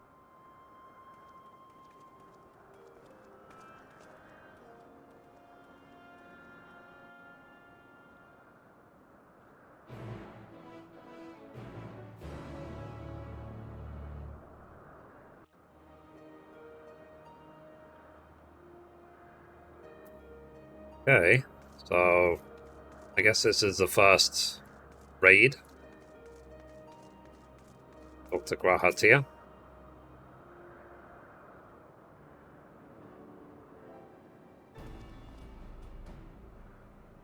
Right, let us deliberate a course of action, Dirk.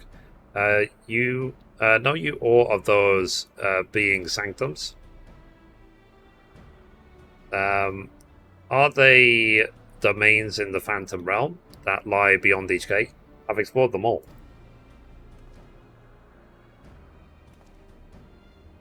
Perhaps due to etheric instability, there are times when one can enter when ordinarily one cannot.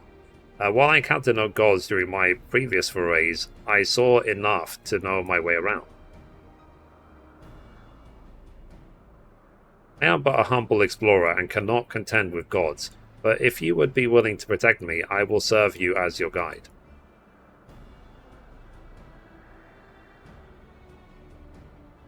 Assemble your comrades, by God Bedos. As strong as I know you are, we know little and less about our foes, neither their strength nor their true nature.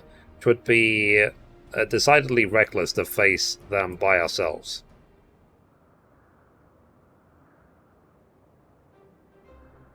Nay, we must choose an approach that affords us the best chance of victory. To that end, this time, I shall work behind the scenes, while you set forth to answer the God's challenge. I will do what I can in my capacity as a student. For one, it would behoove us to arm ourselves with knowledge about the 12, and I shall begin by apprising Kryl of the situation. By thus utilizing our resources to the fullest, we shall overcome whatever trials await.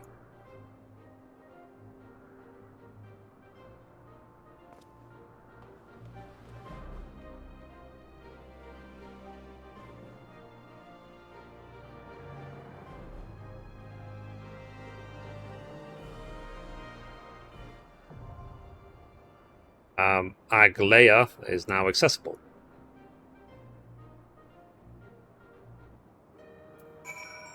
Cool. So this is Realm of the Gods and Aglea. So, okay. That's it for this episode. Thank you for watching, and as always, goodbye from me, and goodbye from Mithrie. Bye, guys.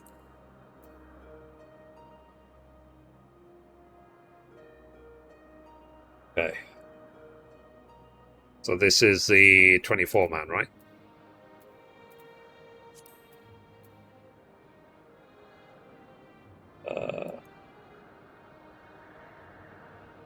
Art. Huge. Code this video. Do we have time to do it?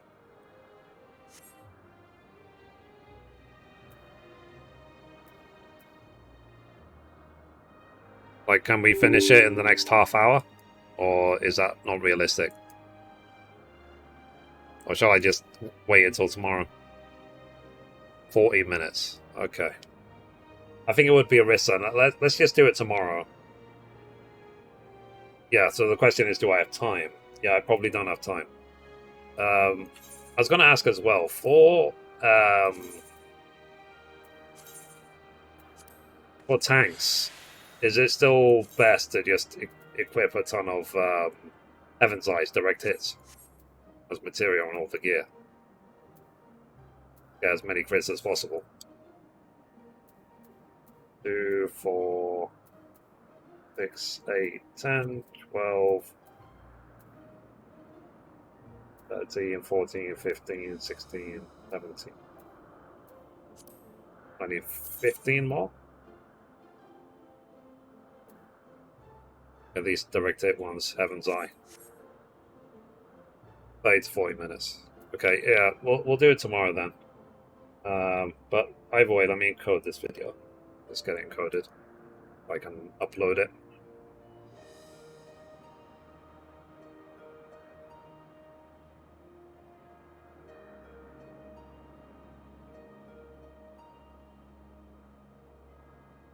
So, are the 12 primals after all? I guess we'll see. Now, the thing is, though, when people refer to this raid, do they call it Algia? Or do they call it something else? Like, how shall I label the video?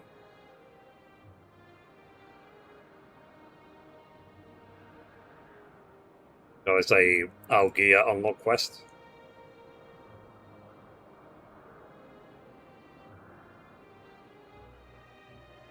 Endwalker 24-man Unlock Quest?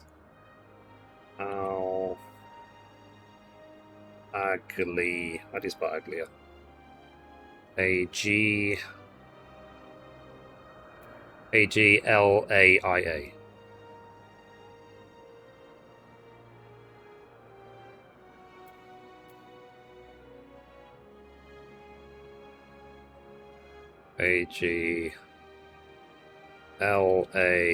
Aglaia. Unlock Quest. Oh. Okay, and start encoding.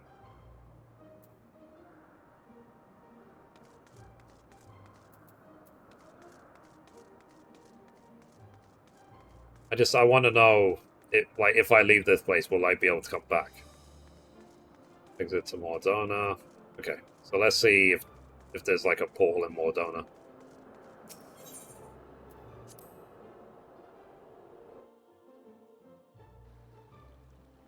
Yeah, the thing is, though, there's Alliance raids every expansion. Okay, so you can come back here whenever you like.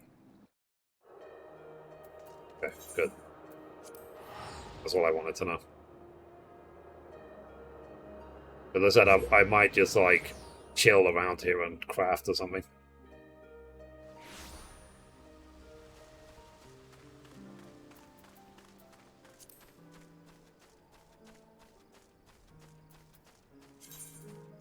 Anyway, let's see. So I need 15 of these. Let's see. Heavens. Heaven. Should I just type in heaven?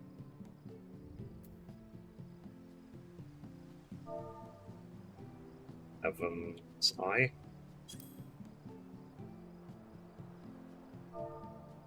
Got the little dash.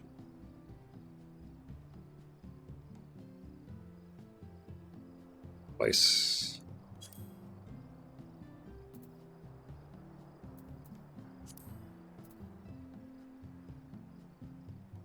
Okay, so 10 is the highest. So 10k each. Okay, let me just buy a bunch.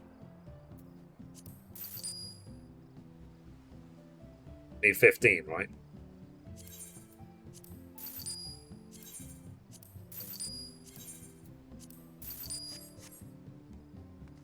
Okay, apart from this, that's fine with me. I already bought them. I don't need. Bought enough. Must be a level 90 Disciple of Hand to meld this. Ah! Do I need to go to a melder? Do we have a melder in the house? Because I'm not leveled up crafting and gathering.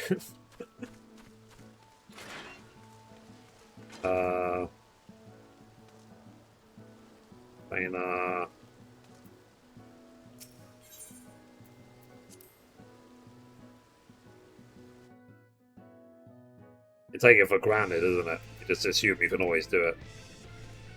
And material supplier, junk bunker, basement.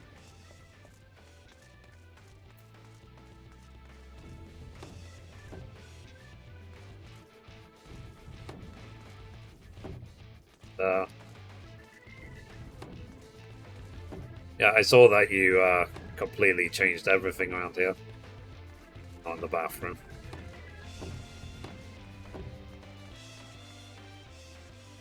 Oh, melter, here you go.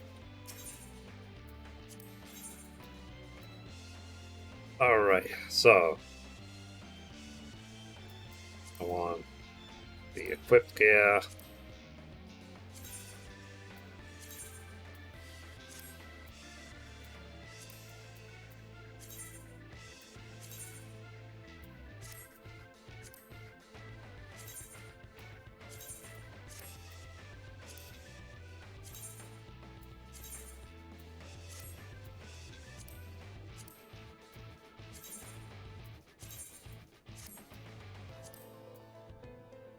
Okay, so I'm guessing that you can't do forbidden melding on this gear.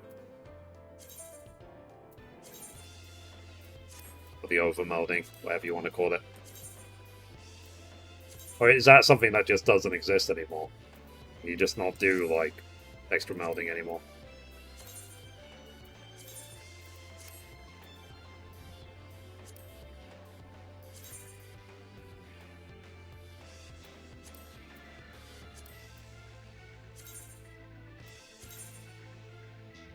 Not with the melder, okay.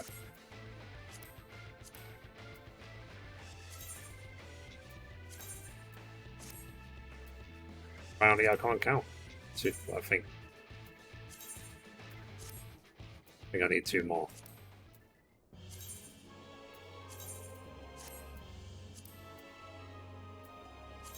If I put any in the FC chest.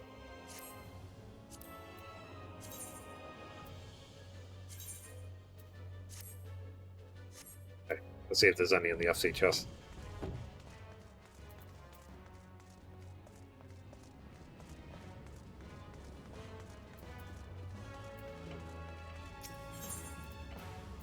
Okay.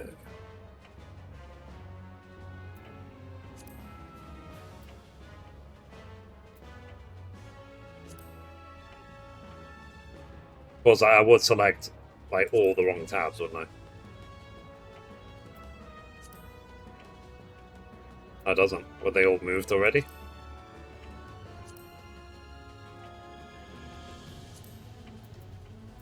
Maybe they were removed already. That's fine. I'll go buy 2 more.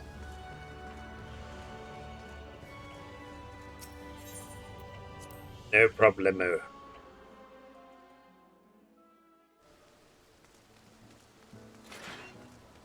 It's just I wanted that when I attack, that there's a very, very high possibility of me critting. I can get an even higher chance of higher threat, basically. There we are.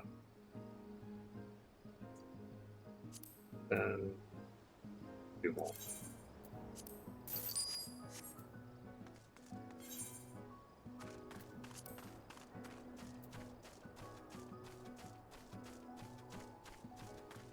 Okay.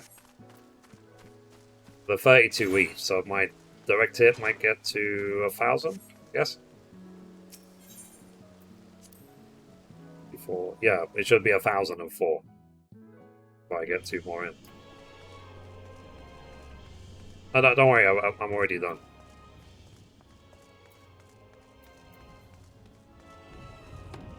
There.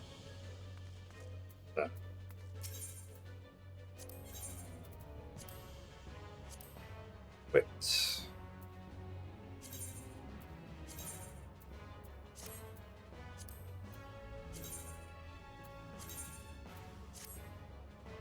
Yeah. There you go. 1,012 direct hit. Perfect. Cool. Nice. Leave that video finished encoding.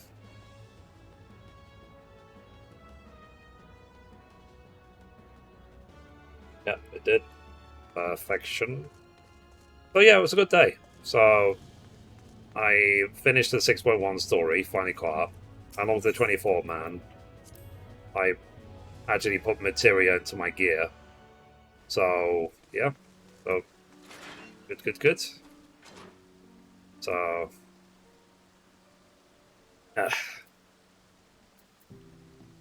you happy with my progress, chat? There will be one day when I need to clean up all my bags, so that's going to take a while. Especially if I convert all the glamour stuff into glamour plates. Is it easy to convert gear into glamour plates to save space? Because I've got a lot of stuff I want to turn into glamour plates.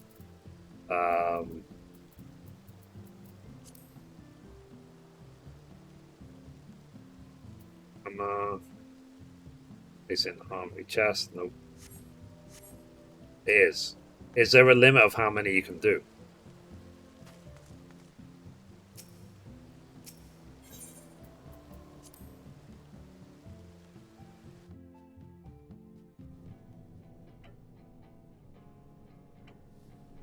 Because you only have 400 slots. Okay, 400 slots. But that should literally be enough to empty nearly all of my retainers. It's a summoning bell.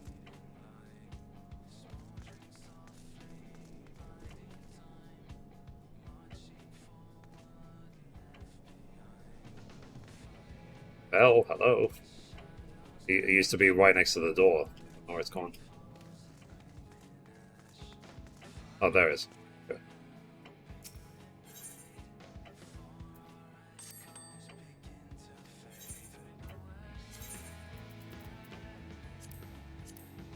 Okay, not this retainer.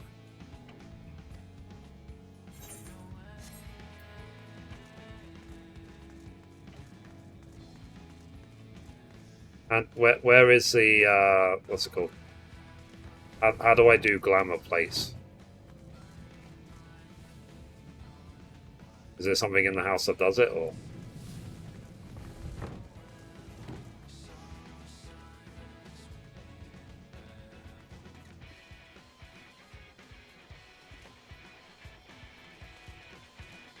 Yeah, the armoire, isn't it? It's the armoire. Armoire. There's the armoire. The problem when you move everything. Where is it? God damn it.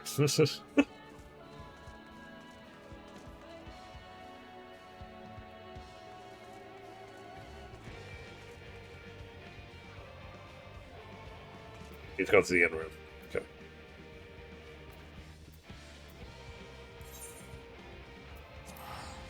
Let's go to the inn room. With Darnia. I mean, we definitely had an armoire. Because I remember using it a lot.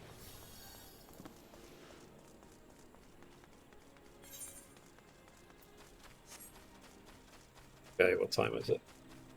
6:45. Okay, I've got about 15 minutes. Let's see if I can at least start the process of emptying my bags, putting things in the armoire test, and into the glamour plates. Special update. You can now try on gear in the online store. Oh, really? Okay. So the glamour dress, alright? Or night. If yeah, so I'll store this one because I've got the level 80 one. Death Scythe. All that. Lady's Crown. Yeah, Methina's Earring is the one I want to keep. Is use on other classes. Okay, Glamour Dresser. Edit Glamour Plates. Oh yeah, I've got that, don't I? Wow, I've already stored 209 items. Really?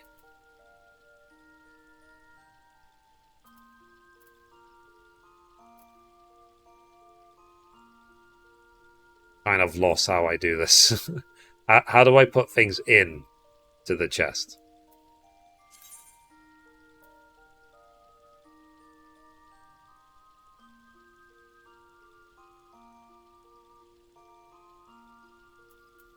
Like that, just click it and put it in.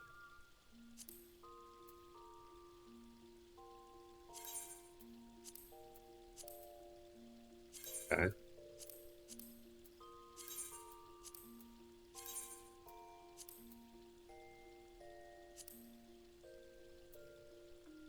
There's no point doing duplicates, right?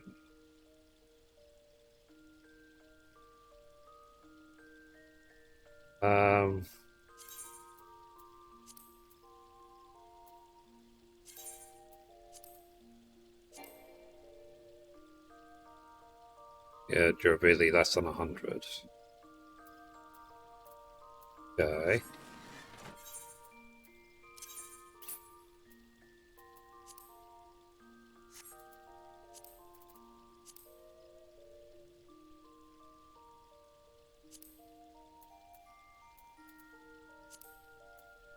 Hang on. Where's the repair menu? Repair.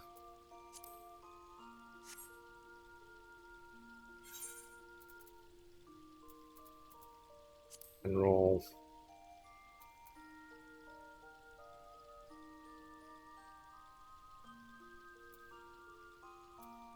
Repair. There it is.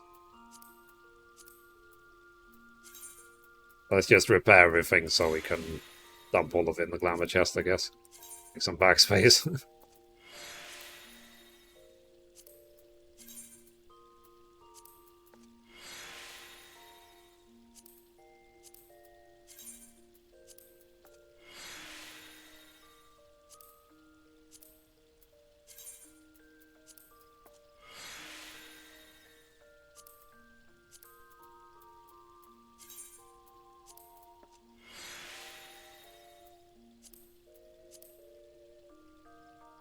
See, I'm pretty sure you can put most artifact gear in the armor. Yeah, probably. But I put as much in the armor as I possibly could for now.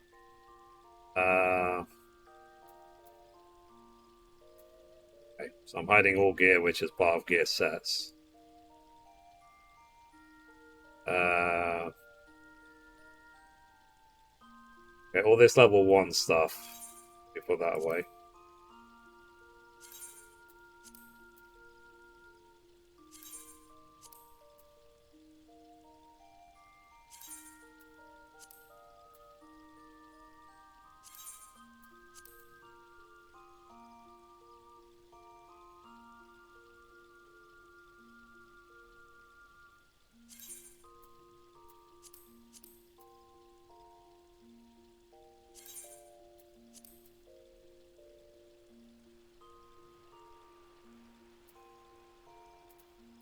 I'll tell you what.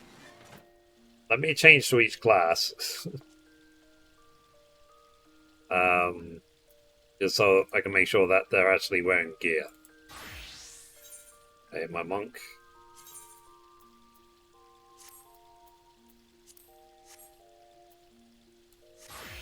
Warrior. Jeez. So, like, all of my warrior gear was replaced. Jesus Christ. Oh. Dragoon.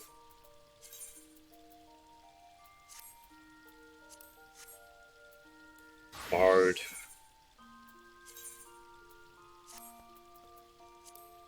It's good that it automatically knows that the Memphina earring is higher level.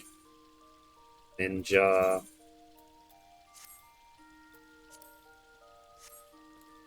Venus.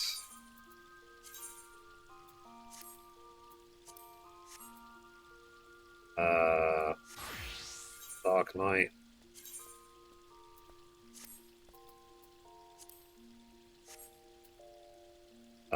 Gunbreaker. How was I going around wearing... So I've got 480 gear and I've also got 510 gear. Huh? Whoops. White Mage.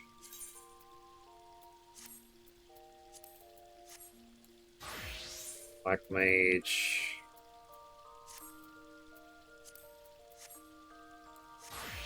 Summoner.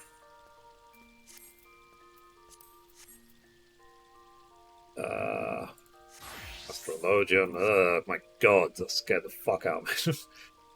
Sorry, I didn't mean to swear. What the hell is this? Do I hate, like, Astrologian that much?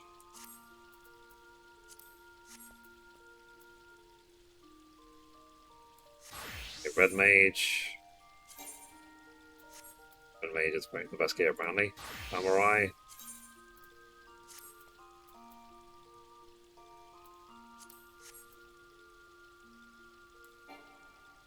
Blue Mage.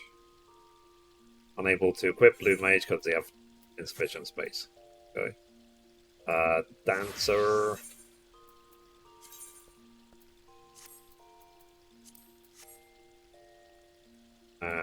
Sage.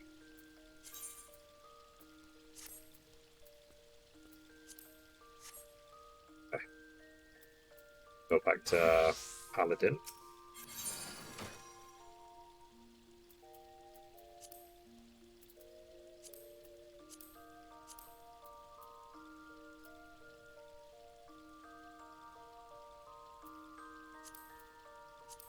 I mean, if it's already in my inventory, I've probably already discounted it from my chest.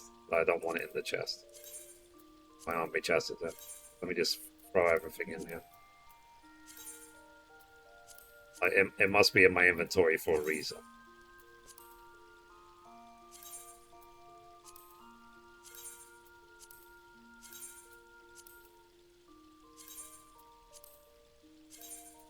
I know I could probably sell a bunch of these to the brand company for seals, isn't it?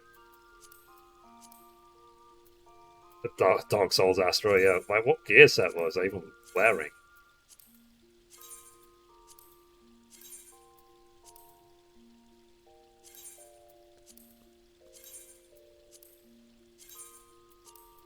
It's like, change class, demon. It's like, okay.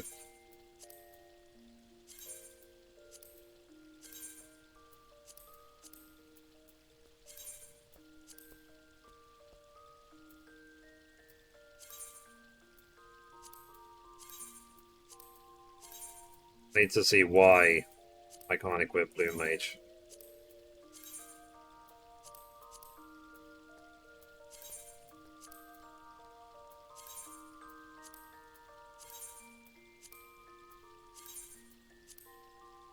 Okay, there we go. I made a lot of backspace. Go me. Oh yeah, I need to sell these cards.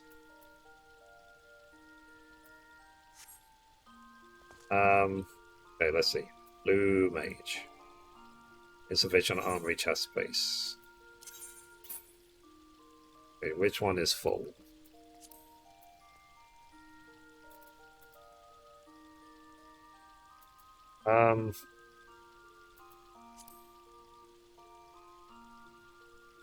What do you reckon would be the reason why Blue Mage would be complaining?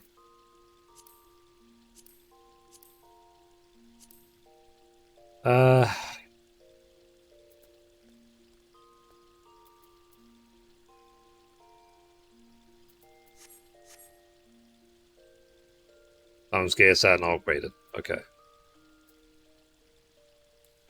I literally can't even remember which weapon is a Blue Mage. Okay. Well, all these Paladin swords I can get rid of because obviously I've already leveled Paladin. Let's get rid of all these swords. Paladin.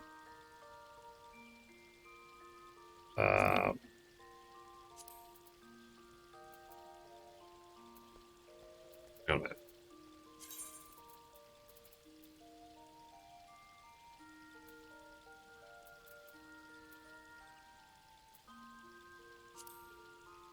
Then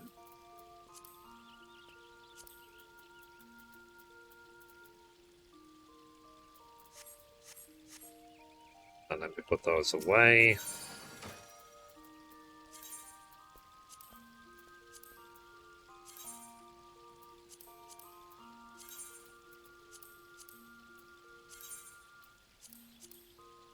Time is it? Okay, it's about time for me to leave. Let me just fix what's it called Blue Mage, the rings. Okay.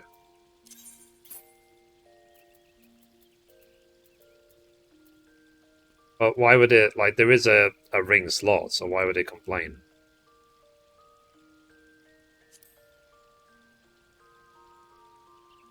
And there's 2 ring slots. So, Blue Mage? Oh.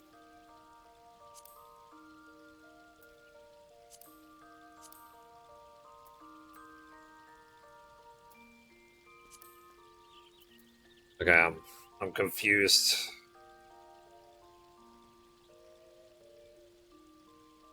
Well, let me just make a bag slot for all of them, I guess.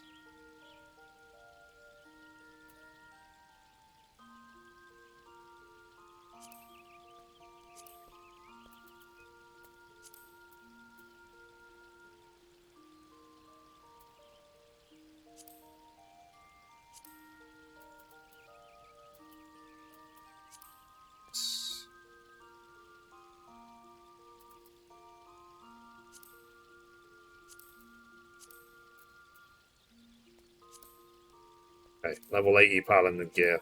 Just get rid of all of that. I guess I don't even need the 89 gear either, do I? Because it's already replaced it.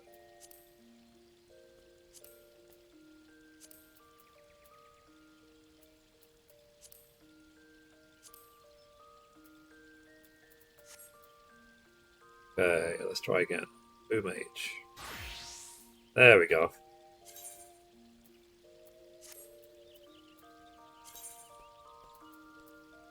Sign gear for Blue Mage. Sure. Like, I have no intention of being a Blue Mage anytime in the next decade, but...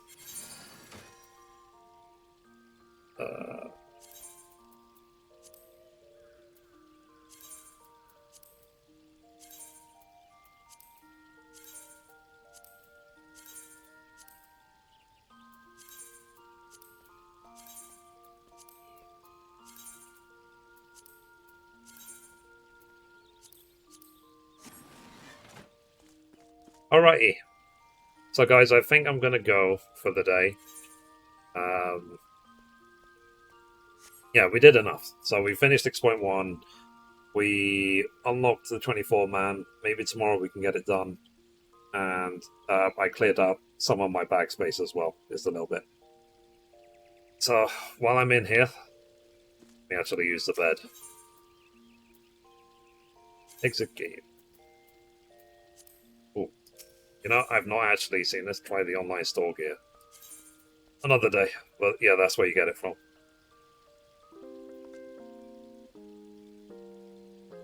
Ready. Bye, Mithrie. Love you. Kisses. Alright. Alright, chat. I'm going to go for the day. I appreciate all of you. And yeah, I will try and upload these videos today. And like I said, in the background, I am already working on the 14 section on my website. So yeah, so lots of work to do. And yeah, the painkillers definitely helped. Like, I had a throbbing headache this morning, but it's gone completely now. So yeah. Alright, chat. I will see you guys hopefully tomorrow. Have a good one. Bye. Bye bye bye. Bye.